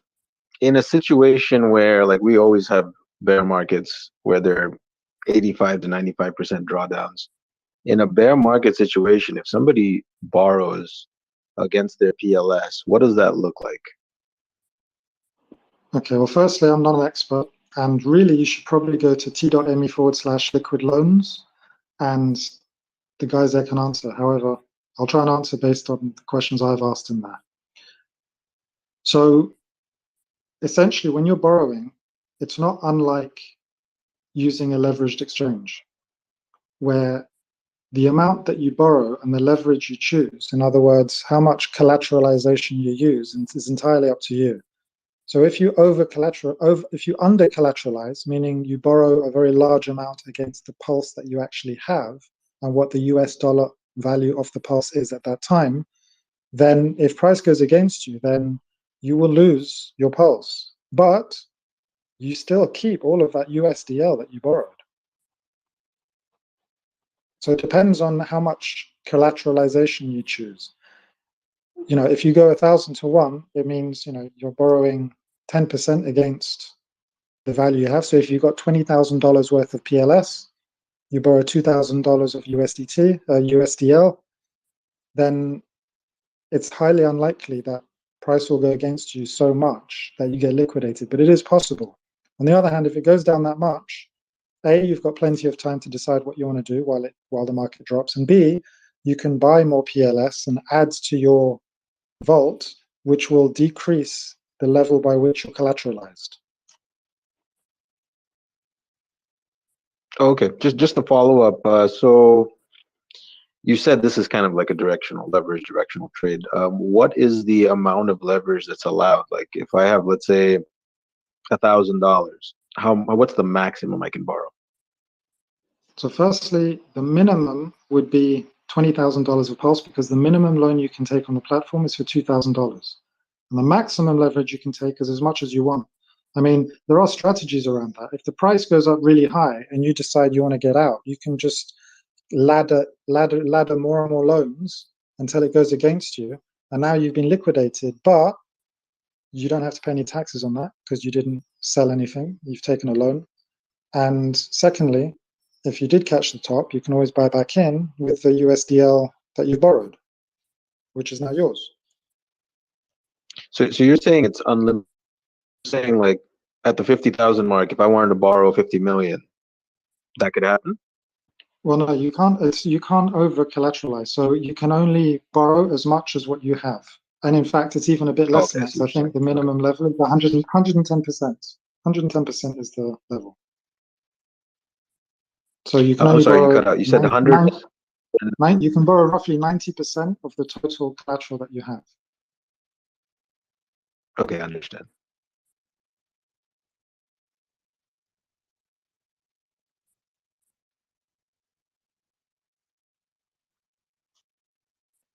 I think that's the level. You'll need to double check that. It's either, I think it might be another protocol that's at the 110. I think maybe Liquid Loans uses 150%. So maybe you could only borrow 75%, but it's in that region.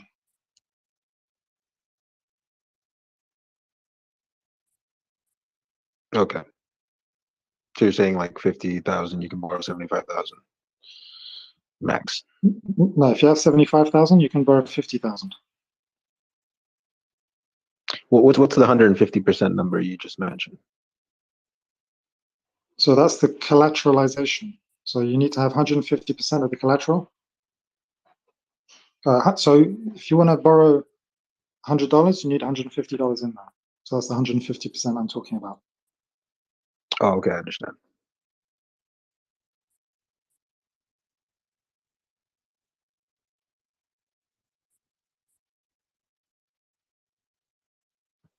So it's the inverse of what the banks are doing. So the banks only keep a small percentage, and in this platform, it's always over collateralized. So it's not possible for it to fail. I mean, the chances of any failure is so remote that it's not even conceivable.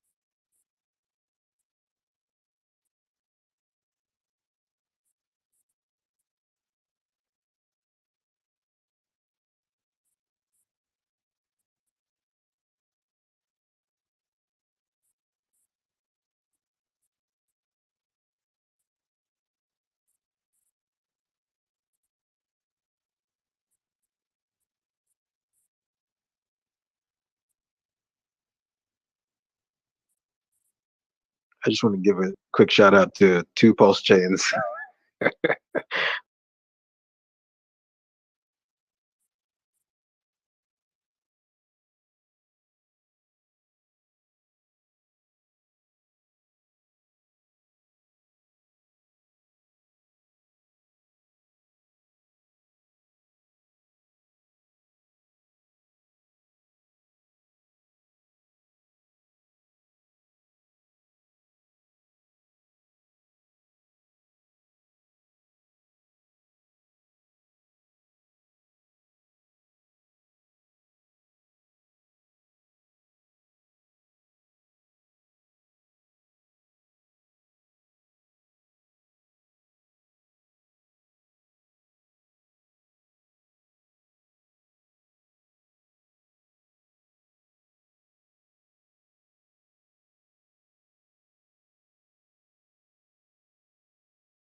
avenues need to be created anyway, and we're all in it to see it grow. And at the end of the day, you don't really have to play big in those type of DeFi's. I literally stacked yesterday for one of these Pulse Chain DeFi projects.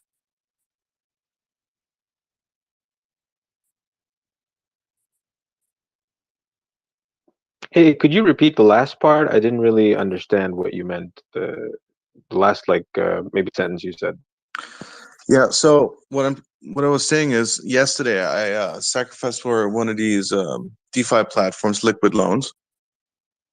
And yeah, I think you don't have to go really big into them, right? You don't have to go neck deep, but just contributing a little bit helps the ecosystem to grow faster, right? Because if it's not going to respond, if it's not going to produce anything, then then it's not a huge loss, but it was a contribution to the cause. That's what I'm trying to say. Do you guys see it the same way as I do, or do you guys have a complete different type of angle on this?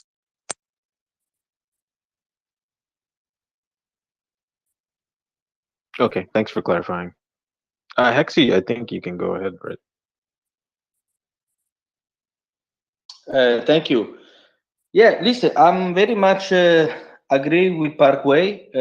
I also believe in diversification. Like all of you and most of you, I'm an Mexican, PulseX, but also I don't understand why not to grab an opportunity when we know that unless it's a scam or it's a rug pull or which well, nobody knows, but if you have a new project which Let is me know going in the on chat and, if you can hear the Twitter space. when Can you you have a hear lot of things Mexican, okay? which we know they are known to be people that they don't sell no matter what, at least most of them, then why not? I mean, I see a lot of Discord on Twitter actually the last few days, which it does. I don't want to say it make me sad because at the end of the day, I don't give a shit. I do my things. Everyone do their own things. But if there was more collaboration instead of shooting each other, I believe that this ecosystem, this new pool chain, at least with whoever is inside, I don't say you must support an Mexican because no, that doesn't make sense. But you can support even if you don't put your money in. Because at the end of the day, any cash that flow in the ecosystem, we will just benefit. We will just benefit even if we own the Pulse token. So yeah, that's my thought.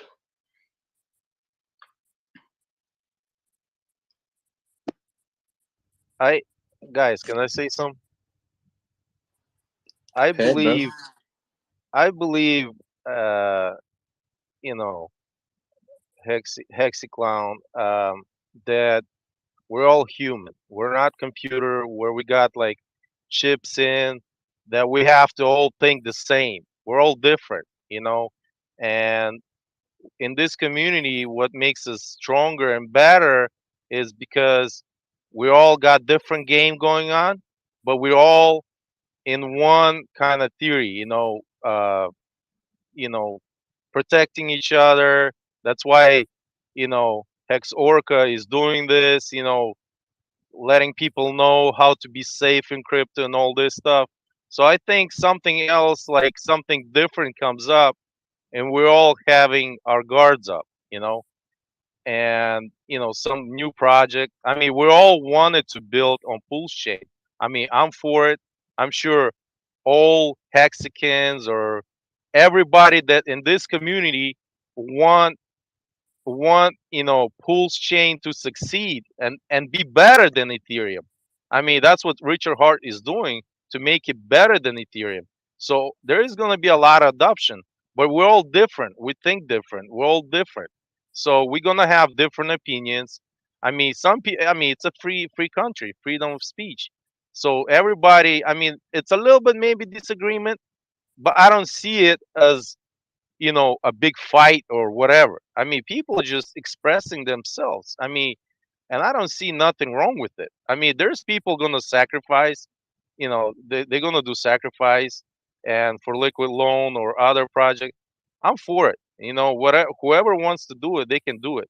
But if you guys think throwing money on something that's gonna do better than richer hard product, I mean, I don't know. I mean, you take that decision. If you have I that two, don't three think. hundred dollars extra to throw on that product, and you think it's gonna outperform, Pulse Chain, PulseX, go ahead. It's a free country. It's your money. So Yeah, sorry, John. No one said that.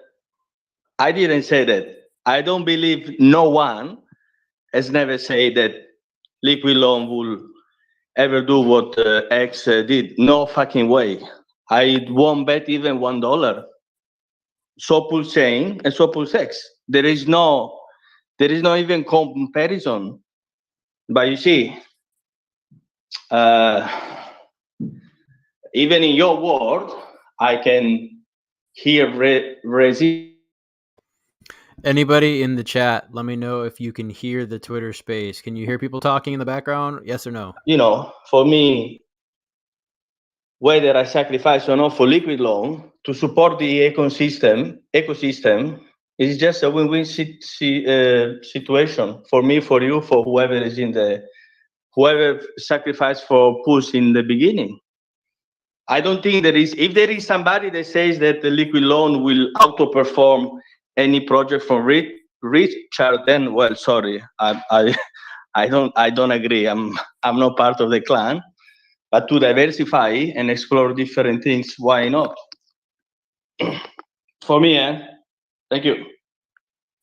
no. Listen, when it comes to money, we're all independent and we're all different investors in this crypto game. Okay, Hexiclown. I'm not resistant about it, but I'm watching, okay, where I put my money in. Okay, some projects I lost, some I gained. I'm an OG. I've been in this Hexagon community for a long time, so I've seen up and downs. I've seen people getting liquidated. There's people just, I mean, it's been a lot of things going on, not just in Hex. I'm talking about other projects. So we're all different. Like it's your money. You work for it. You sweat for it. So it's your money to decide where you want to put in. Just like me. If I want to buy this car, I buy this car. It's not who tells me what to buy.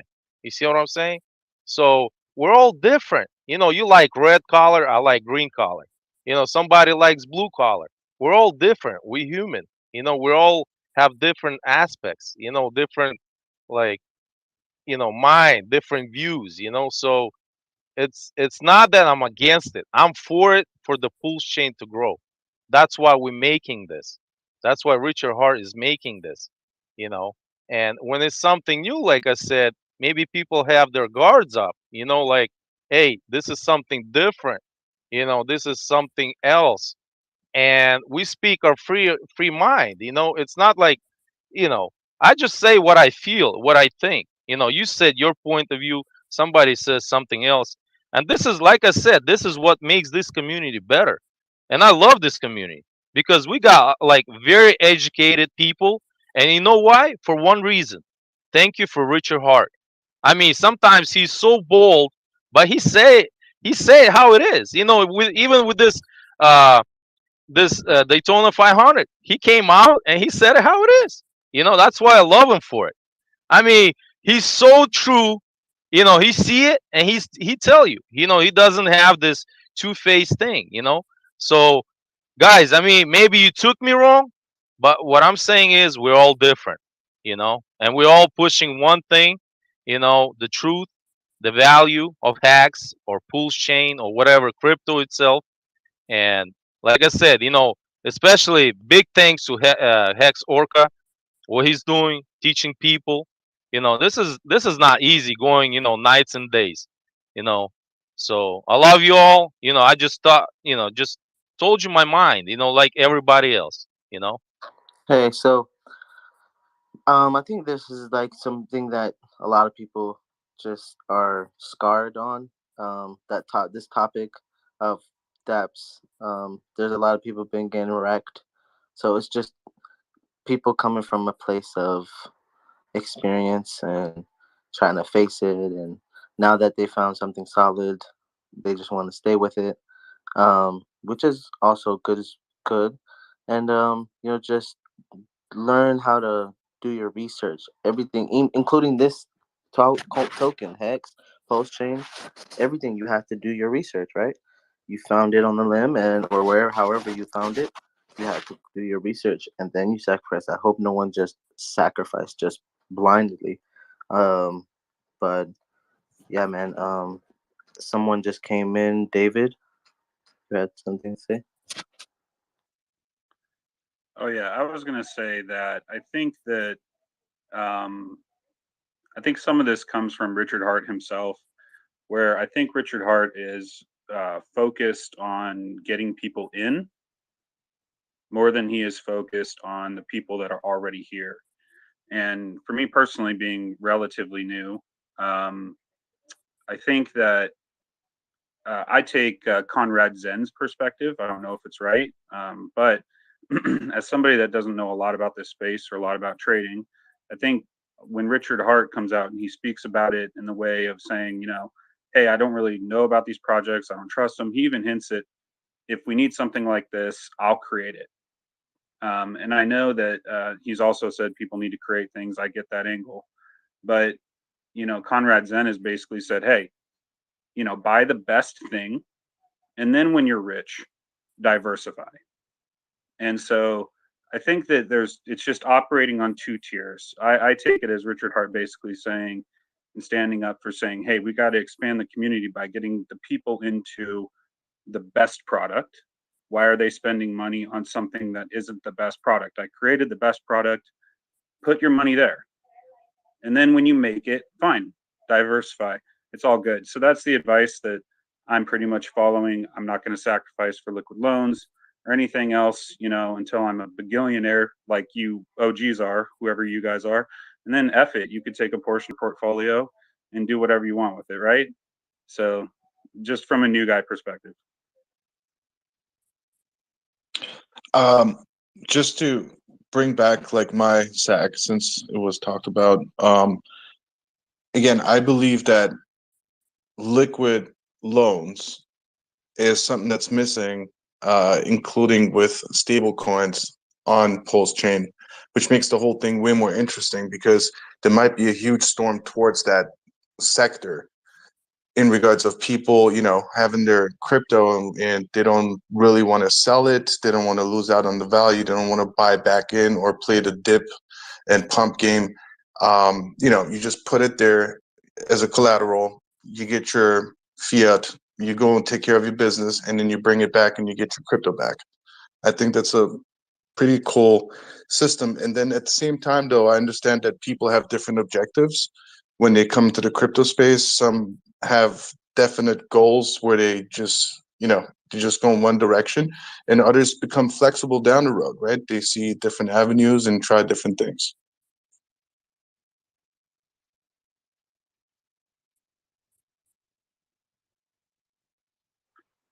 I think that there's an element of, I don't know how to say this other than Richard Hart himself, almost using his tokens to teach people like virtues. It's like that's part of the genius of what he's created. He's like, hey, I'm going to fake these guys to come into these coins, and then I'm going to make sure in some way I'm going to try to make them better people. So I think the liquid loans thing is really working on that level, and it kind of forces the community. And I think Richard Hart forces us himself to talk about, we do have to address what is best for the community on some level. We all, of course, the cryptos, there's going to be people that create things that we can't help, and you have choices. I mean, Richard Hart openly admits that you can do whatever you want, but is there a better way? And I think that he's openly, when he states, well, I give you this advice for free, that's kind of him saying, hey, you're sitting down with a guy that knows what he's talking about. I'm an expert. You should follow my advice. On some level, buy Hex, buy Pulse, buy this thing. I'm not supposed to give you financial advice, but this is the way to go. I'm kind of taking you under my wing. So there is that element of like, he's not saying it's not laissez-faire. He's not saying, hey, do what you want, you know, it's all good. He actually wants you to act a certain way. And I think that's where a lot of this comes from in debate.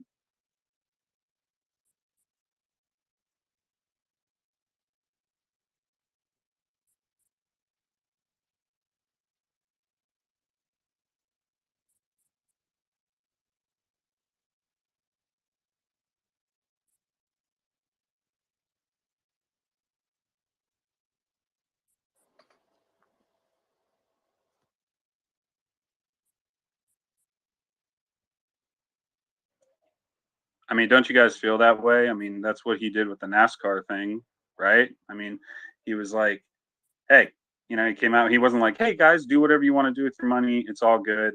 No, he took it to the next level and he basically said, no, you know, he stayed true to his ethos and the entire reason why he did this thing. And he's trying to, I think, elevate the community, make sure, teach us all, make us all better. And I think it's, you know, this is going to continue. There's going to be more splintering from what I can tell. Um, and, you know, I think Richard Hart is going to drive some of that. You know, he wants to maintain some purity in his system and he actually cares about that. So the NASCAR thing was a perfect example where he's like, hey, I love you guys, but do better. Yeah, I mean the NASCAR thing was, from what I understood lately by watching his or listening to his talk yesterday on Twitter, and then today on Telegram there was some mentioned, and from my understanding is the community builds the branding and Richard works on referrals, right? So Richard is not going out and saying, hey, come and join us. I mean, he does verbally, but he's not putting any money towards advertising. And from what I understood, the NASCAR thing was also a crowdfunded thing. If I'm wrong, please correct me because I would like to know. Yeah, no, that's It correct. was crowdfunded. Crowdfunded. Yeah. Sorry to interrupt you, Omar. I thought it was very interesting. It was crowdfunded. I thought Motley's reaction to it was very interesting as well. And it was cool. And I guess the NASCAR thing is going to continue, but I think Richard puts his 2 cents into the community and he's doing the right thing, I think, you know, by straightening us out, you know, and saying, hey, you know, what's a better way to onboard people? This is how we need to focus. We need new people like me coming in. Otherwise, you know, the people that are already here are just going to be dropping their money on whatever they think works. And he wants to see people actually adopt it for more than just, hey, let's get people rich. You know, he actually wants to make people better. So, and I think it's working.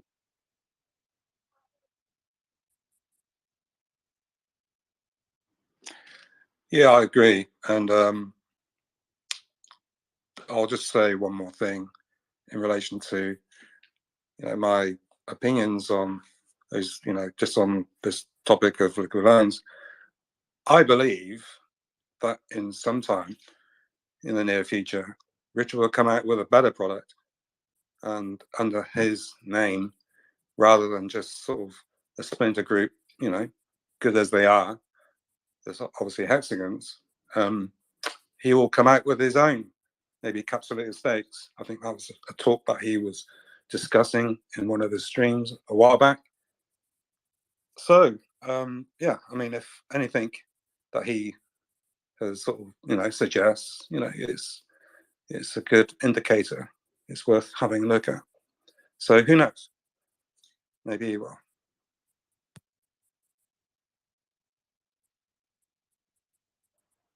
Yeah, I empathize with Richard. I mean, the guy is like a galaxy brain. Obviously, there's very few people on his echelon, and with wealth and success, I imagine how frustrating it must be to try to explain to people and mess with their ideas and shake them loose. You know, some people are like built into their ideas like diamonds. Other people are pretty flexible and almost to a point of gullibility. You know, there's not a lot of balance, which is the problem.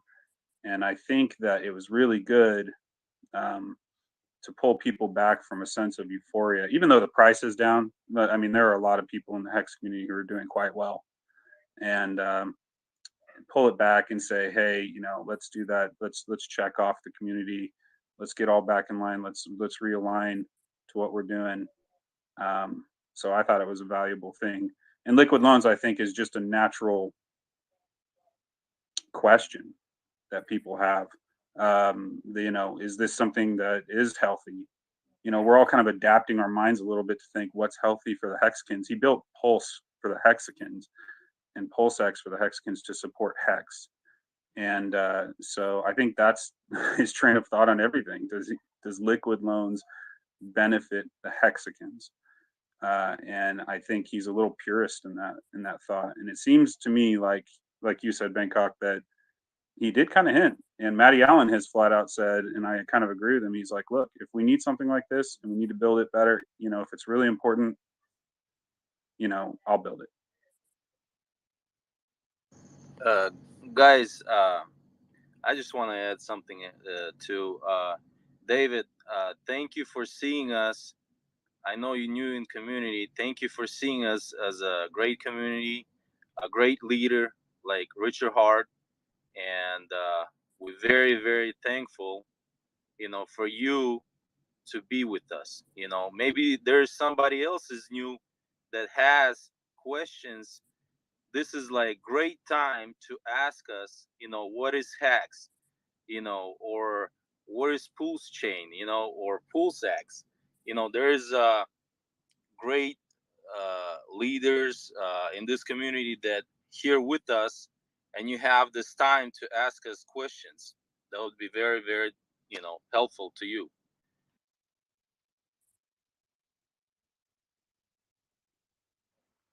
Okay, I'll try to think of something. I've been watching a lot, and I kind of get obsessed with it. So I feel like I understand it, especially Hex and Pulse and PulseX for the most part, as much as I can right now. But I'll try to think of something. That's a good suggestion.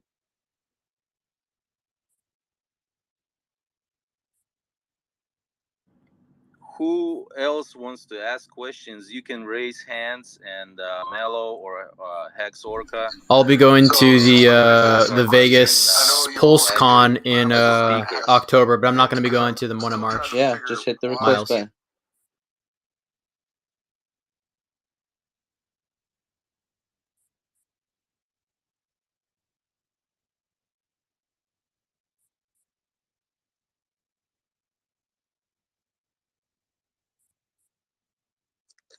So since nobody's asking a question, I know you all hate it, but I'm still going to ask.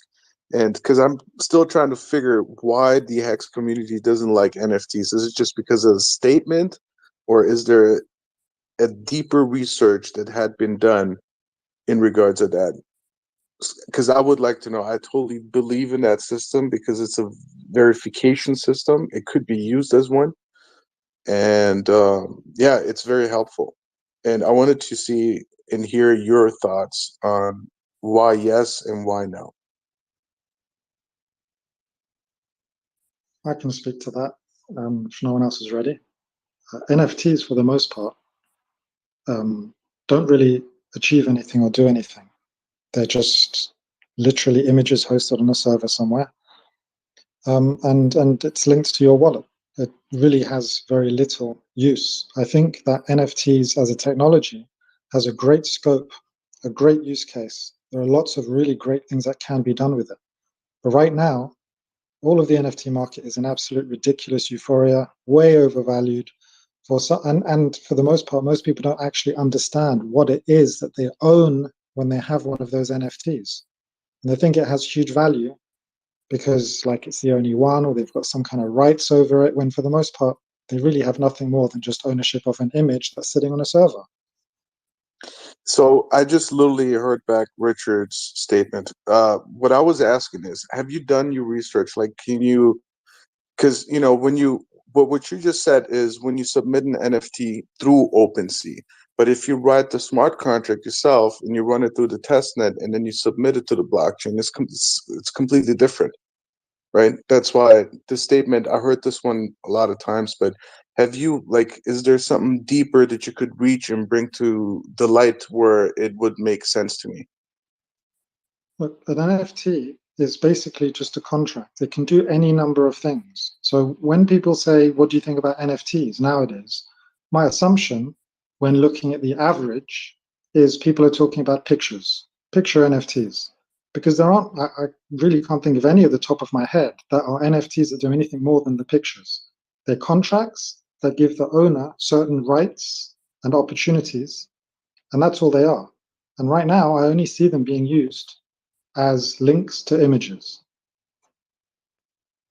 So Parkway, I kind of flipped the question back at you, right? I know that there's a billion-dollar, multi-billion-dollar identification market, or people want to be identifiable without exposing their identity and stuff like that. And I think that's potentially where NFTs could head and be valuable. Even though I do understand that linking JPEGs is not it. Where do you see value? Like you said, you can create the contract on the testnet and deploy it. What kind of contracts are you creating, and how are they different from the standard just JPEG link that's not even, that probably will not be hosted in the future, right? Those servers will probably go down eventually, at least some of those servers. Thanks for the question. That's a very good question. So NFTs, yes, the picture is just a facade. It's the exterior of the contract, right? It's just so you would identify yourself, as you mentioned. People, that's why we got the ape thing going, right? A lot of people identified themselves, and when you look back into history, in the 70s, people used to have monkey posters hanging around in their house, right? Like it was a hip thing to do. Now it's retro. It came back as a digital form with an art that represents a monkey. Now, based on the contract, how good it is written, and if it's stakeable or not, or if it's used for validation purposes, we had a few discussions where things just popped into my head since I'm pretty deep into this. It was actually a security question in regards of how can we make this crypto community safer, right? And one way to do it is if you would associate an NFT that you would hold in a whole different place, and before the hard wallet would extract that, it would verify if you are the owner of that NFT, right? And then you can build in another step that at the other end you would need to, like, signing a certificate if that's needed, right? Then you would do that at the same time. Then you all of a sudden we just established way more security, right? Because that NFT allows you to do way more than just to show a picture, is what I'm trying to say. Yes, you can take copy paste that, but at the same time, the music industry, I don't know if you guys heard about it, Snoop Dogg purchased Death Row Records, and right after it, like I think 24 or 48 hours later, he came out and said, hey, Death Row Records, no more CDs, no more Apple, iTunes, no more anywhere digital. We're going to run them through NFTs. So NFTs, you can also use that contract and attach it to an audio file, right?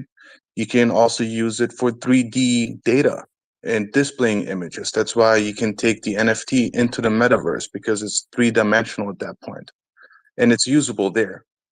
And yeah, so that's how I see the NFT world. Like yes, it is absolutely not a picture game. The contract is way more important than the image on it. The artwork buys maybe into an audience that likes the art. And yes, the current audience, not all of them are highly educated on NFTs and what the capabilities are and where it could take us. And yeah, so that's pretty much my point of view on NFTs. I think they're going to be huge down the road. Like, you can imagine the metaverse, you go to work, there is and imagine you're a lawyer, or it's a court date or whatever, every document that gets handed over, it's minted on the blockchain. So there is no more falsification into the document. It remains absolutely the way it is. And you can go then to your secretary in the metaverse, for an example, and ask for a certain document. That would be again recorded that user so-and-so handed over this NFT to user so-and-so. Now you can track the document. And the document, once it's edited and it's finalized, then you can freeze that NFT. Then it's done, right? Like you got so many options, so many things to play around with. It just needs a little bit creativity, I think. And maybe not everyone is there yet, but down the road, in a very short period of time, I think the next 3-4 years, we will get there. And that's why I'm like, we got devs here, we got people that are highly involved. I know Mello is deeply into security and entire Pulse chain and what have you not. And yeah, so, knowing all that stuff and putting 1 + 1 together, I think like even on Pulse chain, if this opportunity was taken by the hex-seeking community, by the devs, and turn it into a reality on Pulse chain, right, where we take the NFT, adjust the contract accordingly to certain use cases, and then introduce it there, right? This would be like a huge boom. You already have the audience that's buying into NFTs, right? It's just again, it's endless. So, Sorry. so you feel like if we can do it that way, there won't be no type of like centralization going on, because it being immutable, that's really hard dealing with those kind of credentials. And because you gotta realize with this blockchain, it's anonymous. We're all tied by a seed, and we just want to make sure that no one gets a hold of that. And if someone did, who and what would say or govern that that's your account? That's you. Well, that's an interesting thought, because we had this discussion about NFTs about 8 months ago in the Pulse chain. I was an admin in Pulse chain, and a lot of discussion, and it was like right off the bat, obviously Richard's against them and usually hates them, but obviously migrating the NFT ecosystem onto the Pulse chain. My question is, the ownership or the artist who's either painted, done the drawing using high resolution graphics on a computer and uploading an awful lot of data, obviously causing the ETH network to overload. If the owner or not the owner, the copywriter, okay, of that particular art, music or art, whatever it is, okay, if that's copied onto the Pulse chain, or it's going to be copied on the Pulse chain, you can't have 2 copyrights. You're going to have 1. So I can't work out at the moment, and I will. I'll do some research, but maybe somebody can chime in on this particular thought, because you can only have 1 copy. You can only have 1 copyright. You can't have 2 copyrights. For the great majority of these, the buyers are not receiving copyright ownership anyway. And secondly, even if they were, it's the same owner that will have the copy. They'll just have it in 2 different formats. They'll have the iPhone version and they'll have the Android version on ETH and Pulse chain. Hey, for me, I was just listening to what Parkway was saying. There are some use cases he talked about that are actually somewhat valid. I think I heard about one. There's a hip hop album, a classic hip hop album from Nas, a rap artist, and if you own an NFT, you get a fraction of the sales or something like some weird thing like this. Somebody was mentioning it to me. Yeah, maybe it was Mello. Yeah, streaming. You get all of his streaming for that album. Like not all of it, but everybody gets a percentage. Yeah. So I see that, there's some opportunity there, but a lot of what you described can be done with private keys, can be done with signing. And the thing is, the other problem I see is somebody who looks at things that are linked to the blockchain where there's, where you're hoping that the blockchain is some sort of truth engine for your link that you're tying to it. That server that you're linking to, anyone can hack into it and change the contents of the document. The document has to live on the blockchain. It has to be input by the party and stored on the blockchain for it to be actually unchangeable, right? You can't just link to a server using an NFT and hope that the person who's maintaining that server doesn't change the contents of what you're linking to. We've seen dozens of hacks. I don't need to go into it. A lot of people with an incentive can hire a hacker to attack a server and change content. So I think a lot of people, including Richard, one of the problems we see with NFTs, and this may actually solve the problem if they solve this issue, is they have to store everything that's in that NFT. Everything that NFT links to has to be stored on chain itself, right? Then you can actually think of the use cases, and then it could actually be more of a solution. But without that, you're introducing a lot of risk, right? You're introducing whoever runs the server. There's a risk there, right? There's some sort of a custody risk, and there's probably a dozen other risks that are less dangerous. But I would say the custody risk is high, right? You can't put a legal document on somebody's server and hope they don't change it, especially if, let's say, it's $1 million of assets. Right now, they have 1 million reasons to change that document, and yeah, that's the problem I see. And hopefully there is a chain that's coming that can store, these objects or visuals or whatever you're tying on them. But I haven't seen that yet. As to your statement there, yes, you can freeze NFTs. So that means it's not changeable anymore. So for an example, if you go, let's name it, OpenSea is the most used one. It's like McDonald's. So if you go there and you create an account, a creator's account, and then you submit an NFT, there are 2 stages. So when you upload your image or your audio file or your 3D image, you still can edit the information on it, and the last step is freezing it. That means it becomes it's unchangeable at that point. Loosely related to, decentralized storage is the next big thing that's coming. That's going to solve that problem. And again, with the contract, you submit it literally to the blockchain if you write the contract yourself. If you just do it over platforms, they got a standard contract. There's nothing special about it except that picture. That's literally what Richard says. It gets submitted to the blockchain and it's just loosely related. I totally agree with that. But then again, the picture, if you transfer it, let's say to your Ledger, you could, on Ledger, there's an app where you can actually see the picture. So the picture gets stored on the blockchain. Are you sure about that? Because everything I've heard so far is that the blockchain only has a link to the picture, and that picture is not actually it's not on the blockchain. You don't actually store the picture on the blockchain. The blockchain is the most expensive database in the world.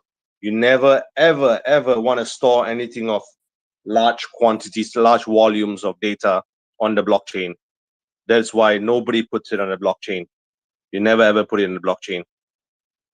So that's the problem I see. There's a lot of things like this where people are like, hey, we'll put something on the blockchain and we'll get some security that way. Some people are like, hey, let's take gold and then we'll track the amount of gold on the blockchain. But here's the problem. There's always a human in between the blockchain and whatever physical asset you're using. If something is not natively on the blockchain, if something doesn't live on the blockchain, you have risk.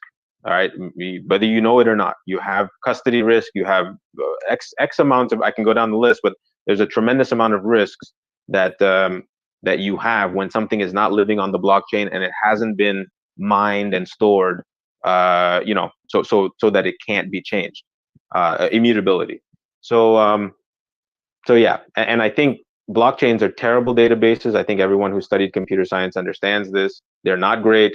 The use case that we're using it for actually makes some sense, but if you can avoid using the blockchain, right, as somebody who's working in reading and writing or doing it constantly, or at least reading and writing large amounts of data, you will avoid the blockchain like it's the plague. So I don't know what kind of structure is being built.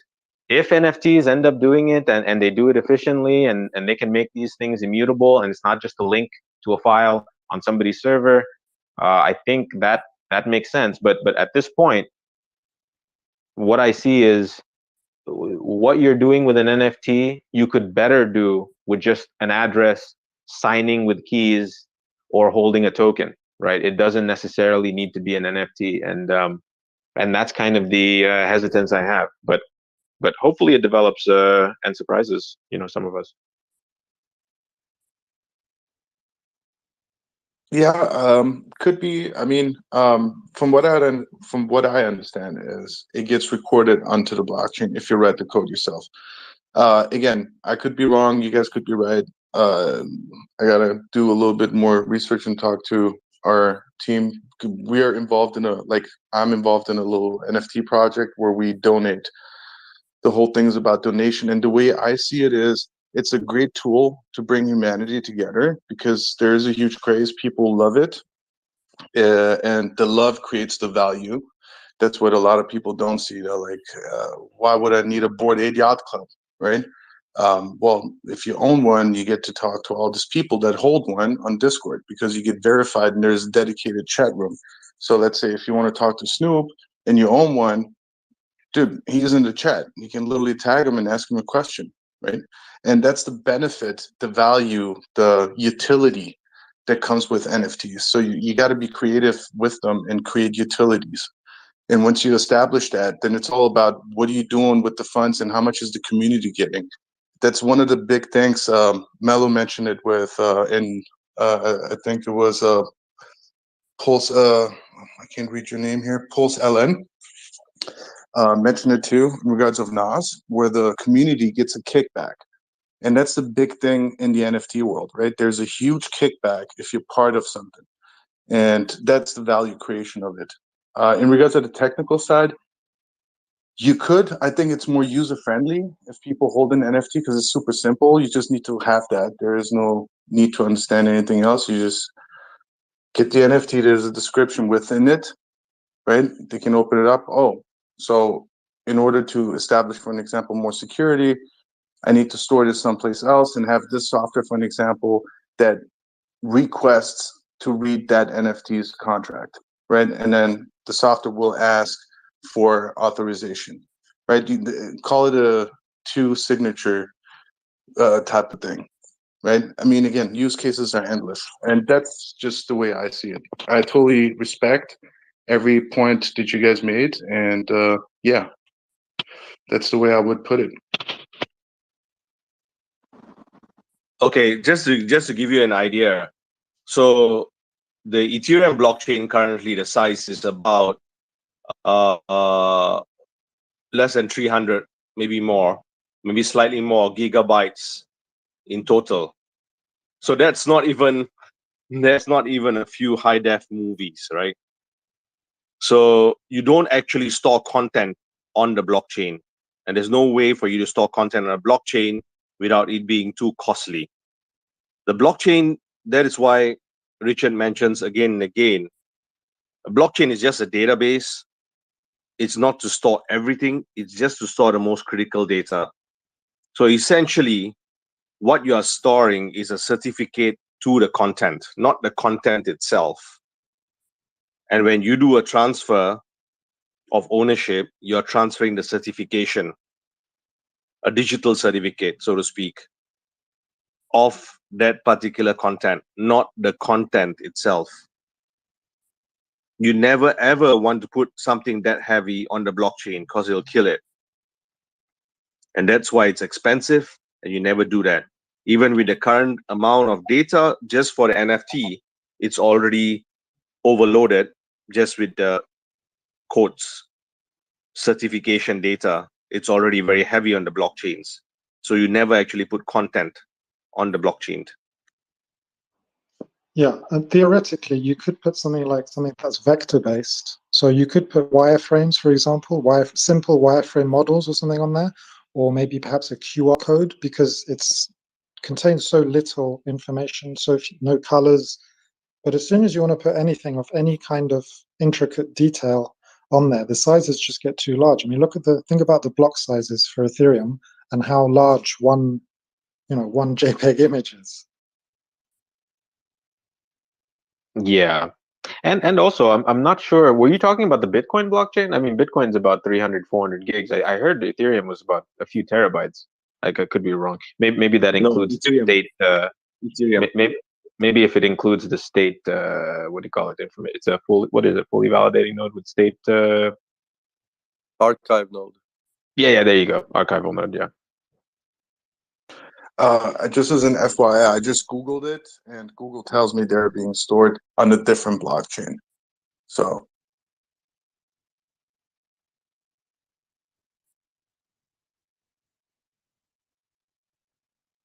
I heard it was something like IPFS or something like that was storing it, but that's not really immutable. I don't know. IPFS is not a blockchain.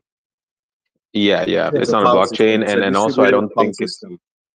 Yeah, I don't think that stuff is immutable, and things can go down.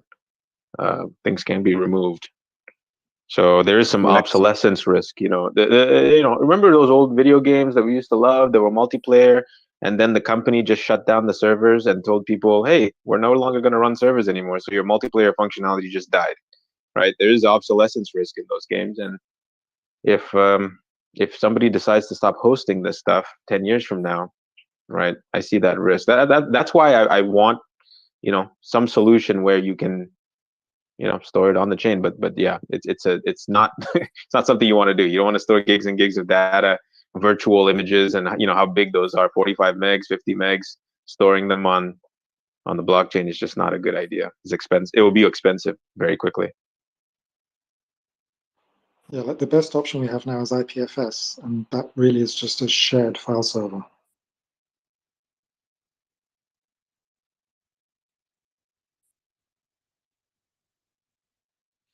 I just wanted to chime in on the stuff about the NFTs as well, as I'm building a NFT project myself. It's called PulseX. When talking about these projects, you can actually not see yourself, or if you look at the Dogecoin, do you think that Dogecoin would have the same amount of community without the pictures and everything behind it? I don't think it would be. And that's why this is very important, that you need to have this kind of picture base behind it, which creates community. And then of course you have all these stuff you can add to it, like tokenomics to the NFT itself, right? In our token we have, or our NFT, we have fractionalized ownership, where we pay out the dividends to people who hold the whales. They will get HEX tokens, which are converted directly from holding, and you can also stake, and a lot more. Hey, so I have a question. What's considered a whale? So the NFTs are called Pulse Whales. Basically, we created a lot of different artworks, and you can get one of those, and those are the whales. You can become one of those whales. sorry. Let me put it in a different. What requirements do you have to do to be, or to pass to become a whale, to be considered a whale? Sorry. Considered a whale in our community? Yeah. Well, you need to hold one of those whales, and you will actually be able to get one of those whales for free if you have a stake in HEX, and that's in PHEX, because we will only allow the people who already have a stake in HEX, that when they get their copy on PulseChain, they will be able to claim their NFT. And from there we will announce some more stuff, and there's more stuff coming, of course. But yeah. Okay, so in order to get it for free, you have to be staking through the fork and get your copy of T-shares. Right? No, you need to stake in HEX beforehand, and we will see that you have staked before, or we have a contract that checks that, and then if that contract tells yes you have staked, then you will get your NFT, and then you get a random NFT, and by randomness you will get NFT which have different attributes, which you can use to certain stuff. Like we have a community we're building up, and with we're building kind of what can I say, like a how can I explain it easily? It's like entrance activation with the NFT in a way for that club, social club, But like board so ape yacht anybody club. can own the NFT. It's not like a whales club. And everybody can own it, of course. Everybody can own it. You Okay. can become a Pulsemer. So here's the thing. He could, so Mello, for an example, you had that concern. Well, it's not whales per se. It's not like Bored Ape Yacht Club. What they could do, so initially they motivate people to go and stake on Pulse Chain with their HEX, right? Once that is established, then the smart contract, for verification purposes, you would allow it access to your wallet so you can read it that it's staked. Then it gets verified, then you get your free NFT. Now, if you're super well and you see the opportunity to create a smaller community with extreme whales, and they call them diamond whales or whatever the name would be at that point, then they're also going to create different artwork, and they might offer it again for free, or they might offer it for minting purposes, like maybe they would pay for the gas fees or whatever. And then they can put a limit and say, hey, if you have staked over $2 million in HEX, right? So the contract would read then whatever that amount is in HEX, then you would You be get eligible to get one. Exactly. That's a good one. And only 10% of those whales you will get access to that club in our case, though. Yeah. Okay. Yeah. Okay. So all of a sudden, the staking community on Pulse Chain have their own little NFT community where people can actually get in touch with this big players, right, on Discord and talk game. That's like huge, right? All of a sudden, you got a crystallized community that's staked on Pulse Chain with HEX, where they can go back and forth. So it's access. Let me ask this one more time. So it's access to what again?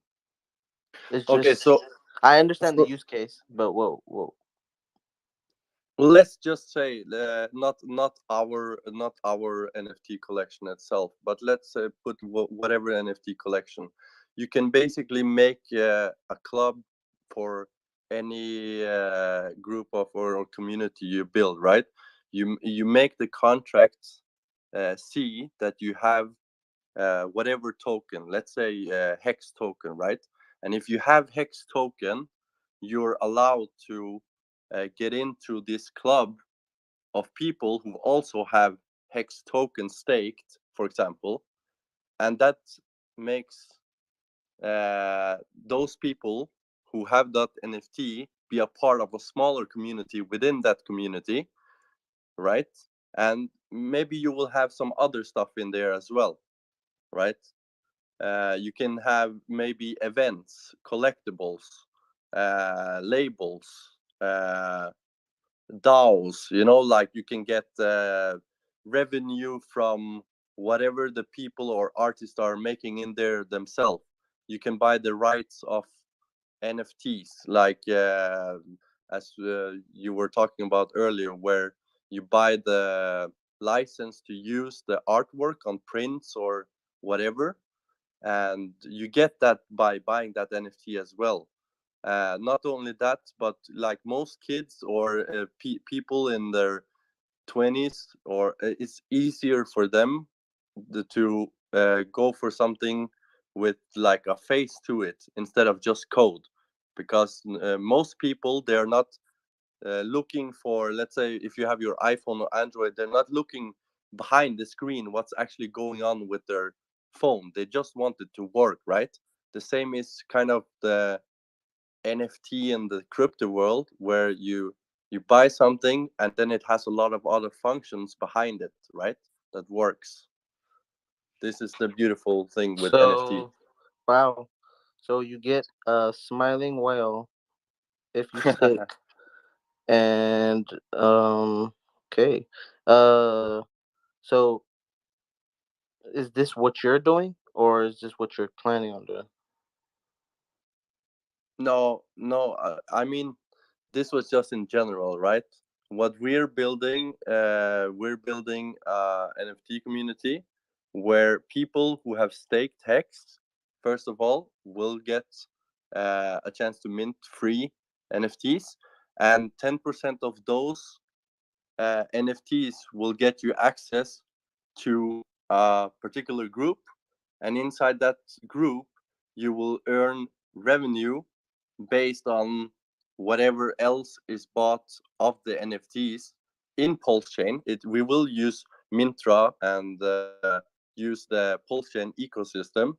We will not try to do this as a money grab. So it's more for the tech, you could say. And then you have other stuff we will continue with, but we will talk more about later on. But yeah. That's super dope, man. Congratulations on that. Super dope idea. I love it. It creates an additional community, allows the NFT world even to hop in and see. Mintra is actually something that was brought forward to me by Top Gun. I think their sacrifice is open. I don't want to talk too much about it, but however, it's on the Pulse chain, and I think this is gonna be another avenue, just like the liquid DeFi is. You know, it's just a bunch of great exactly infrastructure. We need to bring people over, right? We need to Yeah, bring people I over to also Pulse sent Chain. you, but So I also sent you, by the way, a connect request. Like I started following you, and I would love to work with you guys on this. We actually did something similar in our project. We created Richard Hart fists, 3 of them only. They're 3D models.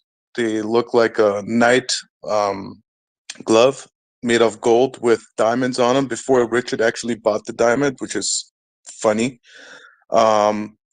Anyway, those fists were supposed to go for auction. So there are only 3 on the ETH network. And once Pulse Chain and the bridge is established, and the copies would be then dropped off for Richard, and the whole utility function would be the bragging rights to say, I hold one and Richard holds one.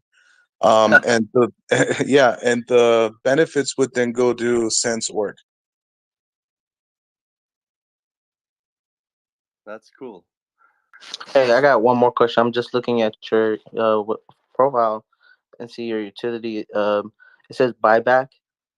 What is that? What do you mean by that? Buyback for PLS and PLSX and HEX? Okay, so I'll explain it. So whenever you buy this NFT, right? You will probably use Pulse Chain, right? And the Pulse Chain, we will be for the Pulse whales, for the people who are accepting into that group, which will be a certain part of the NFT holders, right? This will be random based, but it has to be from somebody who has staked HEX before. They will be eligible for getting revenue from whatever we make from the or whatever. Let's say when we put our artwork out, when we make the minting DApp, right? When you buy the artwork, the contract collects all the Pulse Chain or PLS, and when that is collected and we have all the Pulse Chain which people have used to buy the NFTs, we will put that into a trust, right? and that trust will be used to buy back PLS and HEX PLS, right? But we will have to set up a stake, and that's why we are doing that by either doing it like with the HEX, or we're not decided right now, but it's the HEX or PLS, right? A stake with a validator.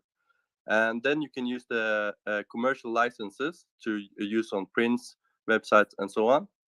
And yeah, gifts and giveaways are self-explanatory. Stakes generated for holders, which is basically what we were talking about with the buyback. And play to earn game, we have 99% developed.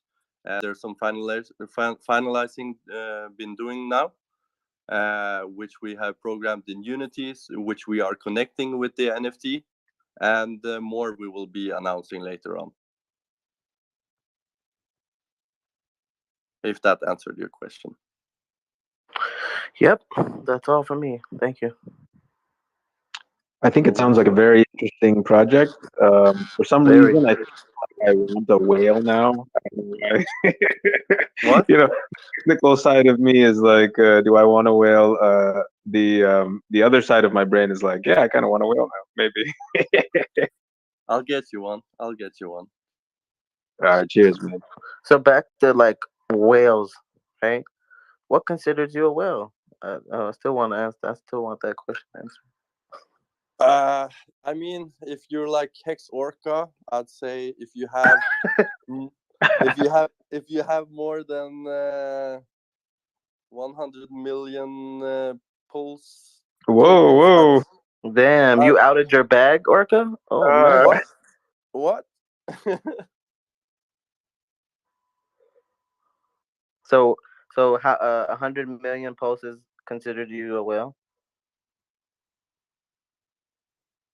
It's just a random number, true, but yeah. That's cool. That's cool. We'll see how it turns out. Well, it's nice to have some sort of a reward for people meeting some benchmark if they can do it somewhat anonymously. I wouldn't want to expose, like, because you kind of open yourself up to a $5 wrench attack in Las Vegas. But if you can do it safely and reward people for accumulating more pulse with like these images, bigger whale or a fatter whale or a more vicious whale or whatever it is, that could be interesting. Yeah. The thing is, we can all be whales. Yeah. And we can also save the whales, I guess. Yeah, seashepherd.org. We're also giving away for charity, for sure. Oh, nice.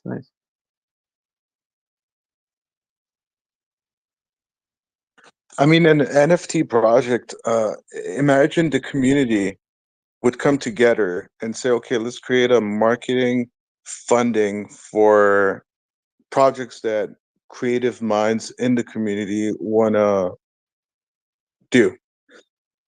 And they want to realize their ideas. What way is better than having, for an example, a collection of 10,000 NFTs that speak to all hexagons and pulsicans, and then you buy into it because you are a creative mind, and then you build up small little teams. And imagine the minting. So a project like that could make on the first mint, let's say, I don't know, probably like $12 million. That's a nice budget to help each other get somewhere and work as teams. Like, that's a beautiful use case for NFTs.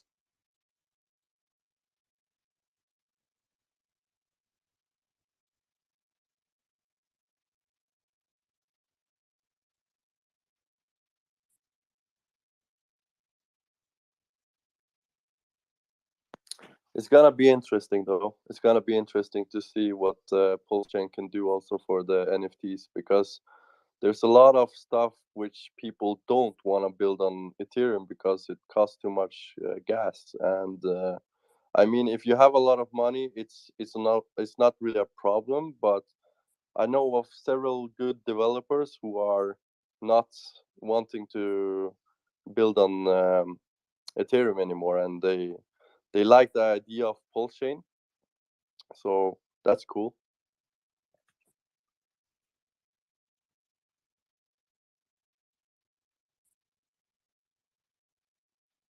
Yeah, I was crashing and then I updated my app, but I came in when you were saying something about people being more visual. I was talking about, you can do this with tokens, you can do this with signing keys and or signing transactions and add using your public key, but your point about people being visual and needing some sort of a simplified way of identifying something, I think that's a fair one. By the way, guys, if anybody needs some help with building in the space or want to learn how to do some Solidity or whatever, need help with their NFTs or whatever, just hit me up. I'll be happy to help because I love doing this shit, and I'm not here for the money. I'm here to build, and I'm gonna be around. Yeah, so just contact me. Yeah. Hey, what's up, collector? For sure, man. I'm totally looking forward to get one of those pulse whales. That's gonna be dope. That's super, super dope that you guys even came up with that idea. That's just unbelievable. It's so like I'm super stoked. As soon as the bridge opens up, staking is allowed, your project is live.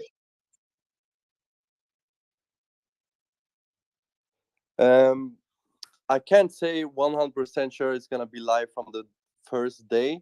We have most of it's ready, but I don't want to commit to saying day one. But we'll be around as soon as everything is ready, everything is safe, right? So we have done a lot of testing and we have deployed on Ethereum and everything like that. So we know it's working, but we want to make sure that we have a play to earn game, which is actually a game which when you're playing the game, the high score of the game is also getting something.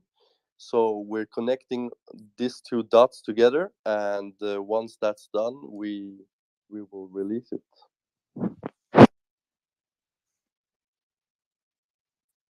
I'm super stoked for those. Like, it's just amazing.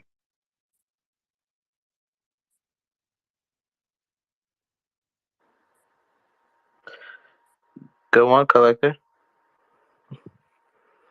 Hello, everybody. I'm late to the conversation, but I do have some questions. I'm overjoyed. People are looking forward to getting some stuff launched over there on Pulse Chain. Trying to come up with creative ideas to build community and get some value in NFTs. I'm a NFT artist and collector. So please accept my questions in that vein. I've been involved with not as a leader of a project or anything of that nature. Been involved in rug pulls. I've talked to many people that have been involved in rug pulls. To where either the artwork never gets minted or it does get minted and liquidity dries up and the project just dies. Because there's no opportunity to sell stuff on the secondary market, and some of it's just outright theft. There are some projects that are very good, that have made people tremendous sums of money, but that's the exception and not the rule. As far as what I've seen and what I've experienced, so please accept the questions I'm getting ready to ask you in the vein of just seeking you to give full disclosure on what's going on, so the community can understand what to expect. Have you ever run a successful NFT project before? Are you talking to me? Yes, sir. I have not, so I cannot say that I have.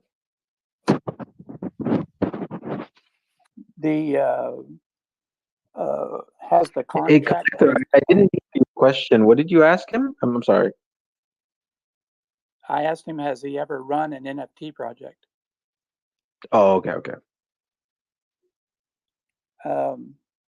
Has the contract been security audited? By a third company, you mean? Yes. No, but I've done Solidity coding for quite some time, so I'd say that's good enough. Or we can let it. We can let people, of course, check the code as well. That's not a problem. We will verify it as well, so that's not a problem. Will you verify it or will you get it audited? I mean, we are not getting it audited before we are releasing it, but people are entitled to check the code themselves before they do anything with the contract. We're not building. I'm not a stripper and I'm not desperate. So if you want to donate, donate. If not, that's fine too. You said also like. But I love that comment. That shit cracked me up. You said you run into many projects that has died out, and but some of them were giving you a lot of money. This is not really about the money. We're not building that because of that. We're building this big. We want more people into the space, not to take them out of the space. But thank you. Is everything that you said that you're wanting to bring, is it actually codified in the contract, or is it things that you're just promising after someone mints or buys something else on the contract? This is already ready made for the contract. Can you give me some examples? What do you mean by examples? Well, you indicated that there was a lot of things that you were going to do post-contract, and I'm wondering if that's just promises or if that's things that are stipulated under the contract or enforced by the contract, or is it just a promise? Oh, so okay, I get you. Okay, so yeah, so some of them, some of the stuff are, of course, you could say promises, because you can't let the NFT contract do all the functions, right? So yeah, there is some promises, of course, and you would have to trust us in a way. Yeah, you would. It's not totally immutable, or as you would say it.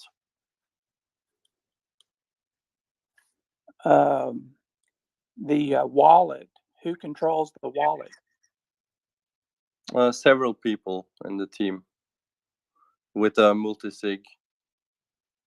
Are these all people you know? What? Are these all people Sorry? you know? Yeah, they're people in my team. Of course, I would know them. Would you agree to having someone within the community to have to be one of those multi-sig people? To control the funds? Yes. Yeah, sure, no problem. that's a validated question. I mean, like if it's for the functions to decide what we have agreed upon, then I would have no issue with that. But if it's for, let's say, yeah, that would actually be a no problem, because I mean, like, our promises is our promises. We will keep what we have been saying, and yeah, that's not a problem. Yeah, I'm not worried about, well, I am worried about promises, because a lot of the times NFT projects I've been involved in or other people have been involved in, you know, the promises sound extremely sweet, very good.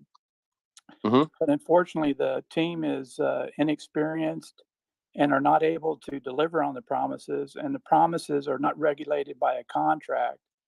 Therefore, the team, you know, once they get the money, they can just walk away with the money without the promises being fulfilled. because the obligations under the contract have been fulfilled. Yeah, so in regard to that, I want to chime in as well. There are projects where there are community wallets, right? So the community decides what happens to those funds, right? So there's a pool, the community goes on it, they vote on it, if it's a donation or if it's a marketing gag or whatever it is. Then you also have projects as Pulse Whales just mentioned, where they have multi-sig, which is good enough in my eyes, but adding even a community member to it, that's a little bit even with the multi-sig functionality itself, because if something happens to one of those signature holders or people that can sign, then you're going to be in trouble, right? Because all of a sudden you don't have access to that last signature. Yeah, the same goes for if that the community is not one of the people that sign off on the expenditure of the funds, the community is in trouble. Come Well, again, please? you could set up a multi-sig with the time lock on it. So if one of the signers doesn't respond within a certain time, the lock would release by itself from that community member. That's possible to code. That's beautiful, man. I didn't know that. Do y'all have a Discord? No, hold on. I don't think he meant if they don't respond in a certain time. He talked about a community member the whole community needs to have part of that signatory, be part of it. One more time, sorry. He's not saying to a time lock where if that last member doesn't have the signature or doesn't respond, it's not. I don't think he's talking about that another team member. He's saying the community needs to be one of the signatories, and they will respond. Of course, they will respond, but if they don't respond, it's not gonna happen. Not no time lock. If they don't respond, they don't respond. That's it. Right. Then we have to decide for a community member which will be there, right? That's which the community would decide. That will stop body in the community. Yeah, but that will stop the team from doing whatever they got to do with that wallet.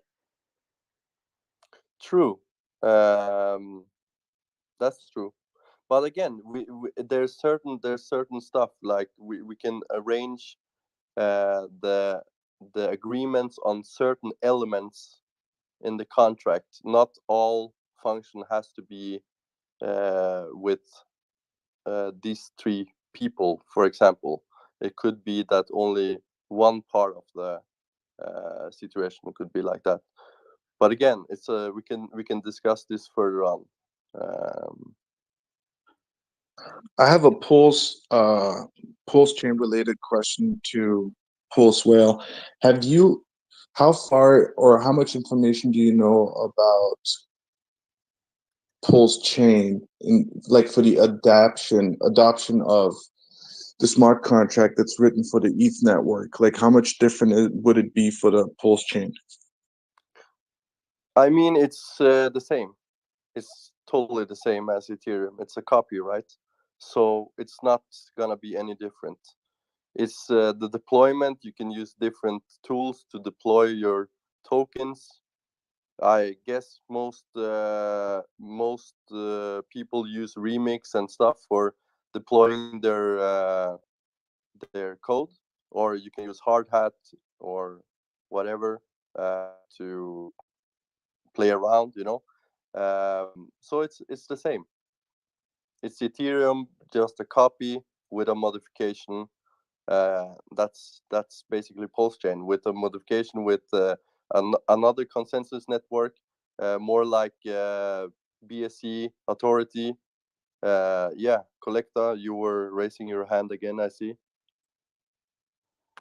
Yeah, and I appreciate you speaking to the questions and stuff like that. Again, just in a position of giving full disclosure, is I have a couple more questions, and I'm gonna make one statement. No problem.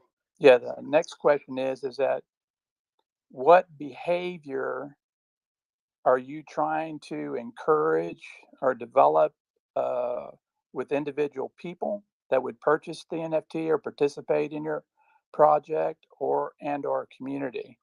In other words, what are you wanting? That's a good question. So I want to create a community within the Pulse Chain community, first of all, inside the NFT space. First, because I'm also personally an NFT collector, and I have been since very early.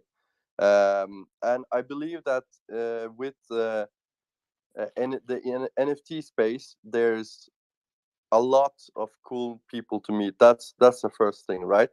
The second thing is the stuff we were talking about with the buyback system for the NFTs, and I think that's a new thing that nobody has brought to the NFT space before, where they get actually HEX tokens, and they will get it by the buyback system we have put in place, which we will go more in depth on in the papers we will release to it, so people can understand how that's going on. And also the game, which has gaming elements, so that will make people come into our space. I mean, maybe you could take your question one more time. I can see if I have another thought to it again. No, that's okay. Thank you. Okay, no problem. The buyback function, is it actually stipulated in the contract? Yes, but it's made with, basically it's a mix between two contracts. So the NFT contract has its own contract, and then you have a token contract, which is basically another contract, but not it's a ER or PRC 20 contract, which is talking to the NFT contract, and the token contract is doing the buyback, while the NFT contract is the one who is showing you your or telling you that you have the NFT, right? Has anyone done this successfully? Yes, I think they have, or not exactly like that, but yeah, I think yeah.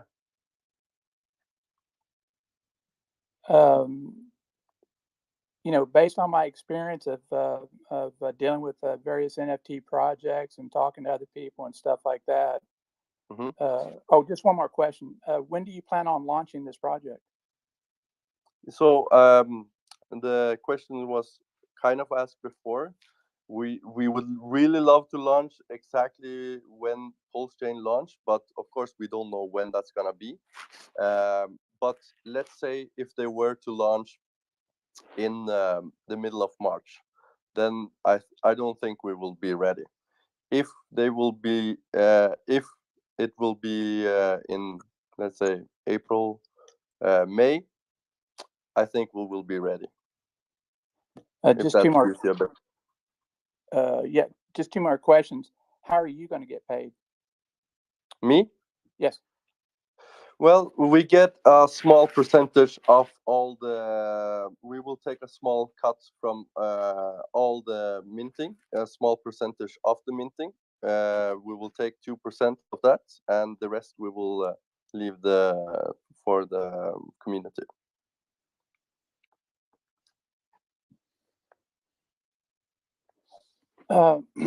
Based on everything that you've said, if I was a person that was sitting in your Discord, I would say, hey, love the entrepreneurial spirit, trying to figure out something, trying to do something new and everything. But from a participant in an NFT project, I would be extremely concerned. Okay. and for multiple reasons. The first one is the not completing a security audit on the contract. The I contract, appreciate that. because you actually have two contracts, not just one. And the reason I tell you that because it's so very dynamic. There's people that are just very bright, very capable, highly skilled. You know, whether they're an artist, a developer, or somebody that comes from the finance world. But when they get into an NFT project, they quickly get overwhelmed. And some of the rugs occur just sheerly because the person that was running the project was ill-equipped to do it and really didn't have the infrastructure around them to actually manage the project. So the money just bled out. You know, you said 2%, and but previously, you know, prior to me asking about who was going to control that other 98%, you know, it was going to be under the team's control. And it's been my experience for myself, as well as talking to other people, that money quickly evaporates as the bills are being paid. And so I would highly encourage you, if you plan on going on this project, is that you find out somebody that's done a project successfully. You know what I mean? And latch yourself onto them to learn from them. And two, just be as transparent, beyond transparent, with the people that are going to be giving you their money, their hard-earned money. From my perspective, like I told you, you know, I'm an NFT artist and I'm a collector, but I highly encourage people to get cryptocurrency right first, because good cryptocurrency, in my opinion, is much better than NFT JPEG art. And so I would just highly encourage you to be very come into these spaces, take the tough questions, and be responsive to it and stuff like that. I'm not saying that to discourage you, because it does add work to your load, but it also will help protect the community, and that should be one of the paramount concerns that we have as we go forward with projects. And I appreciate the information that you shared with me, and I thank you for it. I appreciate your concerns as well, man. It's highly appreciated. And of course, I am also here to learn. I am also here to take advice. We are not here to say, you know what, this is wrong, this is not like that. We will, of course, listen to what you've been saying. And I'll just say that we're not here just to give you a picture and that's that. We are here to build something great. But again, I'll take your advices and I'll look into maybe seeing if I can find somebody to do some audits on it. Yeah, thanks, man. Yeah, some of the project leads, I mean, are just absolutely wonderful people. People I've known for quite a while, but as they got in, they just got overwhelmed. They were just not ready for. They weren't ready for it. You know what I mean? And because after I purchased, once we mint an NFT, your obligation to me is finished. You know what I mean? I've given you my money. And or any person that buys that NFT, the contractual obligations have been met. Everything after that is just pure promise. And to me, that's a pretty scary proposition until we figure out a better way to manage promises. Collector, I have a question for you. He's offering, so he's not offering you to mint.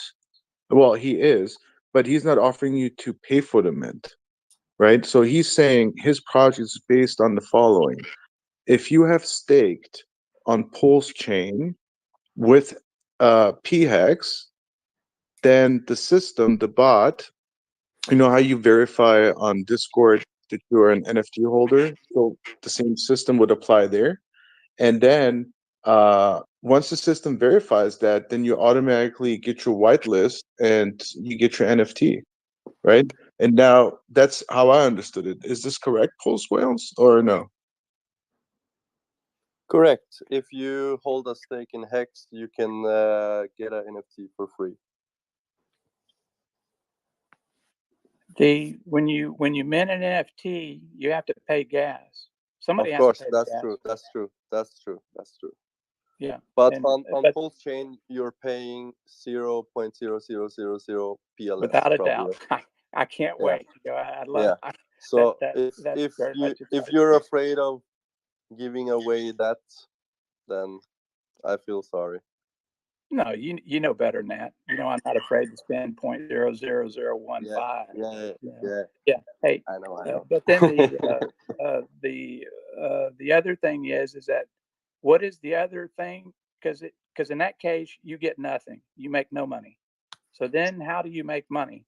That's the reason I was asking you before how you get paid, and you said you're going to take 2% of what you take in. Evidently, that other contract has to have some type of function where I'm paying something to give you a profit.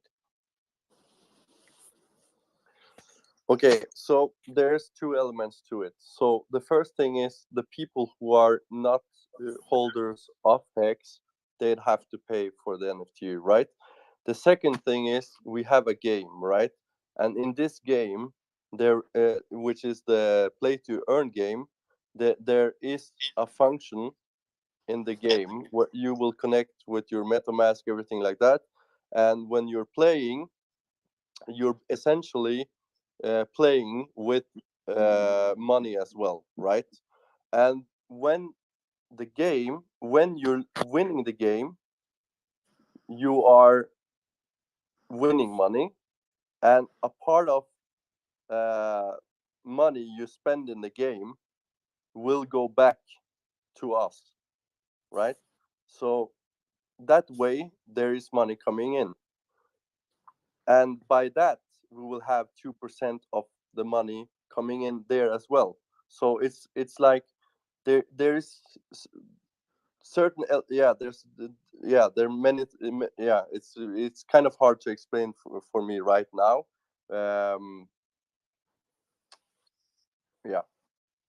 Let me give you a hand. So, collector, you know how there are royalties included in NFTs? Like if you create an NFT, you can build in a royalty amount. Could be 99%, could be 1%. In his case, it's 2%. So they built that in, so they get a little bit from transactions or sales or staking or whatever system they implement. And I think that's how they make money. But alone the fact that the encouragement is there for people that sacrifice and hold HEX or PulseX, and they got that window, the 24 or 48-hour window where they can swap over, right? And to stake their PHEX as soon as it launches, and then get a free NFT that actually holds value because other people that don't have PHEX staked, they have to pay money in order to hop in, right? So automatically your free NFT gains value. Okay, hold on. I thought he said first that you had to hold the stake over before the fork. He said before the fork, you're supposed to buy Hex, stake it, and then he said he has a bot that will check if you're staked in the Ethereum side. So now it's the P Hex. Now we got it. So now it's sacrificing P Hex. No.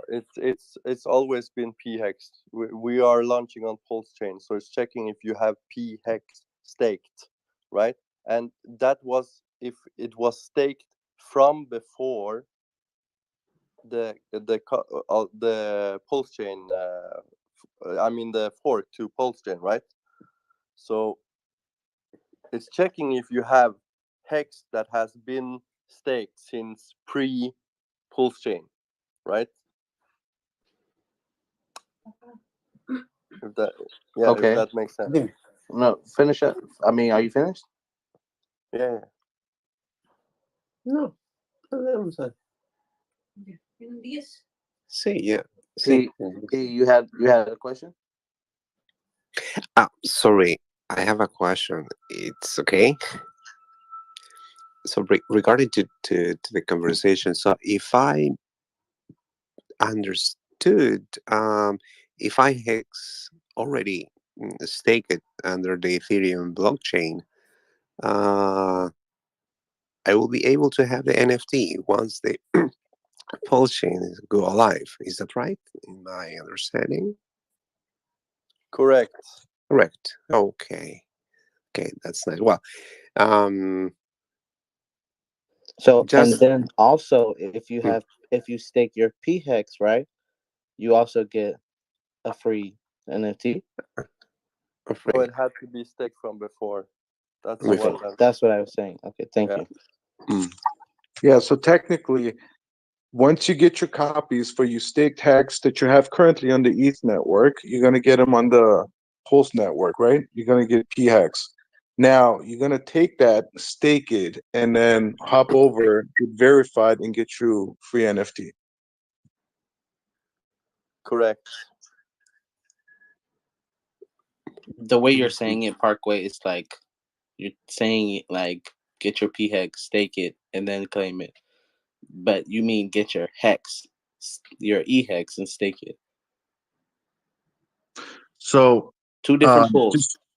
So yeah, you got different entry levels, right? So what you can do is either way, if you have staked right now on Hex, good for you. Congratulations. You get your free NFT over at Pulse Chain as soon as it launches, because all you got to do at that point is just stake your PHEX, right? Now, if you don't have anything staked on the ETH network on Hex, then no problem. As soon as it launches, all you got to do is buy some PHEX, go and stake it, go to them, claim it, get your free NFT. So is that right, Pulse Will? No, Sorry? no. So All right, if there we you go. buy the HEX on Pulse Chain, if you buy the HEX on Pulse Chain and then stake it and then claim, it's not gonna work. It has to have been staked from before the fork. Oh, beautiful. Even better. Even better, because it encourages people to buy the dip right now, which is great. Go and stake it, whatever amount you dip, want. guys. Buy the dip. Yeah, if you Sorry. didn't buy the dip, you won't get an NFT. Okay, can you repeat just one more time what you said? I was distracted. Sorry, guys. Okay, buy the dip and you will get an NFT. Oh, so easy. Perfect. So another question, is there a minimum amount that they need to stake? No, you can stake one HEX if you like and spend that much gas. So if you're in to get a free NFT, you could buy one hex, which sits at 15 cents. And then whatever the gas fees are, as soon as it launches, you go and stake that one hex right now. And then as soon as Pulse Chain launches, you're an owner of, so you bought your NFT for, let's say, I don't know, $80. Yeah, but the thing is, we are still thinking about because there is only 10, like we were talking about this club which you can get into, right? Which is another one of the utilities. Like you have access to a secret club, which will only be for a certain percentage of the holders of the NFTs, which gonna make it more exclusive, right? And those who are eligible to get into that club, we would have to, of course, make it random in some way, but at the same time also maybe do something like, maybe if you have 500 hex, we don't want you to be into that exclusive club, or maybe we want, I don't know. We're still thinking about that one, so we'll see about that. I mean, eventually you guys will have a tier system, which is absolutely understandable. Somebody who invested, let's say, I don't know, a few $1 billion, right? That should receive its own category. Let's say the $1 million club, right? And then you got the $1 billion club, right? And then the rest would be just the general, would be like diamond hands, if you like. Yeah, man. But we also really like the idea that one of the people that are not necessarily the one who has maybe $1 million actually gets access to this $1 million club anyway, but random, right? So it's picked random for that person, but at the same time there is some people who will get in because they also, of course, have more money. Therefore, it's incentivized to have more rights, right? Like with Pulse Chain, when we're sacrificing there, you get a higher volume bonus because you sacrifice more, right? But this is just the idea. It's not 100% complete yet. It's we have tested code, everything, but there's still stuff we can fix on.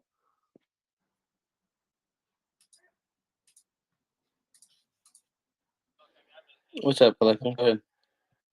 I think Collector has a question. Hey, Parkway and Pulse Wells, what is y'all's relationship? I don't know, guy. First time I'm chatting. We just met. I know Mello. And who else do I know that I don't recognize? But I started following a lot of people because I heard their voice before in Telegram for Pulse Chain. Sorry, PulseX. And yeah, I just met literally Pulse Whales here, and as soon as he dropped his idea, I was mind blown. However, just to reference myself over here, is I also have a NFT project going. That's why I completely understand what he's talking about in regards to verification, drops, getting, and whatnot. Pulse Wells, earlier I heard the number of $12 million. What? I heard someone say the figure. That was me. That was me. Yes, at $12 million. So then I'm wondering, where is that? How is that money getting into the system, and where is it going? I didn't talk about $12 million at any point, No, so I can't really talk about that. I was making an example of a project that similar to yours. I minted at the beginning, and it was $2,000 at that point, and it was 2 ETH. No, sorry, 0.2 ETH. Yeah, 0.2 ETH equal to $2,000. And anyway, a bunch of promises, as you mentioned. I saw the ugly side. Yes, there are unfortunately some disgusting people out there that do very disgusting things to people. And in a mass scale, you got to understand there are 10,000 people that believed in them, right? And all the promises and the artwork, et cetera, et cetera. But again, it was the infancy stages of NFTs. Like the first ones were CryptoKitties in 2016 or 17. And then Pixel Punks came out. I remember the market, we were going into a bear market in the crypto world, and then I didn't understand NFTs back then. And somebody mentioned, hey, you can get a free one. There are Pixel Punks now. Like, who cares, bro? Like, who cares about a pixely punk picture? Like, where's the value, right? And then I heard on the news a few times NFTs, and yeah, and then about early last year, I totally tapped into the market and started playing around and became part of projects, and yeah. So what projects have you been part of? So the current project with, which also produced something for Pulse Chain, HEX, and PulseX, was a donation project where we had 3 simple, well, not simple, they're 3D, they turn, and you could also use them in the metaverse, and you could reference yourself to Richard Hart because he would be the other person who would be getting it airdropped to his address, and then it would be just a bragging right, you could say. The funds from the auction would go to Trezor. At the same time, the project's called Solid Fists. It sounds weird, I know, but the idea itself, it's pretty cool. It has nothing to do with communism, guys. Has nothing to do with any type of thing. It's actually a movement that stands for 9 different causes. Human rights is one of them. And that's why we decided to drop a side project. So our first one was called Pixel Fists. That you need that in order to become a solidarian. And then now we have the Freedom Trucks. They're 3D as well. right now they're a 2D, but designed in 3D. Anyway, there will be a metaverse function for them down the road. So there's a huge benefit for the owners right now. And if you hold those two, you're eligible to get the Freedom Fists, which looks pretty awesome. It's a arm with the fist raised that carries wings, and the country flags are on it, peace signs, and it turns as well. It's also 3D. It's pretty cool. That's the projects I'm involved in. So these are those things that you just specified, those last 2 or 3 things, are those things that are hard coded into the contract or just promises? No, we don't submit stuff on OpenSea to get them on the to create NFTs. No, we wrote our own smart contracts, and yeah. Yeah, that didn't answer the question, but so I'll ask it in a Sorry. different way. Is one, where is that contract being hosted at? What marketplace?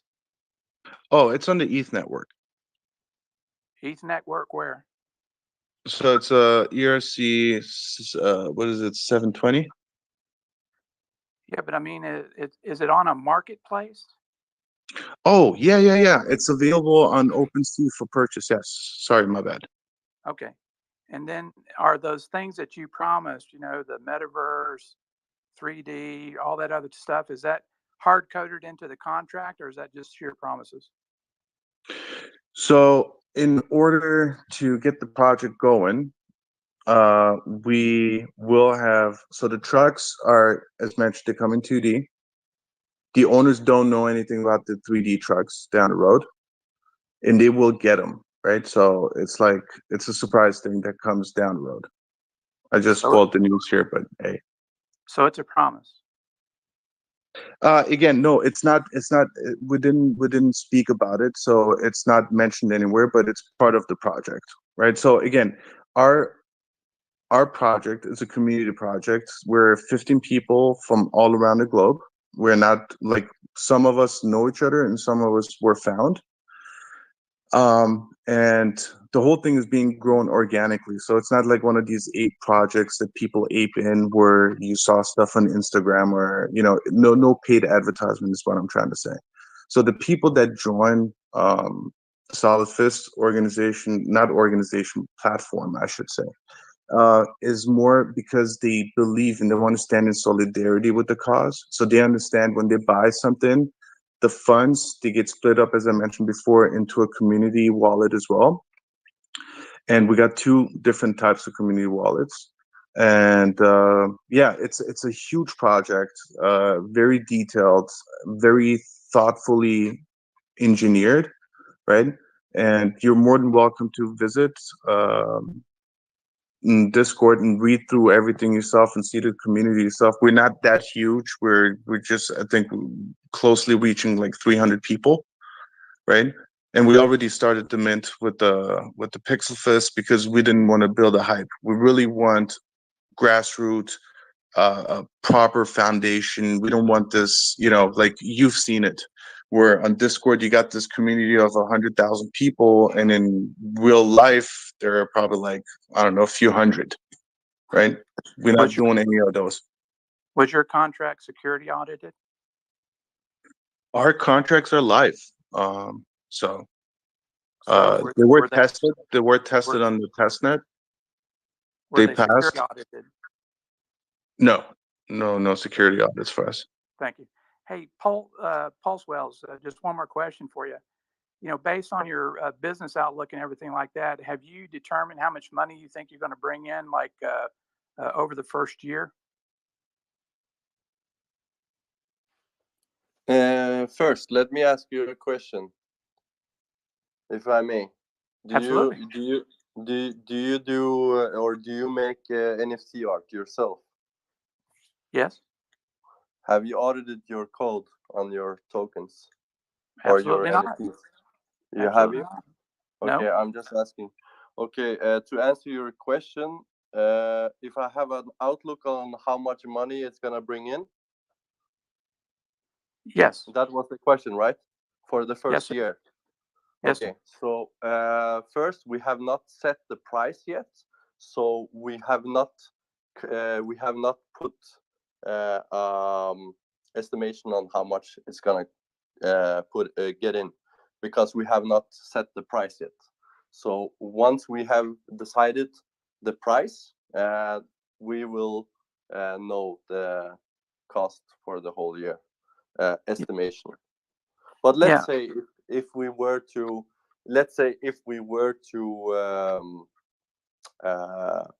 do an estimation, right? Let's do estimation here and now. If you do it for $50, would that be something worth buying? Would you buy that for $50? Okay. Would you buy it for 25? Right. I'd have to, with my team, assess these things, right? I would also assess that with the community and see what is a fair price for our NFT. What would you be willingly paying for what I'm trying to give you or promise to give you, right? So we have not decided on that yet, so it's kind of hard. But if it was, as you can see, we have 5,555 unique pulse whales. So some of them will probably be given away for free. Some of them will probably be minted for free, and some will be paid for. So we cannot know exactly the estimation yet. Thank you very much for all your answers. I appreciate the transparency that you provided me. And just a note of clarity, I appreciate it. You know, I am an NFT artist, and I don't generate my own I don't generate my own contracts. You know, I just utilize the contracts that are built into OpenSea. You know, OpenSea does $5 billion in earn. I don't want to use the wrong words, but they make like $5 billion per month off the OpenSea. May I ask? Yes. Do you trust them? Yes, Do you trust them? Yes. Otherwise, I wouldn't have my art there. But why do you trust them? One, they've had security audits. Two, have you read the security audits? No, bear with me. Listen to me. I know you want to poke me in the eye, and I don't blame you. You know, but so one, they've had security audits. Two, it's a $5 billion operation per month. It's not a small. It's not a team of 3 or a team of 5. You know, there are 100+ people that are doing these transactions. And the third thing is they do have problems, which typically most all businesses that do this type of stuff have problems. You know what I mean? Like you said, they just had one. Yours, yeah, absolutely right. You said yours is not an immutable contract. And it appears the latest security breach was a phishing scam, not directly attributed to OpenSea's contract. And so typically when I go to do something, I want to do it with the big kid on the block. I don't want to go with the guy that's trying to operate a server out of his closet. And so I'm more than happy to host my NFTs on the OpenSea. And again, I deeply appreciate your transparency. Go ahead, Mello. So yeah, never mind. You actually addressed it. I was just about to say, do you have your own project, and you know, are you trying to build a community behind your collection? That's what I was gonna ask. Who, me? Yeah. Oh, no, man. I don't need the money, Mello, and I just do it. I do it purely as a hobby. And okay, so if someone was to catch your art, right? You're gonna basically you know, let them do their own research about it and buy it then, right? Yeah, you know, basically, Mello, a lot of my latest pieces are actually what are called. Can you mute your mic? Yeah, a lot of the artwork that I'm doing lately, Mello, I'm just basically giving it away. It's a Creative Commons 4, to where somebody can take it down, they can resell it, create derivatives of it, put it on T-shirts, put it on a coffee cup, put it in a frame in their house, do whatever they want with it. I would just ask that they indicate that, hey, I was the original artist of it. And if they want the original art, they're going to have to pay for it. And typically my art is like 1 ETH, because I don't want the little people buying it. If someone got 1 ETH to spend on an NFT, they're going to have to cough it up. I'm much more interested in the newbie people, getting into good cryptocurrency than I am in getting into NFT JPEG art. That's very valid questions.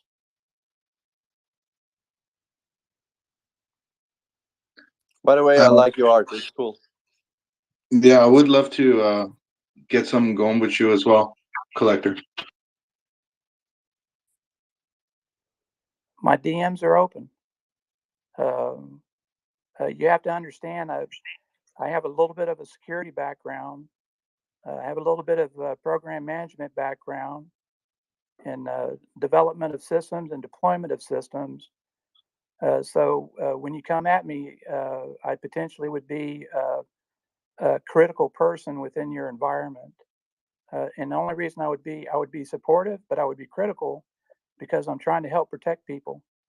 One of the reasons Richard doesn't like NFT JPEG art is because he thinks a lot of people are getting scammed out of their money. And he's absolutely right. What's going on in the world of NFTs these days is absolutely horrid. There are some good players out there, but there's a lot of criminal activity going on. And But you could say that for every token, not only NFTs. I mean, like, there's bad people and there's good people everywhere, right?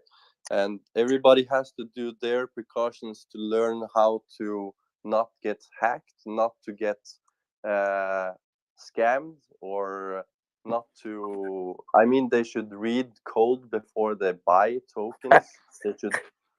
They should understand how MetaMask work, how to protect with a hardware wallet, how to use a multi-signature wallet, how to, this is basic stuff people should learn, but not most people don't, right? That's a problem. That's the problem we have in crypto now, and it's hard for most people. It is absolutely hard for most people. It's extremely complex. For a new person coming into the cryptocurrency world, it's very complex. And typically it's a one-on-one handhold walking them through it because it's only their money, And ultimately that person that hits the buy button is responsible for that transaction. Us as community members, we ought to try to help these people as much as themselves to protect themselves from themselves. And I appreciate Richard's sentiments in a great deal. It's not lost on him how much money is going through Pulse Chain. He has an NFT marketplace on his list of projects to do, but it's way down. But it still doesn't mean that he doesn't like it, that he feels that a good cryptocurrency is better than NFT JPEG art. And I agree with him 10,000% on that. Sorry, what were you saying in the last part? I says Richard believes that good cryptocurrency is better than NFT JPEG art. As an artist and a collector, I agree with that 10,000% based on my experiences as an artist and as a collector and in the NFT space. I think they're kind of the same. Crypto is crypto. Also, NFTs are part of crypto. Yeah, I agree with that too. At the same time, Collector, you mentioned you would be a critical person. We love people like you. We do have also a cause called Crypto Believer, and we have a crypto security channel as well on our Discord where we educate every single individual one. We already had like a bunch of cases where people asked for help and we just help them out. So education is definitely a big part. Again, NFTs, I think they're in their infant stages.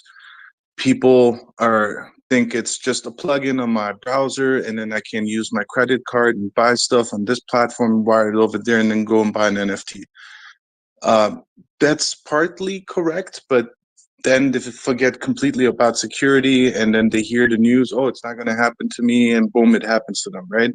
Or even learning about, as mentioned before, about the societies that exist in the NFT space, that people took advantage of this new emerging technology, and people got scammed, right? Like putting it in hard words, or in NFT terms, rug pulled.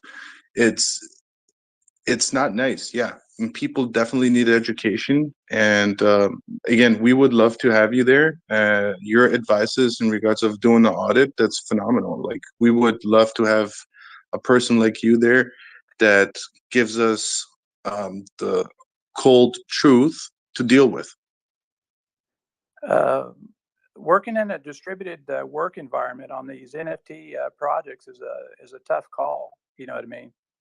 If I was in the building with all the devs, the project lead, and stuff like that, it'd be pretty easy to do. But in distributed environment, it's perilous at best. The other thing is that I'm working with other security experts that are much more capable and much more highly educated than I am, to try to come up with some checklists that we can create. I think even Kareem mentioned it last night, and we were already talking about it, but Kareem might have been working on it for months, I don't know, of coming up with a checklist for these NFT projects to say, these are the things that you should meet if you want to engage with community. It's not like it's a gatekeeper type of thing, because it's each project can do what it wants, but not only for the projects themselves on things that they should do to try to help protect the community and to be secure, but also for the people that are going to buy the NFTs, that they can look at this checklist and ask people like yourself or Pulse Wells and say, hey, have you done this? Have you done this? Have you done this? And it'd be some way to validate that it actually occurred. Because right now out there in NFT world, it's the absolute wild, wild west. Robberies happen every day. It's horrible. No, I would agree. I think Mintra. So first of all, like, the platforms themselves, they are responsible for them, right? Like, Richard created the playground, and whatever comes up, nobody can stop them.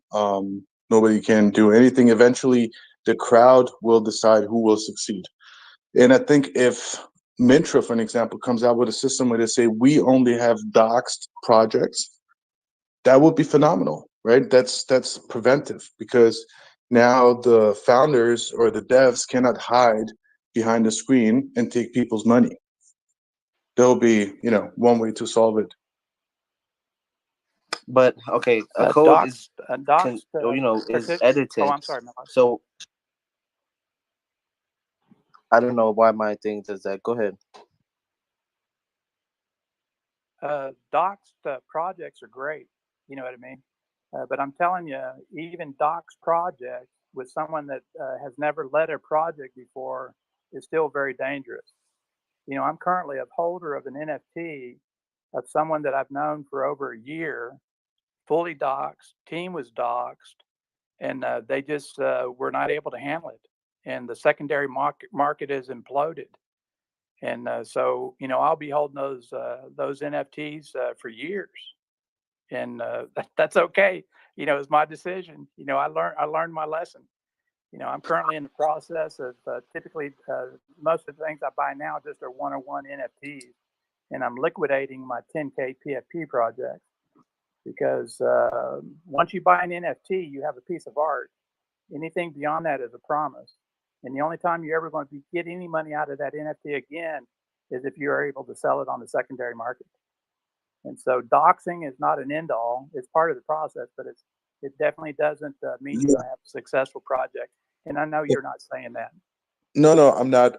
Pulse Wells made a good comment as well. Like, people have objectives when they come into the market, just like in crypto. We see in the NFT world, there are flippers out there, right? People that buy, trade, wait for the mint, sell right on after mint, right? With a little bit of profit. That's like a game, like, call it day traders, right? They're equal in my eyes, like the day traders in the crypto world. They hop on, they buy, sell, buy, sell, buy, sell. They don't really care about the projects, also known as paper hens.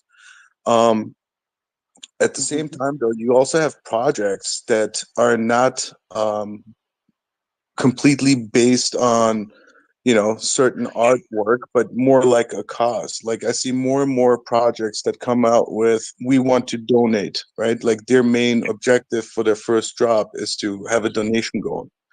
And then secondary step on the roadmap is to give back to the community, right? So the functionalities of NFTs, I think, is huge. And yeah, once Pulse Chain launches and the first few NFT platforms come up, we will see then the winners with what techniques they use, and hopefully we get a lot of feedback from people like yourself for those platforms, so they can hear and see what is really needed, right? Because having the idea for the platform is one thing, but understanding what the crowd wants is another.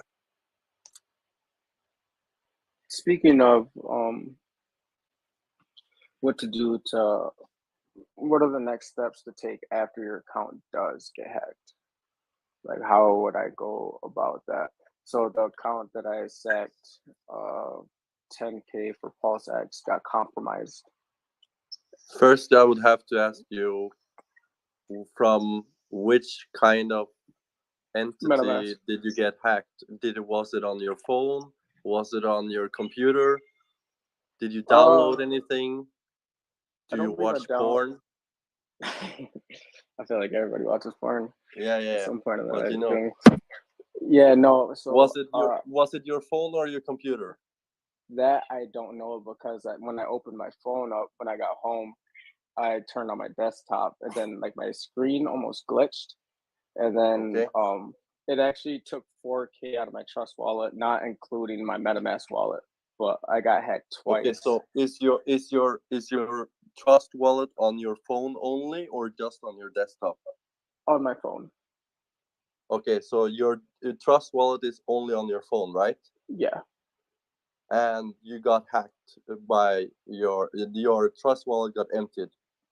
Yeah, so there was a deposit into my account, and then quickly after, like, it just pulled my funds out. Let me ask you, did you connect your Trust wallet account to any sites by trying to do any swaps or anything with your phone? Trying to recollect, I think I was on a DApp site. Probably the DApp approved your spending, and after it recognized you got funds into it, it transferred it out automatically. That's probably what happened. What I would do in that instance, I would try, if you, I don't know where you keep your seed words, but I would probably try to reinstate that in an environment where you have not been connected to before, where you know it's secure. So I'd probably find I mean, like your internet, you can turn off your router or reset your router. Call your internet provider, ask them to reset your internet, and then once you're connected to that, I would use a new entity and use the same seed phrase just to reinstate and see if you can transfer out whatever left you have there over to a new account. And also do it, make sure it's from a new entity, because you might even have downloaded some stuff on your phone. That's the first thing. The second thing is to get a hardware wallet, or that's actually the first thing, and then you transfer everything over to the hardware wallet, right? So that's not going to be a problem again, because then you always have to sign for every spend you do. If it's on, sorry, Actually, the day after my account got hacked, my hardware wallets came in. I got a Ledger X and a Ledger S shipped to me, but you know, a little too late. But do you have funds on your Ledger? Did No, they get hacked as well? No, my Ledger wasn't here when my account got hacked, but so the 4K got hacked off my Trust wallet, but then the second part to it, the second hack, he took 200, but the thing about that one is there was like a a wallet validating site, and Yeah. I went to it, and it was actually my mistake. I wasn't You aware put at in the your time. seed words. Yeah, to a few of my accounts. Yeah. And including the account that I sacked for PulseX, and that's just my main concern as of right now. Okay, so basically you sent away your seed words, which is the most important words you should never send to anyone, and that means that you basically gave away your wallet to somebody else. What I would suggest to do, because I know Richard Hart is trying to solve this for the people who have been in the same situation as you, unfortunately. I mean, for people who are new to crypto, it's a whole different world out there with crypto, right? But anyway, what you should do, you should send him a message on Twitter or Telegram. Make sure it's the correct one, because there's thousands of scammers out there getting you into those sites, right? Make sure it's at the Richard Hart win. Send him a message and say that you got hacked, and you would have to actually log in to your last account somehow, probably verify with that wallet, and yeah, I mean, it's gonna be a process. I don't know if it's gonna be possible to even get your pulse back, but hopefully you will. Yeah, so Make as it of right possible. now, I still have access to my MetaMask. And the question that I actually had was, if I were to link that to, so I have two ledgers. So if I were to link the MetaMask that I sacked on to my ledger X, and then is there a way that I can add on a phrase on the ledger site to where he couldn't pull it off, or import the MetaMask wallet to it? So I can transfer it out real quick, or is that not possible? That's called migrating your seeds. If you do that, the wallet's still going to be compromised because you're using the same seeds as the MetaMask. Exactly. But I thought when you import something onto your ledger, oh no, because he could just use the seed phrase on an actual site and then still pull them out. Your seeds are still compromised because the hacker has the seeds. So, or the scammer has the seed. So even if you migrate it over to that ledger, it's still compromised because those seeds are compromised. Sure. But the thing is, that guy might not know about Pulse Chain, so you might be lucky.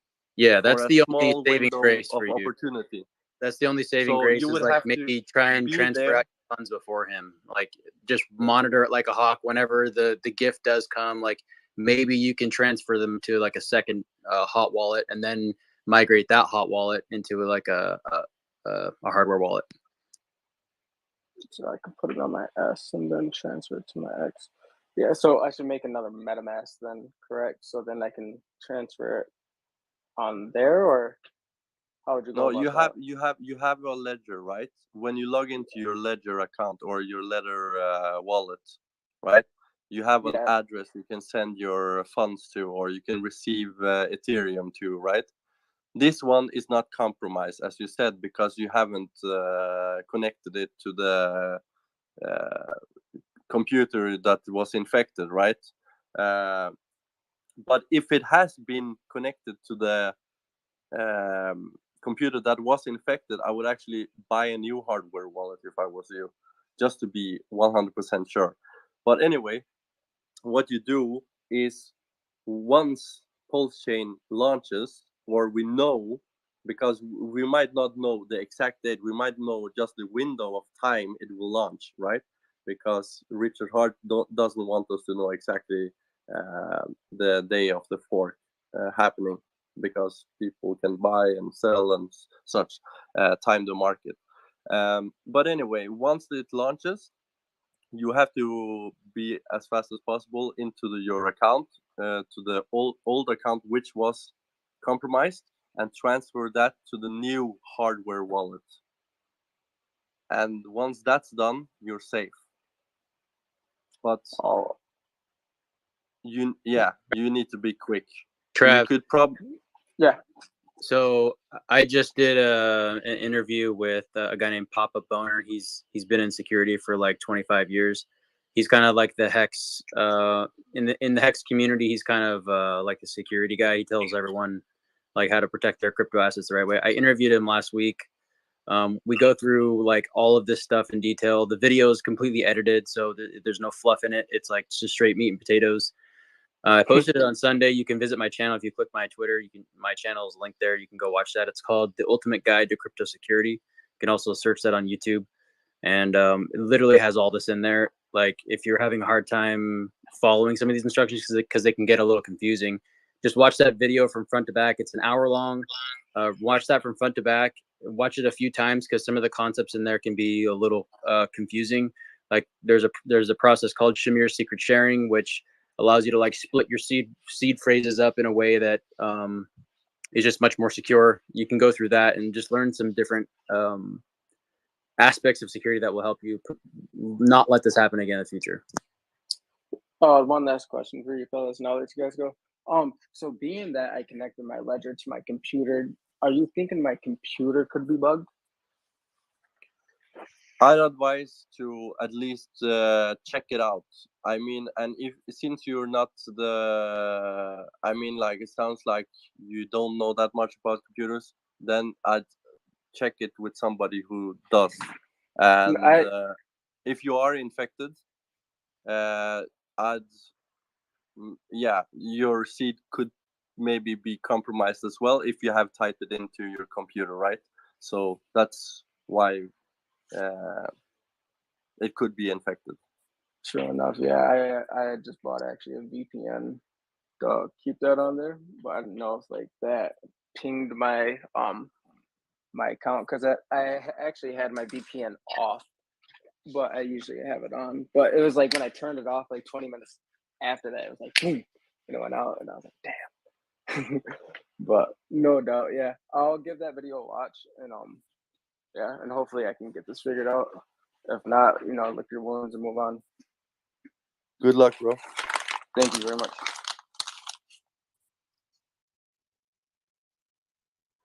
Hey, Crypto Fitness, are you which video you're referring to? It's called The Ultimate Guide to Crypto Security from A to Z with 25-year expert. It's like I posted it on Sunday. I think it's like I've been streaming this whole thing, so there's a few clips that I clipped in there. So there's a few videos in front of it. I think it's like the 5th or 6th video, probably now. 4th, 5th, or 6th video on my channel. What's the channel name? Crypto Fitness. Ah, okay.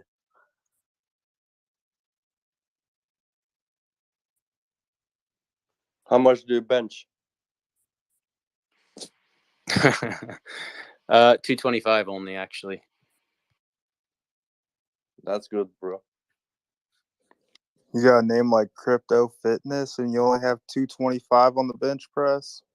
Yeah, my chest is like one of my weakest body parts. Oh, you're killing me.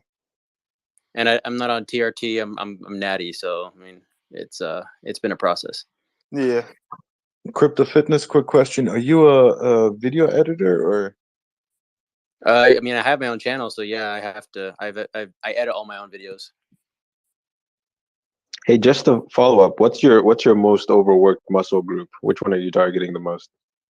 My chest is the one I'm targeting the most. I usually hit that twice a week because it's like one of my weak spots. Oh, I guess the question is then what's the strong spot? Probably my shoulders.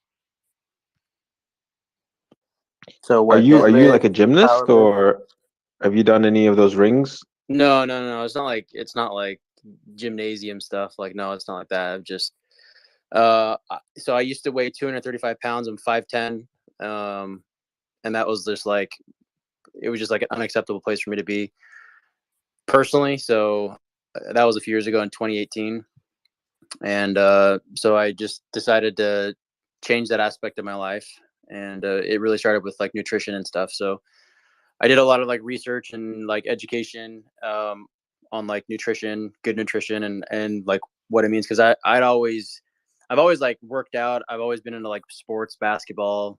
I swam in high school and stuff, but I never had like the body that I wanted. So I just I figured it was more of like the nutritional side. So changed that up, got educated in like nutrition, how to like really eat the right way to get the body that you want. So what I did is I discovered that doing the keto diet, along with intermittent fasting and high intensity interval training, if you pair those three together, it's literally like the trifecta. It's like I lost 80 pounds, not 80 pounds, 70 pounds within like 8 months. And so as soon as I hit about 162, that was like my lowest. From there, like it was great. I lost a lot of fat, but I didn't have like the shape that I wanted, like the V taper, broad shoulders and all that. It was just kind of like skinny. And like, yeah, I was, my body fat percentage was like down to pretty close to 10%, but I just didn't have like the shape that I wanted. So from there, and I hit that in 2020. So from there, it's just been about like putting on lean mass, and that's like, it's a whole different ball game when you're trying to put lean mass on. You got to like eat a little bit differently. You got to like eat more frequently. So instead of doing like 1 meal a day, I'm now doing 5 meals a day, 3 to 5 meals a day, to try and hit protein synthesis, because there's only a certain amount of times a day that you can activate protein synthesis in your body. So by splitting it up or eating more frequently, you activate that process more. And then obviously, like you can't eat in like such a big calorie surplus that you're,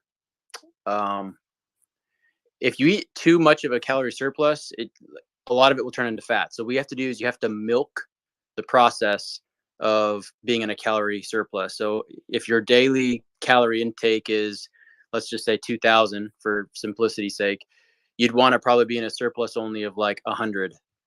And then you want to stay there for like a week or two or 3 weeks or maybe even a month and kind of milk that process of 100 calorie surplus, and then slowly increase it over time and then milk that process. Same thing for like losing weight.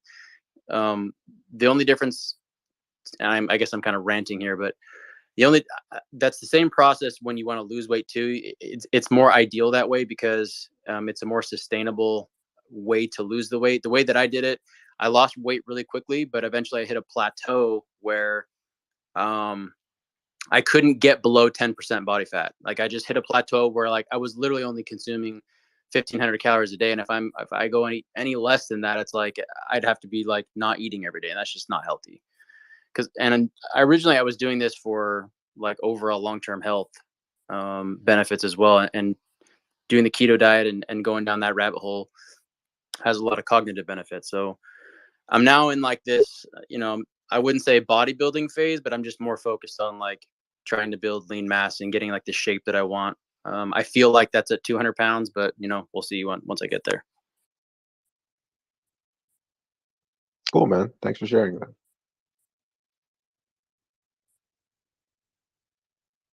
How much did you bench again? 225. Yeah, I was just giving you shit. How much do you weigh? Like you said 160 and doing 225. That's pretty solid. Yeah, right now I'm about 172, so slowly working my way up. Nice. My problem's the cardio. All I do is lift weights and then I skip the cardio. Yeah, cardio, it's a love-hate relationship. When you do it consistently, like when I was doing high-intensity interval training, I don't know if you guys heard, I'm sure people have heard the Insanity program. That's how I did it. I just did that nonstop religiously for like 2 years and every day. Along with like eating right, and intermittent fasting, the weight comes off really, really fast. I think a great way to get cardio in is see if you can work a bike into your daily routine, a road bike or something, and try not to get hit by a car. Or a girl. That works too. Also, a side note or a side question for the community. I actually I'm expecting a child in 3 months. I'm having a baby girl, and it's my first. Wait, who said that? Travis. Oh, okay. Congratulations, man. Thank you. So my dilemma with that is I'm having a hard time choosing a name. So if throughout this call, if you guys think of anything unique, please inform me or ping it at me, and I'm gonna jot these names down so me and my girlfriend can ponder. Pulsey. Hex. Hexy. No doubt. Hexina. No doubt. But yeah, I very much appreciate that. So, Are you guys like spiritual folks or? spiritual. I mean, I feel like we're all in tune with our spirituality in a sense. But yeah, I don't do seances or any of that, but you know, I do get in touch with that side. Like I like to meditate every once in a while, and you know, truly try to clean.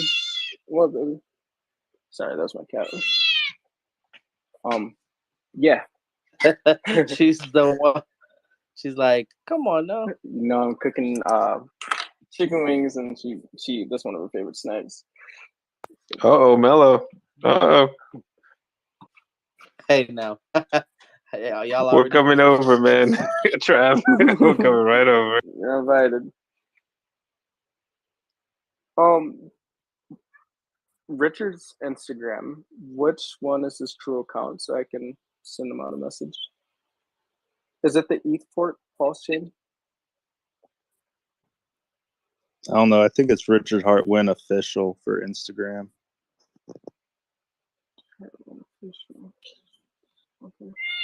Okay. Just go on All right. Twitter. Richard Hartwin. Okay. I'll look at that. I gotta go feed my cat. She's a unhappy camper right now. Hey, Pulse Whale and Parkway. I've been doing this like NFT thing for a couple months now, and first time I seen y'all around here. Glad to see some more people, you know, going over and doing NFTs on Pulse Chain and stuff like that.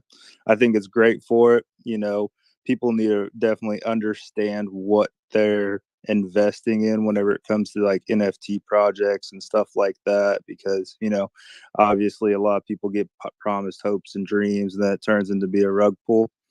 But yeah, I mean, I definitely love the community and stuff like that. I don't think you should like, you know, invest into NFTs for trying to get, you know, substantial wealth, but I do like playing around with them. So, but it was good hearing your guys' projects and stuff like that. I look forward to getting my Pulse Whale. But hey, if y'all want, every Friday I always host a space called JPEG Junkies, and we just talk about you know, NFTs and stuff like that. And then actually this Friday I'm gonna be talking with Mello, maybe streaming and stuff like that. And we're gonna, you know, be in a Twitter space, and I'm gonna be giving away, you know, some free NFTs and stuff like that. So if y'all want to come check it out and talk. Pulse Whale, heard you said that you're a dev, you know, always looking for people, you know, who are good with code and stuff, and writing smart contracts and everything like that. So good hearing from you guys. Cool, appreciate it, man. I'll drop by. Yeah, man, same here.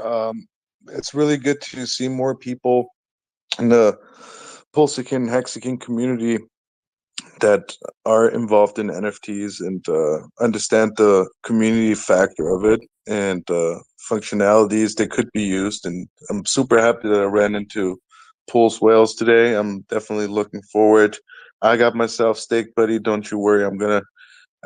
If you guys put a tier system that you would get even 2 NFTs for a certain amount, that would be really cool. Because they're all individual looking like, right? They all have different attributes, and I guess you guys ran them through a generator. So I would be loving to get my hands on a extra one.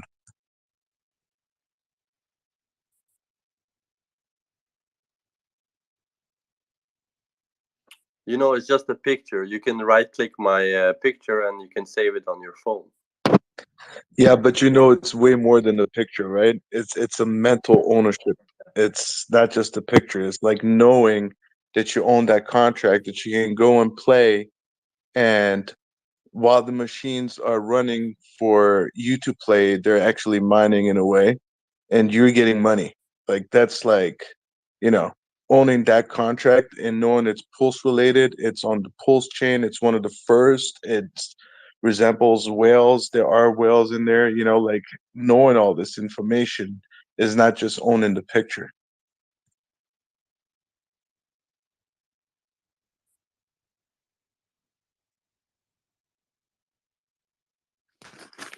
Hey, what's going on? Playing CSC. You got your hand up?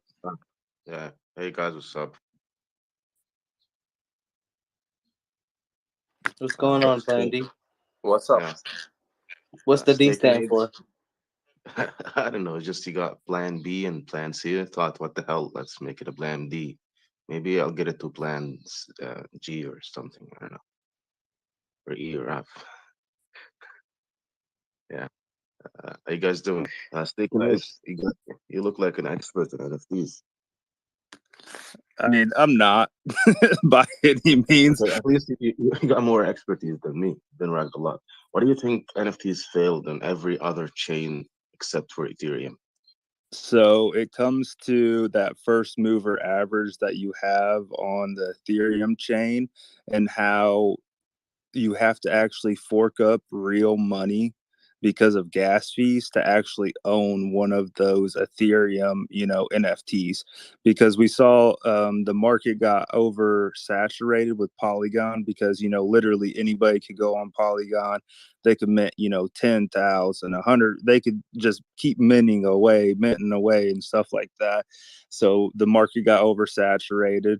Whenever it comes to Solana and these other different NFT marketplaces, they're just a whole bunch of rug pulls with spaghetti code that doesn't actually provide any real world function. There's just that large user base on Ethereum, and I think the best part about Pulse Chain is it's literally copy and paste, same code but cheap gas fees. So a lot more people, a lot more devs are going to be able to build on Pulse Chain because of the economic, it won't be the same economic value to do that on Pulse Chain than it is on Ethereum, which might make Pulse Chain get a little oversaturated. But that's, so you're just going to have to be more picky while you're on Pulse Chain, is what I would say.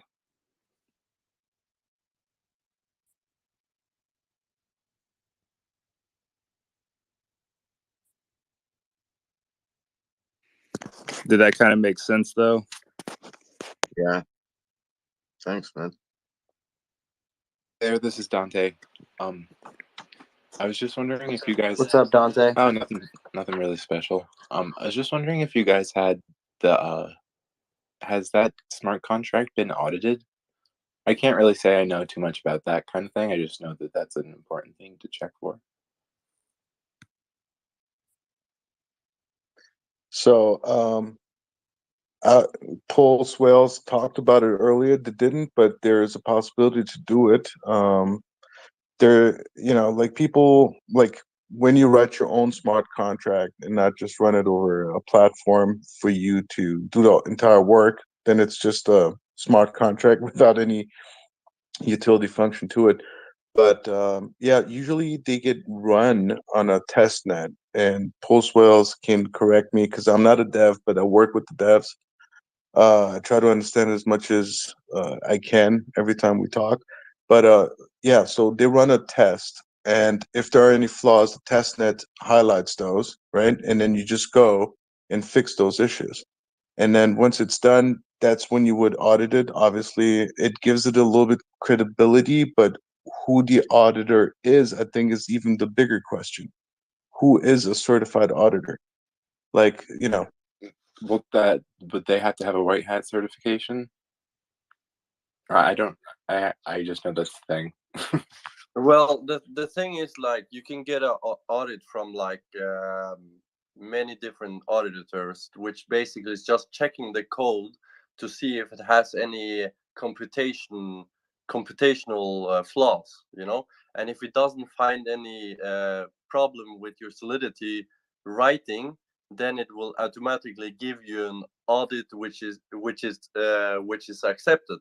And you can then use that audit to tell your people, hey, I got an audit, but it's not actually telling the people if they're gonna get scammed by the contract code you have put out. So you need to, if you are going to audit, you need to use somebody who is auditing that kind of code. Like in our case, we are using two separate contracts, right? One is a token, or one is a PRC20 contract, and another one is ERC 721.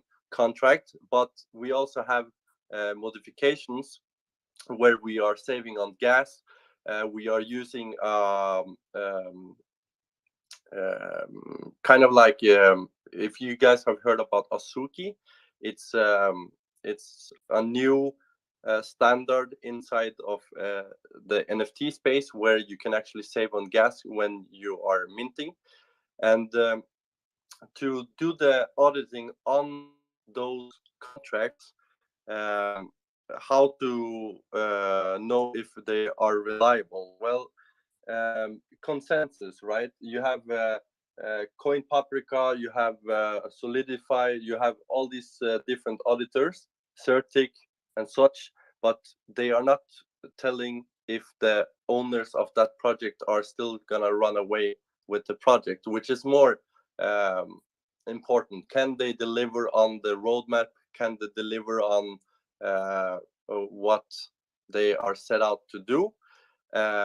Because when we are deploying the token or the NFT, we will also verify the contract, so anybody can go into Etherscan or in the case of Pulse Chain Scan or whatever it's going to be called, and you can go in there and you can see that it's verified. And when you see it's verified, you can also go in and actually talk with the contract itself and also see what the functions are doing. And this is what you as a buyer or as a auditor has to go in and check every function is working as they should. But we are of course doing that before as well. I don't know if that answered, but yeah, it's kind of No, hard. that was helpful. Thank you. Yeah, no problem. What were you saying though? I did cut you off. I apologize. Oh no, sorry, nothing. If I answered the question, it's okay. Oh, okay. Does anybody know of a place or like a firm that somebody told me the other day, and I literally can't remember the name of the firm that does this? Like there's several auditors that can do audits. Like Okay, most it's not that I need ones. to do it. I'm just an overly curious person. So I would say, for an example, like the god of code writing is Hashlips. You know, he puts his codes for free for people to use, and he also explains that our open source codes and copyrighted codes, and you should watch out which one you're taking, etc., etc. He's very credible. He has a very strong Discord. I don't know if he charges, but I think if anyone has an audited contract by Hashlips, that should be like a good to go project for sure. Thank you. I appreciate that. Check it out.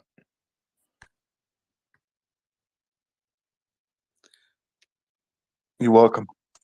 Yeah, when I think it comes to Hashlips, I think they take like a percentage or something like that. They don't take any upfront costs, but for running their contract, they get like some sort of royalty or percentage. That's even more thoughtful of them. Like, I didn't even know that they would do stuff like this. I'm actually on their Discord, but that's pretty awesome of them because it takes time and effort, and they are literally stamping more or less their name under your project, right? That the code is right now. The fulfillment of the project itself lays still with the developers, but then again, Collector was mentioning that would be another security feature. For an example, if somebody like Hashlips would come in and say, "Hey, if I audit, you got to do this, this, and this, and this," right? And you got to sign off on it, and so that way the community doesn't get hurt. Yeah, I was talking to some Ethereum dev. I think it was like either a weekend or 2 weekends ago in my space, and he was also saying Hashlips is probably one of the most credible one, and they take like just a certain percentage, to use their code and everything.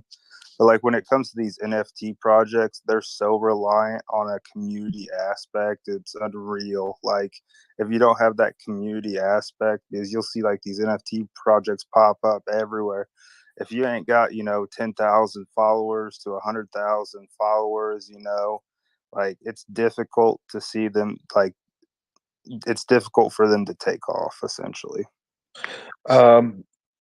Yes and no, because see, getting Discord followers, it's a money thing. You pay money, there are services that fill up your Discord.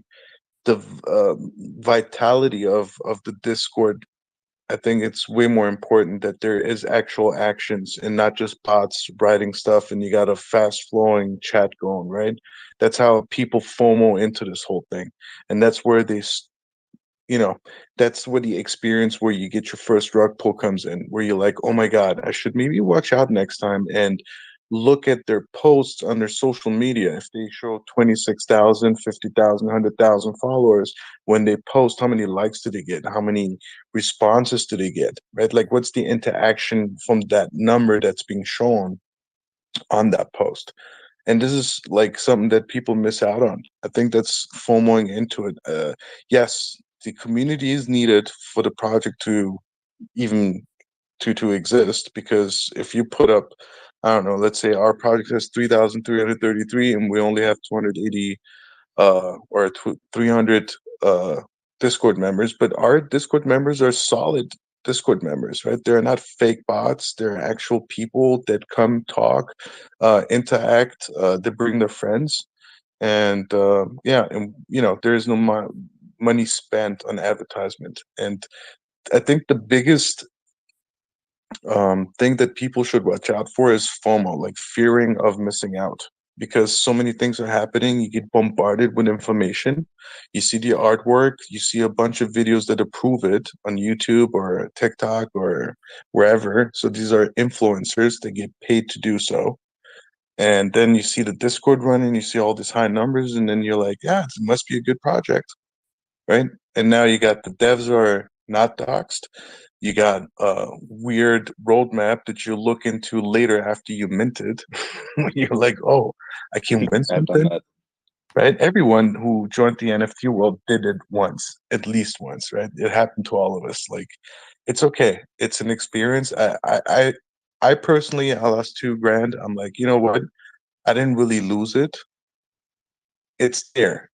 Now, if that community gets together and pulls that project back up again, then it will gain value, because it happened in the NFT world before.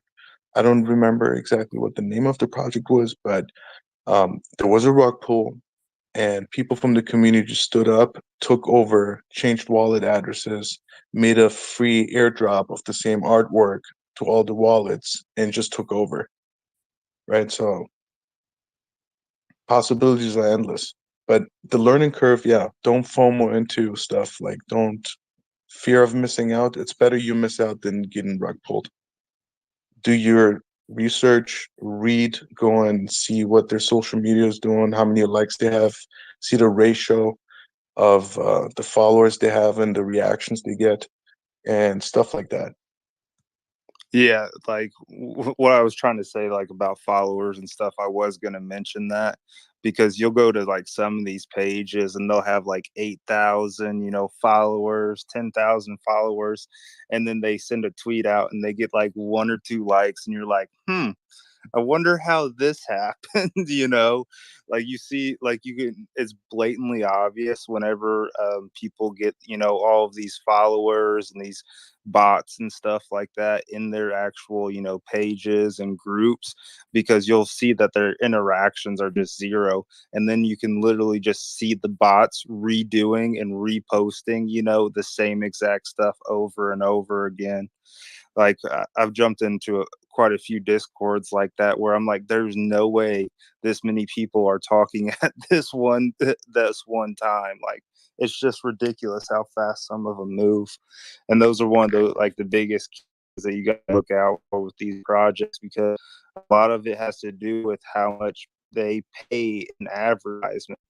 So if you see an influencer, like 10 different influencers shilling it, then like it's probably going to be a pump up because, I mean, why wouldn't you spend $1 million advertising to net, $32 million off an NFT project? They literally figured that out, and they've just exploited it and taken advantage of it. It's usually the same group doing it over and over again. Yeah, it's very true. I've witnessed that myself firsthand, where you see a project. It was actually a pretty strong community. It just went sideways, like big time, right? Like when the devs disappear, some is burning in the kitchen.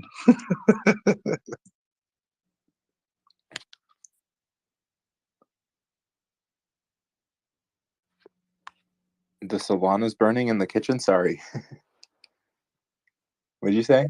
Yeah, I'm just making a reference. When something is happening, you say, "Oh, I smell something. Something's Gotcha, happening in the kitchen." Yeah. Right? In this case, it would be something is burning in the kitchen because the chef is not there, right? Okay. Yeah. There's a really good app that I would like to recommend called Parasec Finance. It's expensive. I don't personally use it. I just use the trial, and you can put a smart contract in, just the address or like a wallet address, and the different analytics that it gives you are wild. Like all at once. Like you can find all that stuff in Etherscan, but it like gives you different visuals that might help you gain better insight if you're trying to. What did you call it? June Analytics? Say again? What did you call it? It's called Parasec, Parasec, Parasec. And then if you hit space and then finance, I think it's at parasec.finance, but just Google it first. If that's how I usually find it. But like I said, it's expensive, but once you play around with it, you'd be like, whoa, this is actually pretty dope.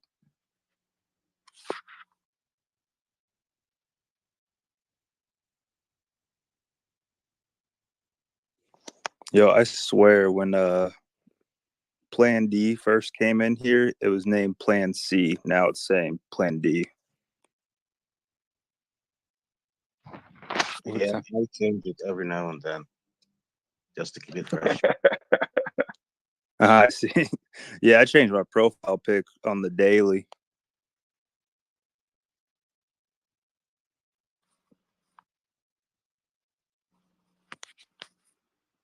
I found it's best to keep a more consistent profile picture. Yeah, I mean, just whenever I'm doing NFT. I'm not going to ever tell anybody. Yeah, whenever I'm just doing like NFT giveaways and stuff like that, I'll jump to my profile pic, the ones I'm moving away and stuff. Yeah. Because, NFTs, the art isn't non-fungible, So I'm trying to, make sure people know that. Exactly, yeah. So censorship resistance, blockchain, crypto, and DeFi. Have you guys heard about the Tari protocol? No, what's that? I don't know too much about it, but its co-founder is Fluffy Pony, and I think he was one of the founders of Monero, or like the lead maintainer for it. I honestly forgot, but he's Yat Labs and Tari Labs. They're two different companies, and they're owned by a subsidiary company called Emoji ID and wallet addresses in the future. And I mean, they sold a lot of Yats. You can see if you look in their Discord, you can literally like see every Yat that gets sold. It's kind of funny to watch sometimes, but Yats are going to be like our payment addresses in the future, kind of like ENS's. They stay. I don't know. What did you call it again? One more time. Tari, TARI.com. Hey, go ahead, Omar. Hey, thanks. My phone just decided to have a fit. Just when I was writing down, you were giving the name of the analysis, the Parasec something or other. Oh, sure. It's Sorry. P-A-R-A, para, S-E-C, parasec dot finance. And whenever I hit dot finance, it doesn't work. So I just hit space and then finance, and then I just Google it. But it's very helpful. Sure. Yeah, happy to help. Dante, so what do you do? I don't currently work right now. Oh, just living the life. What are you doing floating around Twitter spaces? Well, I live up in Vermont, so it's not that I don't. Actually, I really don't have too many friends. I don't like it here, but I don't know. I kind of just stay at my apartment, and it's better than watching TV sometimes. But it's also nice to learn. Yeah, are you in any cryptos? I have a couple, but I don't have like big bags or anything crazy. What do you have? If you don't mind me asking. It's not something I generally like to discuss. I don't know. Money is money. A dollar is a dollar. But how about this? Have you found the right or the one and true store of value for you? Personally, gold. Uh-oh. I think you should sign up for the debate that's coming up tomorrow. Really? I mean, it's good to tweet. diversify. No, sorry. Tweet Richard Hart to be debating Peter Schiff tomorrow. Oh, Jesus. Seriously? You might be interested in, participating. The sign up is free and you'll get like a email reminder when it. So. Hold on. You said oh shit, really? Like when you heard Richard Hart, you know who that is? I know who the SEC guy is. Oh, okay. Richard Hart. Who's he? Well, he is the founder of HEX. He's the guy behind HEX, Pulse Chain, and Okay. the PulseX exchange. Oh, I'm sorry. Is somebody else talking? Maybe my app is glitchy. No, it's like delayed. So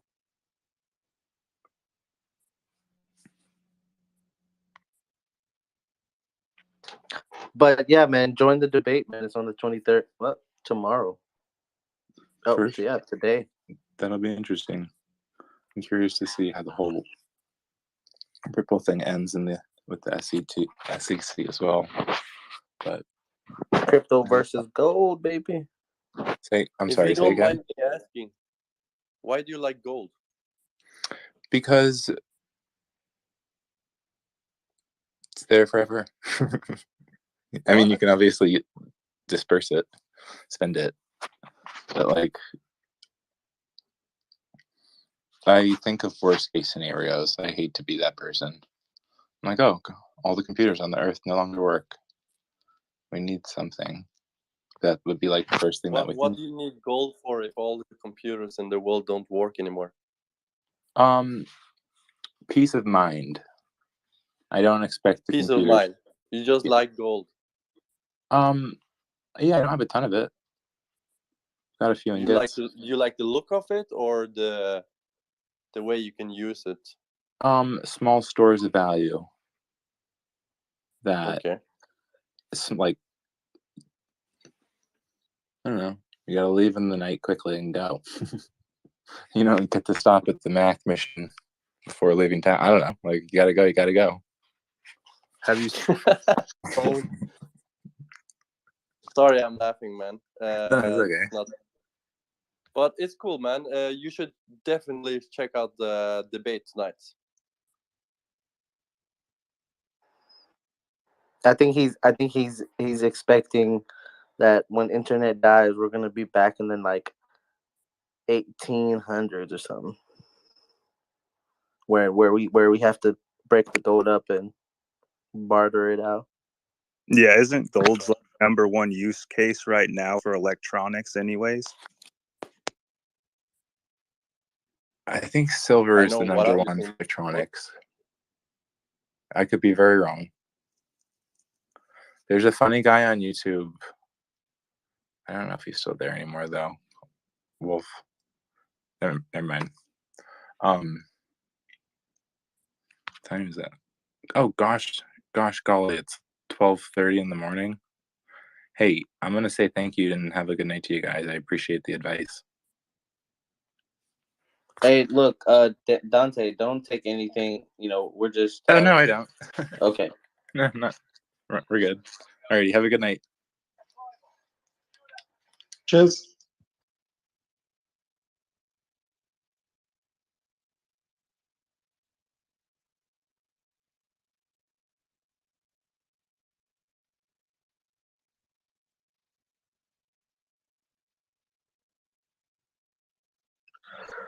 Mello, when is your it's on Friday, right?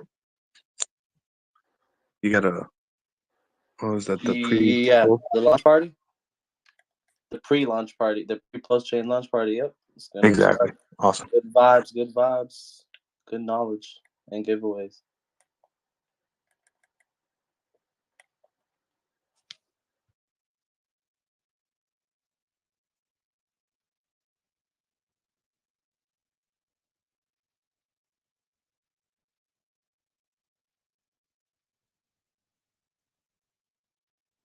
Yeah, I looked it up. Gold's number one use case right now is 78% jewelry, but the other percentage is for phones, laptops, computers, and stuff of that nature. Is it because of that thermal, like it has a good thermal core or heat something, heats up? Yeah, something with Conductivity is really good in gold. Yeah, conductivity. It doesn't corrode, which is great. A lot of good properties. But yeah, people are guessing that gold will just go down to its utility value eventually. It won't be. It won't have that premium anymore. So that will be interesting if that comes to fruition. For the people trading gold, if you look at the yearly chart, how does the cup and handle look for you guys? What asset are you looking at? Gold. Oh, okay. I might have missed what you guys were talking about. I crashed. Just check gold on the yearly and tell me what that cup and handle looked like. Yeah, Richard Hart always bashes gold's chart because it's literally been down for like 20 years now or something like that. I mean, gold does look like it broke out. Unfortunately, that may be a signal of a war coming. but but it does. It looks slightly bullish right now. So the miners haven't dumped the price yet.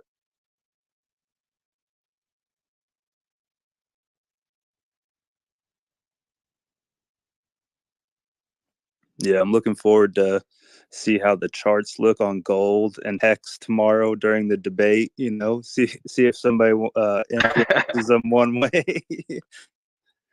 I tweeted that like probably a couple hours ago. I was like, the least we can do is give Richard Hart, a green candle for HEX for his debate tomorrow. Yeah, another good metric that I watch sometimes is the wallet count. We'll see if there's any spikeage or movement in there. Yeah, I feel like every single time I watched him, whenever I first got into HEX and stuff like that, like my buddies would always watch him religiously and stuff like that, but I couldn't stand the guy. So I was still invested in HEX and stuff. I just couldn't stand watching his live streams. Something about too much Louis Vuitton in there, I guess. But I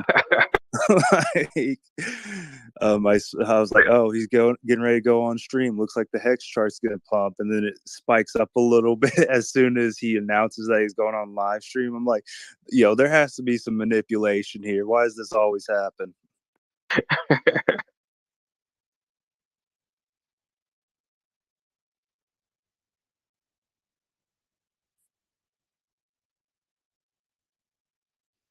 Yeah, I mean, there's many people who have problems with this guy, but I think it's just because he speaks the truth a lot, and people find that somehow offensive, which is weird, right?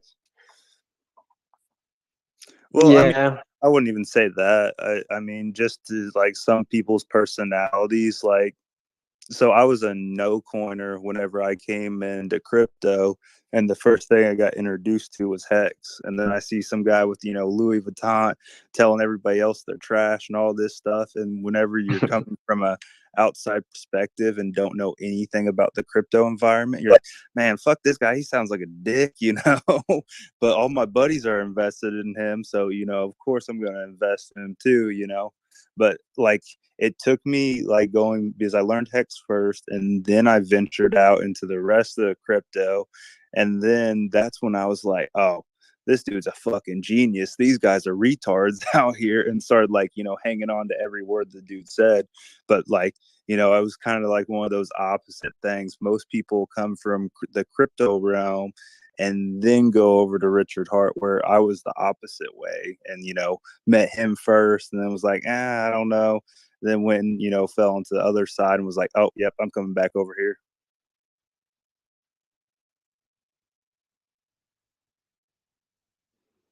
That's fun, man. So, just out of curiosity, what was the first thing that attracted you to that particular stream, the one that kind of started everything? What, me watching Richard Hart? Yeah, was it the title? Was it the thumbnail? What was it that caught your attention? No, it was literally I didn't watch YouTube at all. It was Motley, investor. Sure, you've heard of him. The dude who did Oh, okay. Yeah, he actually onboarded my buddy, and then we all onboarded together into crypto, because of Motley.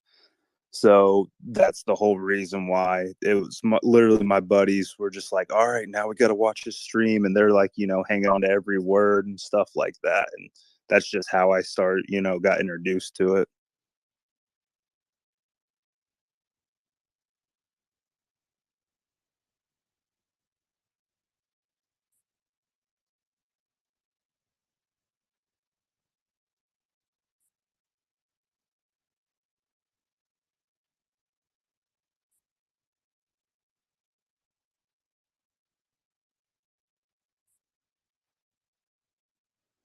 So I was curious if anybody knows anything about the functionality that's going to be happening with the Staker wallet, because there's only a spot for USDC, Hex, and Ethereum right now. So has anybody watched anything about maybe some of the interfaces that they're going to have and upgrades for V2 or V3?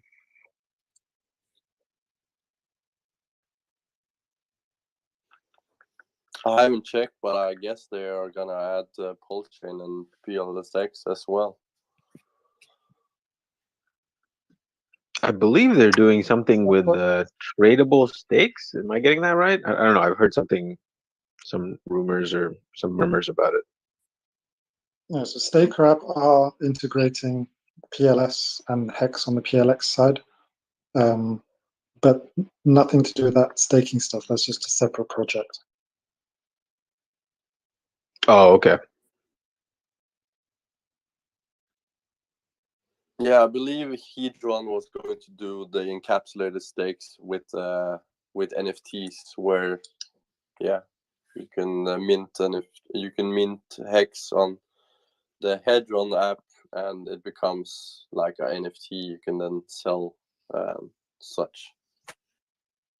Oh, okay. That's probably what it was. But when you're encapsulated, you can only stake. You got to stake directly through their DApp. Correct.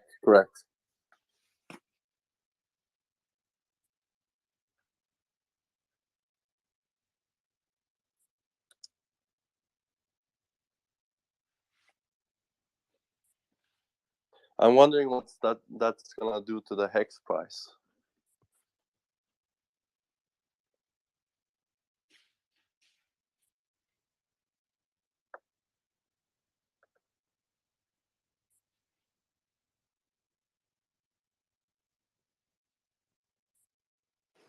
I feel like it'll definitely put a lot of volume on the chart that Hex, always gets bashed for not having, because it's not really a very traded asset.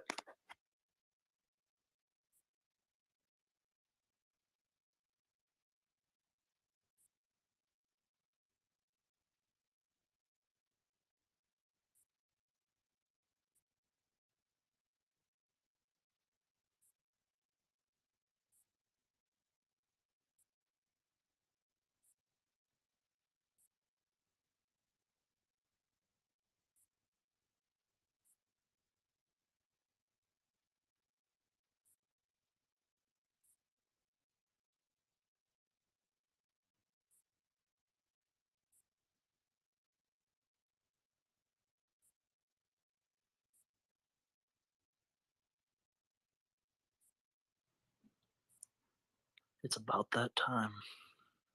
The Hexagon ASMR channel. Did you guys know you could change voice? Don't get Mellow started.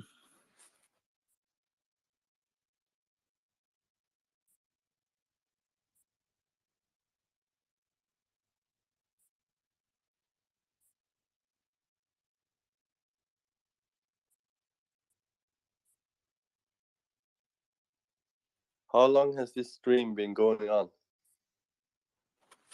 About a day and a half. How long is the record? Like just shy of 4 days. Oh, okay. And we're planning to do more than 4 days now, right? I mean, yeah. Yeah, but it ultimately comes down to a lot of luck, because you never know when Twitter might just rug you. So right. It's when you're going for it, it's really a marathon, and it's best to just not tease yourself. It's much like crypto. The hopium will destroy you. So How much liquidity do we have? We have enough. We have enough to wake up in the morning and stare at the sunrise, see if we've made another day come true. Awesome. And how to pump the price? What's going on with the price? You guys are all selling, huh? I'm holding 5 I'm actually selling to me. I just bought the dip. Oh man, I'd never talk about price. Oh, you guys got it back up to 15 cents? I thought it was down to like 14 or something. I'll take it all. Sell it to me. Sell that small dip. Man, you guys can't do anything but sell. Months and months of nothing but selling. Soon the sellers will be exhausted. Yeah, right? They just got to be exhausted carrying their bags of gold out of the bank from cashing out all their heads. Of course. Yeah, I thought they were exhausted at like 19, 20 cents, and boy, was I fucking wrong. Yeah, good old Bitcoin found a way to just come up short of that 100K Christmas.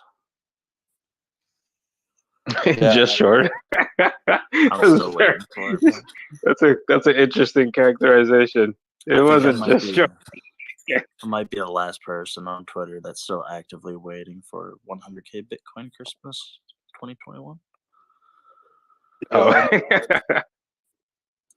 I made a tweet earlier today, and it said, how can the bull run be over?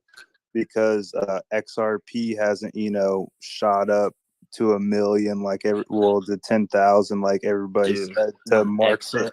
When XRP went to like 85 cents, people were like, "This is it." It was the Office meme with Michael Scott. Like, okay, this is it. This is it. Oh man, and then it's like back to 60 cents or something now. Yeah, no, they were freaking yelling and screaming about it on TikTok. Every single video, of my whole entire feed was XRP. All right, we're buying it back. For some reason, XRP is buying it back. We're getting ready to go to 10K, boys. They're 70 cents. That's That's a skip and a hop away from 10K. That's not bad. XRP It's is only weak. been an emotional roller coaster for XRP. They've been around a minute too, hadn't they? I couldn't understand what you said. Your mic was kind of wrecked. I said they've been around a minute too, haven't they? Mm-hmm.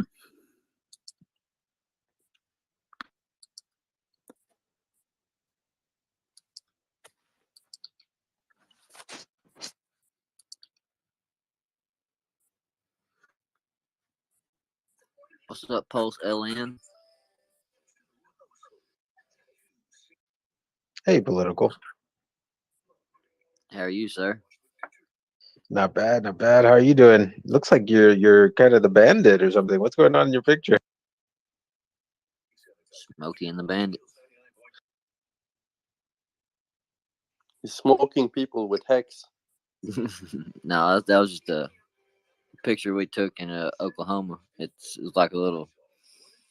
It was like it had like old timey setup shit. Oh, nice, nice. Yeah, it looks very realistic. So Reminds Taylor, me. So tell me Reminds about me Pulse somewhat LN. like. Is that legit? Yeah, it's kind of an onboarding solution. A lot of these apps are connecting Lightning Network to their services like Cash App and Strike and things like that. And we saw that there's an opportunity for onboarding since we don't have fiat on ramps that are easy to access, and people are still working on that. We kind of thought the next best thing would be, if you could buy PLS or HEX, going from your bank account to PLS in about, less than a minute. And so that's what we're working on. Nice. Yeah, I saw it. I checked you out the other day. I was like, wow, that's pretty cool. Oh, thanks, man. Got PTSD on everything right now, but I hope it all works out. Yeah, there's a lot going on, but yeah. So what we're doing is we're starting small for security's sake and for stress testing, and then we'll slowly increase the limits that people can transfer. So initially, I think it's a good route for people onboarding with small amounts of money or moving small amounts of cash, not trying to get hit by Ethereum fees, right? Because there's a lot of people around the world, like when you sit in the PulseX Telegram group or the Pulse Chain Telegram group, you do hear about people who are, not in these countries with some of the richest people in the world, right? They're from all around the world, and some of them have a lot smaller bag, and their portfolio is a lot smaller. They can't really afford these fees, and this gives them another option. The fees will be somewhat negligible when compared to Ethereum, so they can keep more of their Pulse or Hex or whatever they're trying to buy. They don't have to give up 50% of it on fees or something like that. So hopefully, eventually, as it gets tested and we get more use, we will increase the limits drastically. But we're not going to go too high. We're going to keep it within a reasonable range, probably like $1,000 to $5,000 maximum per transaction, because there are some limitations on the Lightning side. We need Bitcoin to go up in price for the channels to get big enough to actually support large payments, which is like there's a layer 2 scaling issue. So instead of throwing nodes at it and throwing large channels at it, we're kind of looking at it as kind of a safety kind of mechanism. The constraint is actually not bad, right? So yeah. If you have any questions, feel free to ask. Interesting. Thank you very much. on the Pulse Just kind of chain, stewing it over still, trying to get it all figured out. That's only going to be Pulse to Bitcoin, correct? It's going to be Pulse to Bitcoin, Bitcoin to Pulse. Initially, it's going to be Lightning Network Bitcoin. So that's the Bitcoin that can, settle in about 1 or 2 seconds. So we tried to put two of the, Pulse is going to be very fast. We were thinking, connect the two fastest chains and really test that potential first. And then in the roadmap, we're going to add regular BTC, which is 30-minute transactions or 20-minute transactions usually to clear. So you'll have that option, and then eventually we're also going to add Hex, because we're Hexicans, and that's really the priority after Pulse, onboarding people to Hex. I think a lot of these Bitcoin holders, maxis, outside of the onboarding use case for people going from their bank account to PLS or Hex, there are maxis who, in the bear market, they may be looking for yield, right?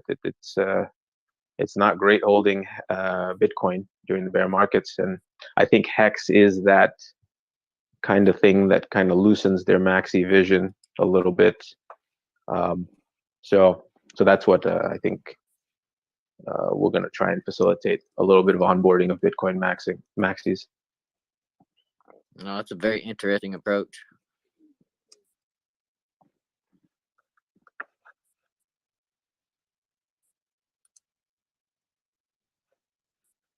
So I'm not familiar with Lightning Bitcoin. I mean, does it hold a peg to the regular Bitcoin price? Yeah, it's the exact same thing. It's just it operates on the layer 2. So at any point, you can convert Lightning Bitcoin directly back to Bitcoin in one transaction. The fees right now are 1 Satoshi, so it's extremely cheap to do that. But yeah, you can. The main difference is, Bitcoin has 10-minute blocks, which are extremely slow. You're not guaranteed to get in the next block. But Lightning is peer-to-peer, and it's extremely fast. The fees can be almost zero. Actually, they can be zero if the two peers decide that they want to have zero fees on their channel. So you have the extremely cheap fees compared to Bitcoin when there's a lot of when the blocks are full. And these transactions settle in usually 1 to 2 seconds. So when I send something to your wallet, in 2 seconds you can send it anywhere you want, right?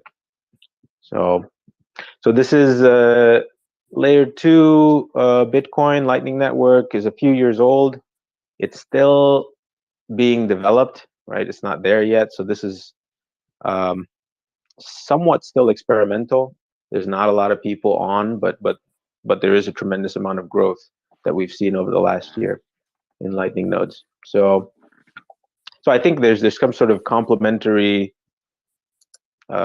qualities where, because we have an extremely fast chain, they have an extremely fast layer 2. You can take advantage of both. And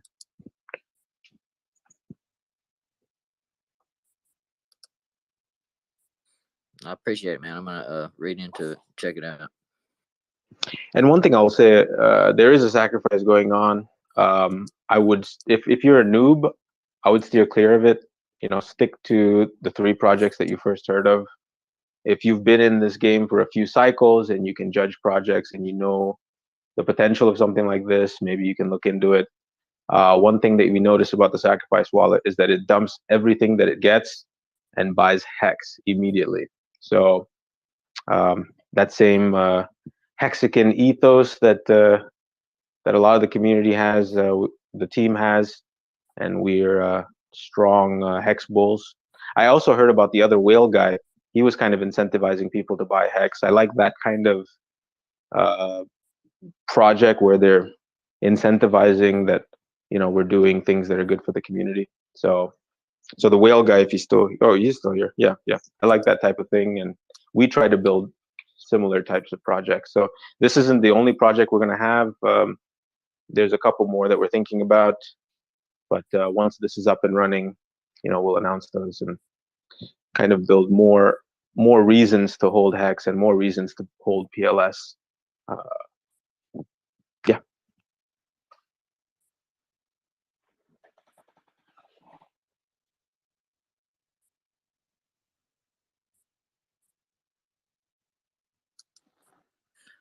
I gotta be honest, I don't really support the sacrifice. I think that probably should have waited till after Pulse Chain launched, but it's not my call. So I think that's fair.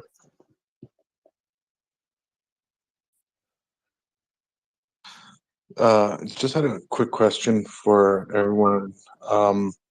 Have the community looked into payment solutions as like, I don't know, just delivery systems that are already in existence, where drivers, instead of getting paid by money, they would get paid in crypto?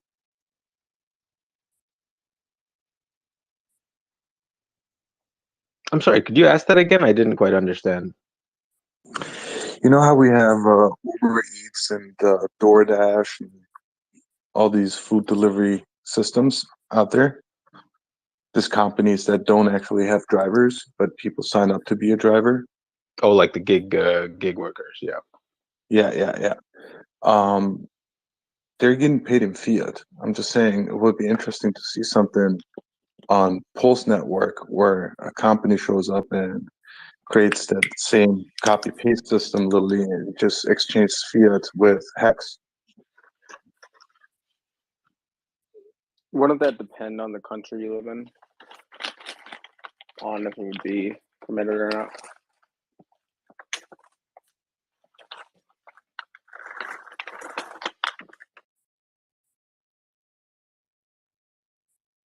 No, I'm aware of what country for sure, but still, like, having that opportunity right now.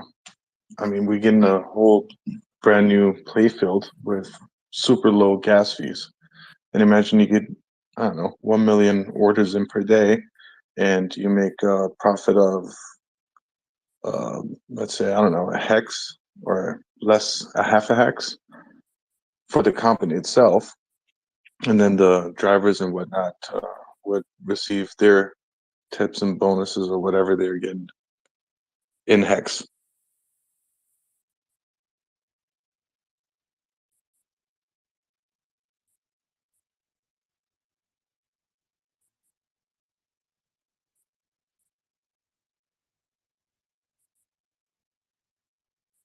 Could you explain how that should work?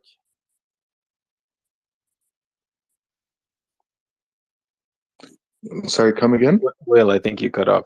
Yeah. Could you explain how that should work? Like the system, like people should get paid in HEX. How would you like that to happen?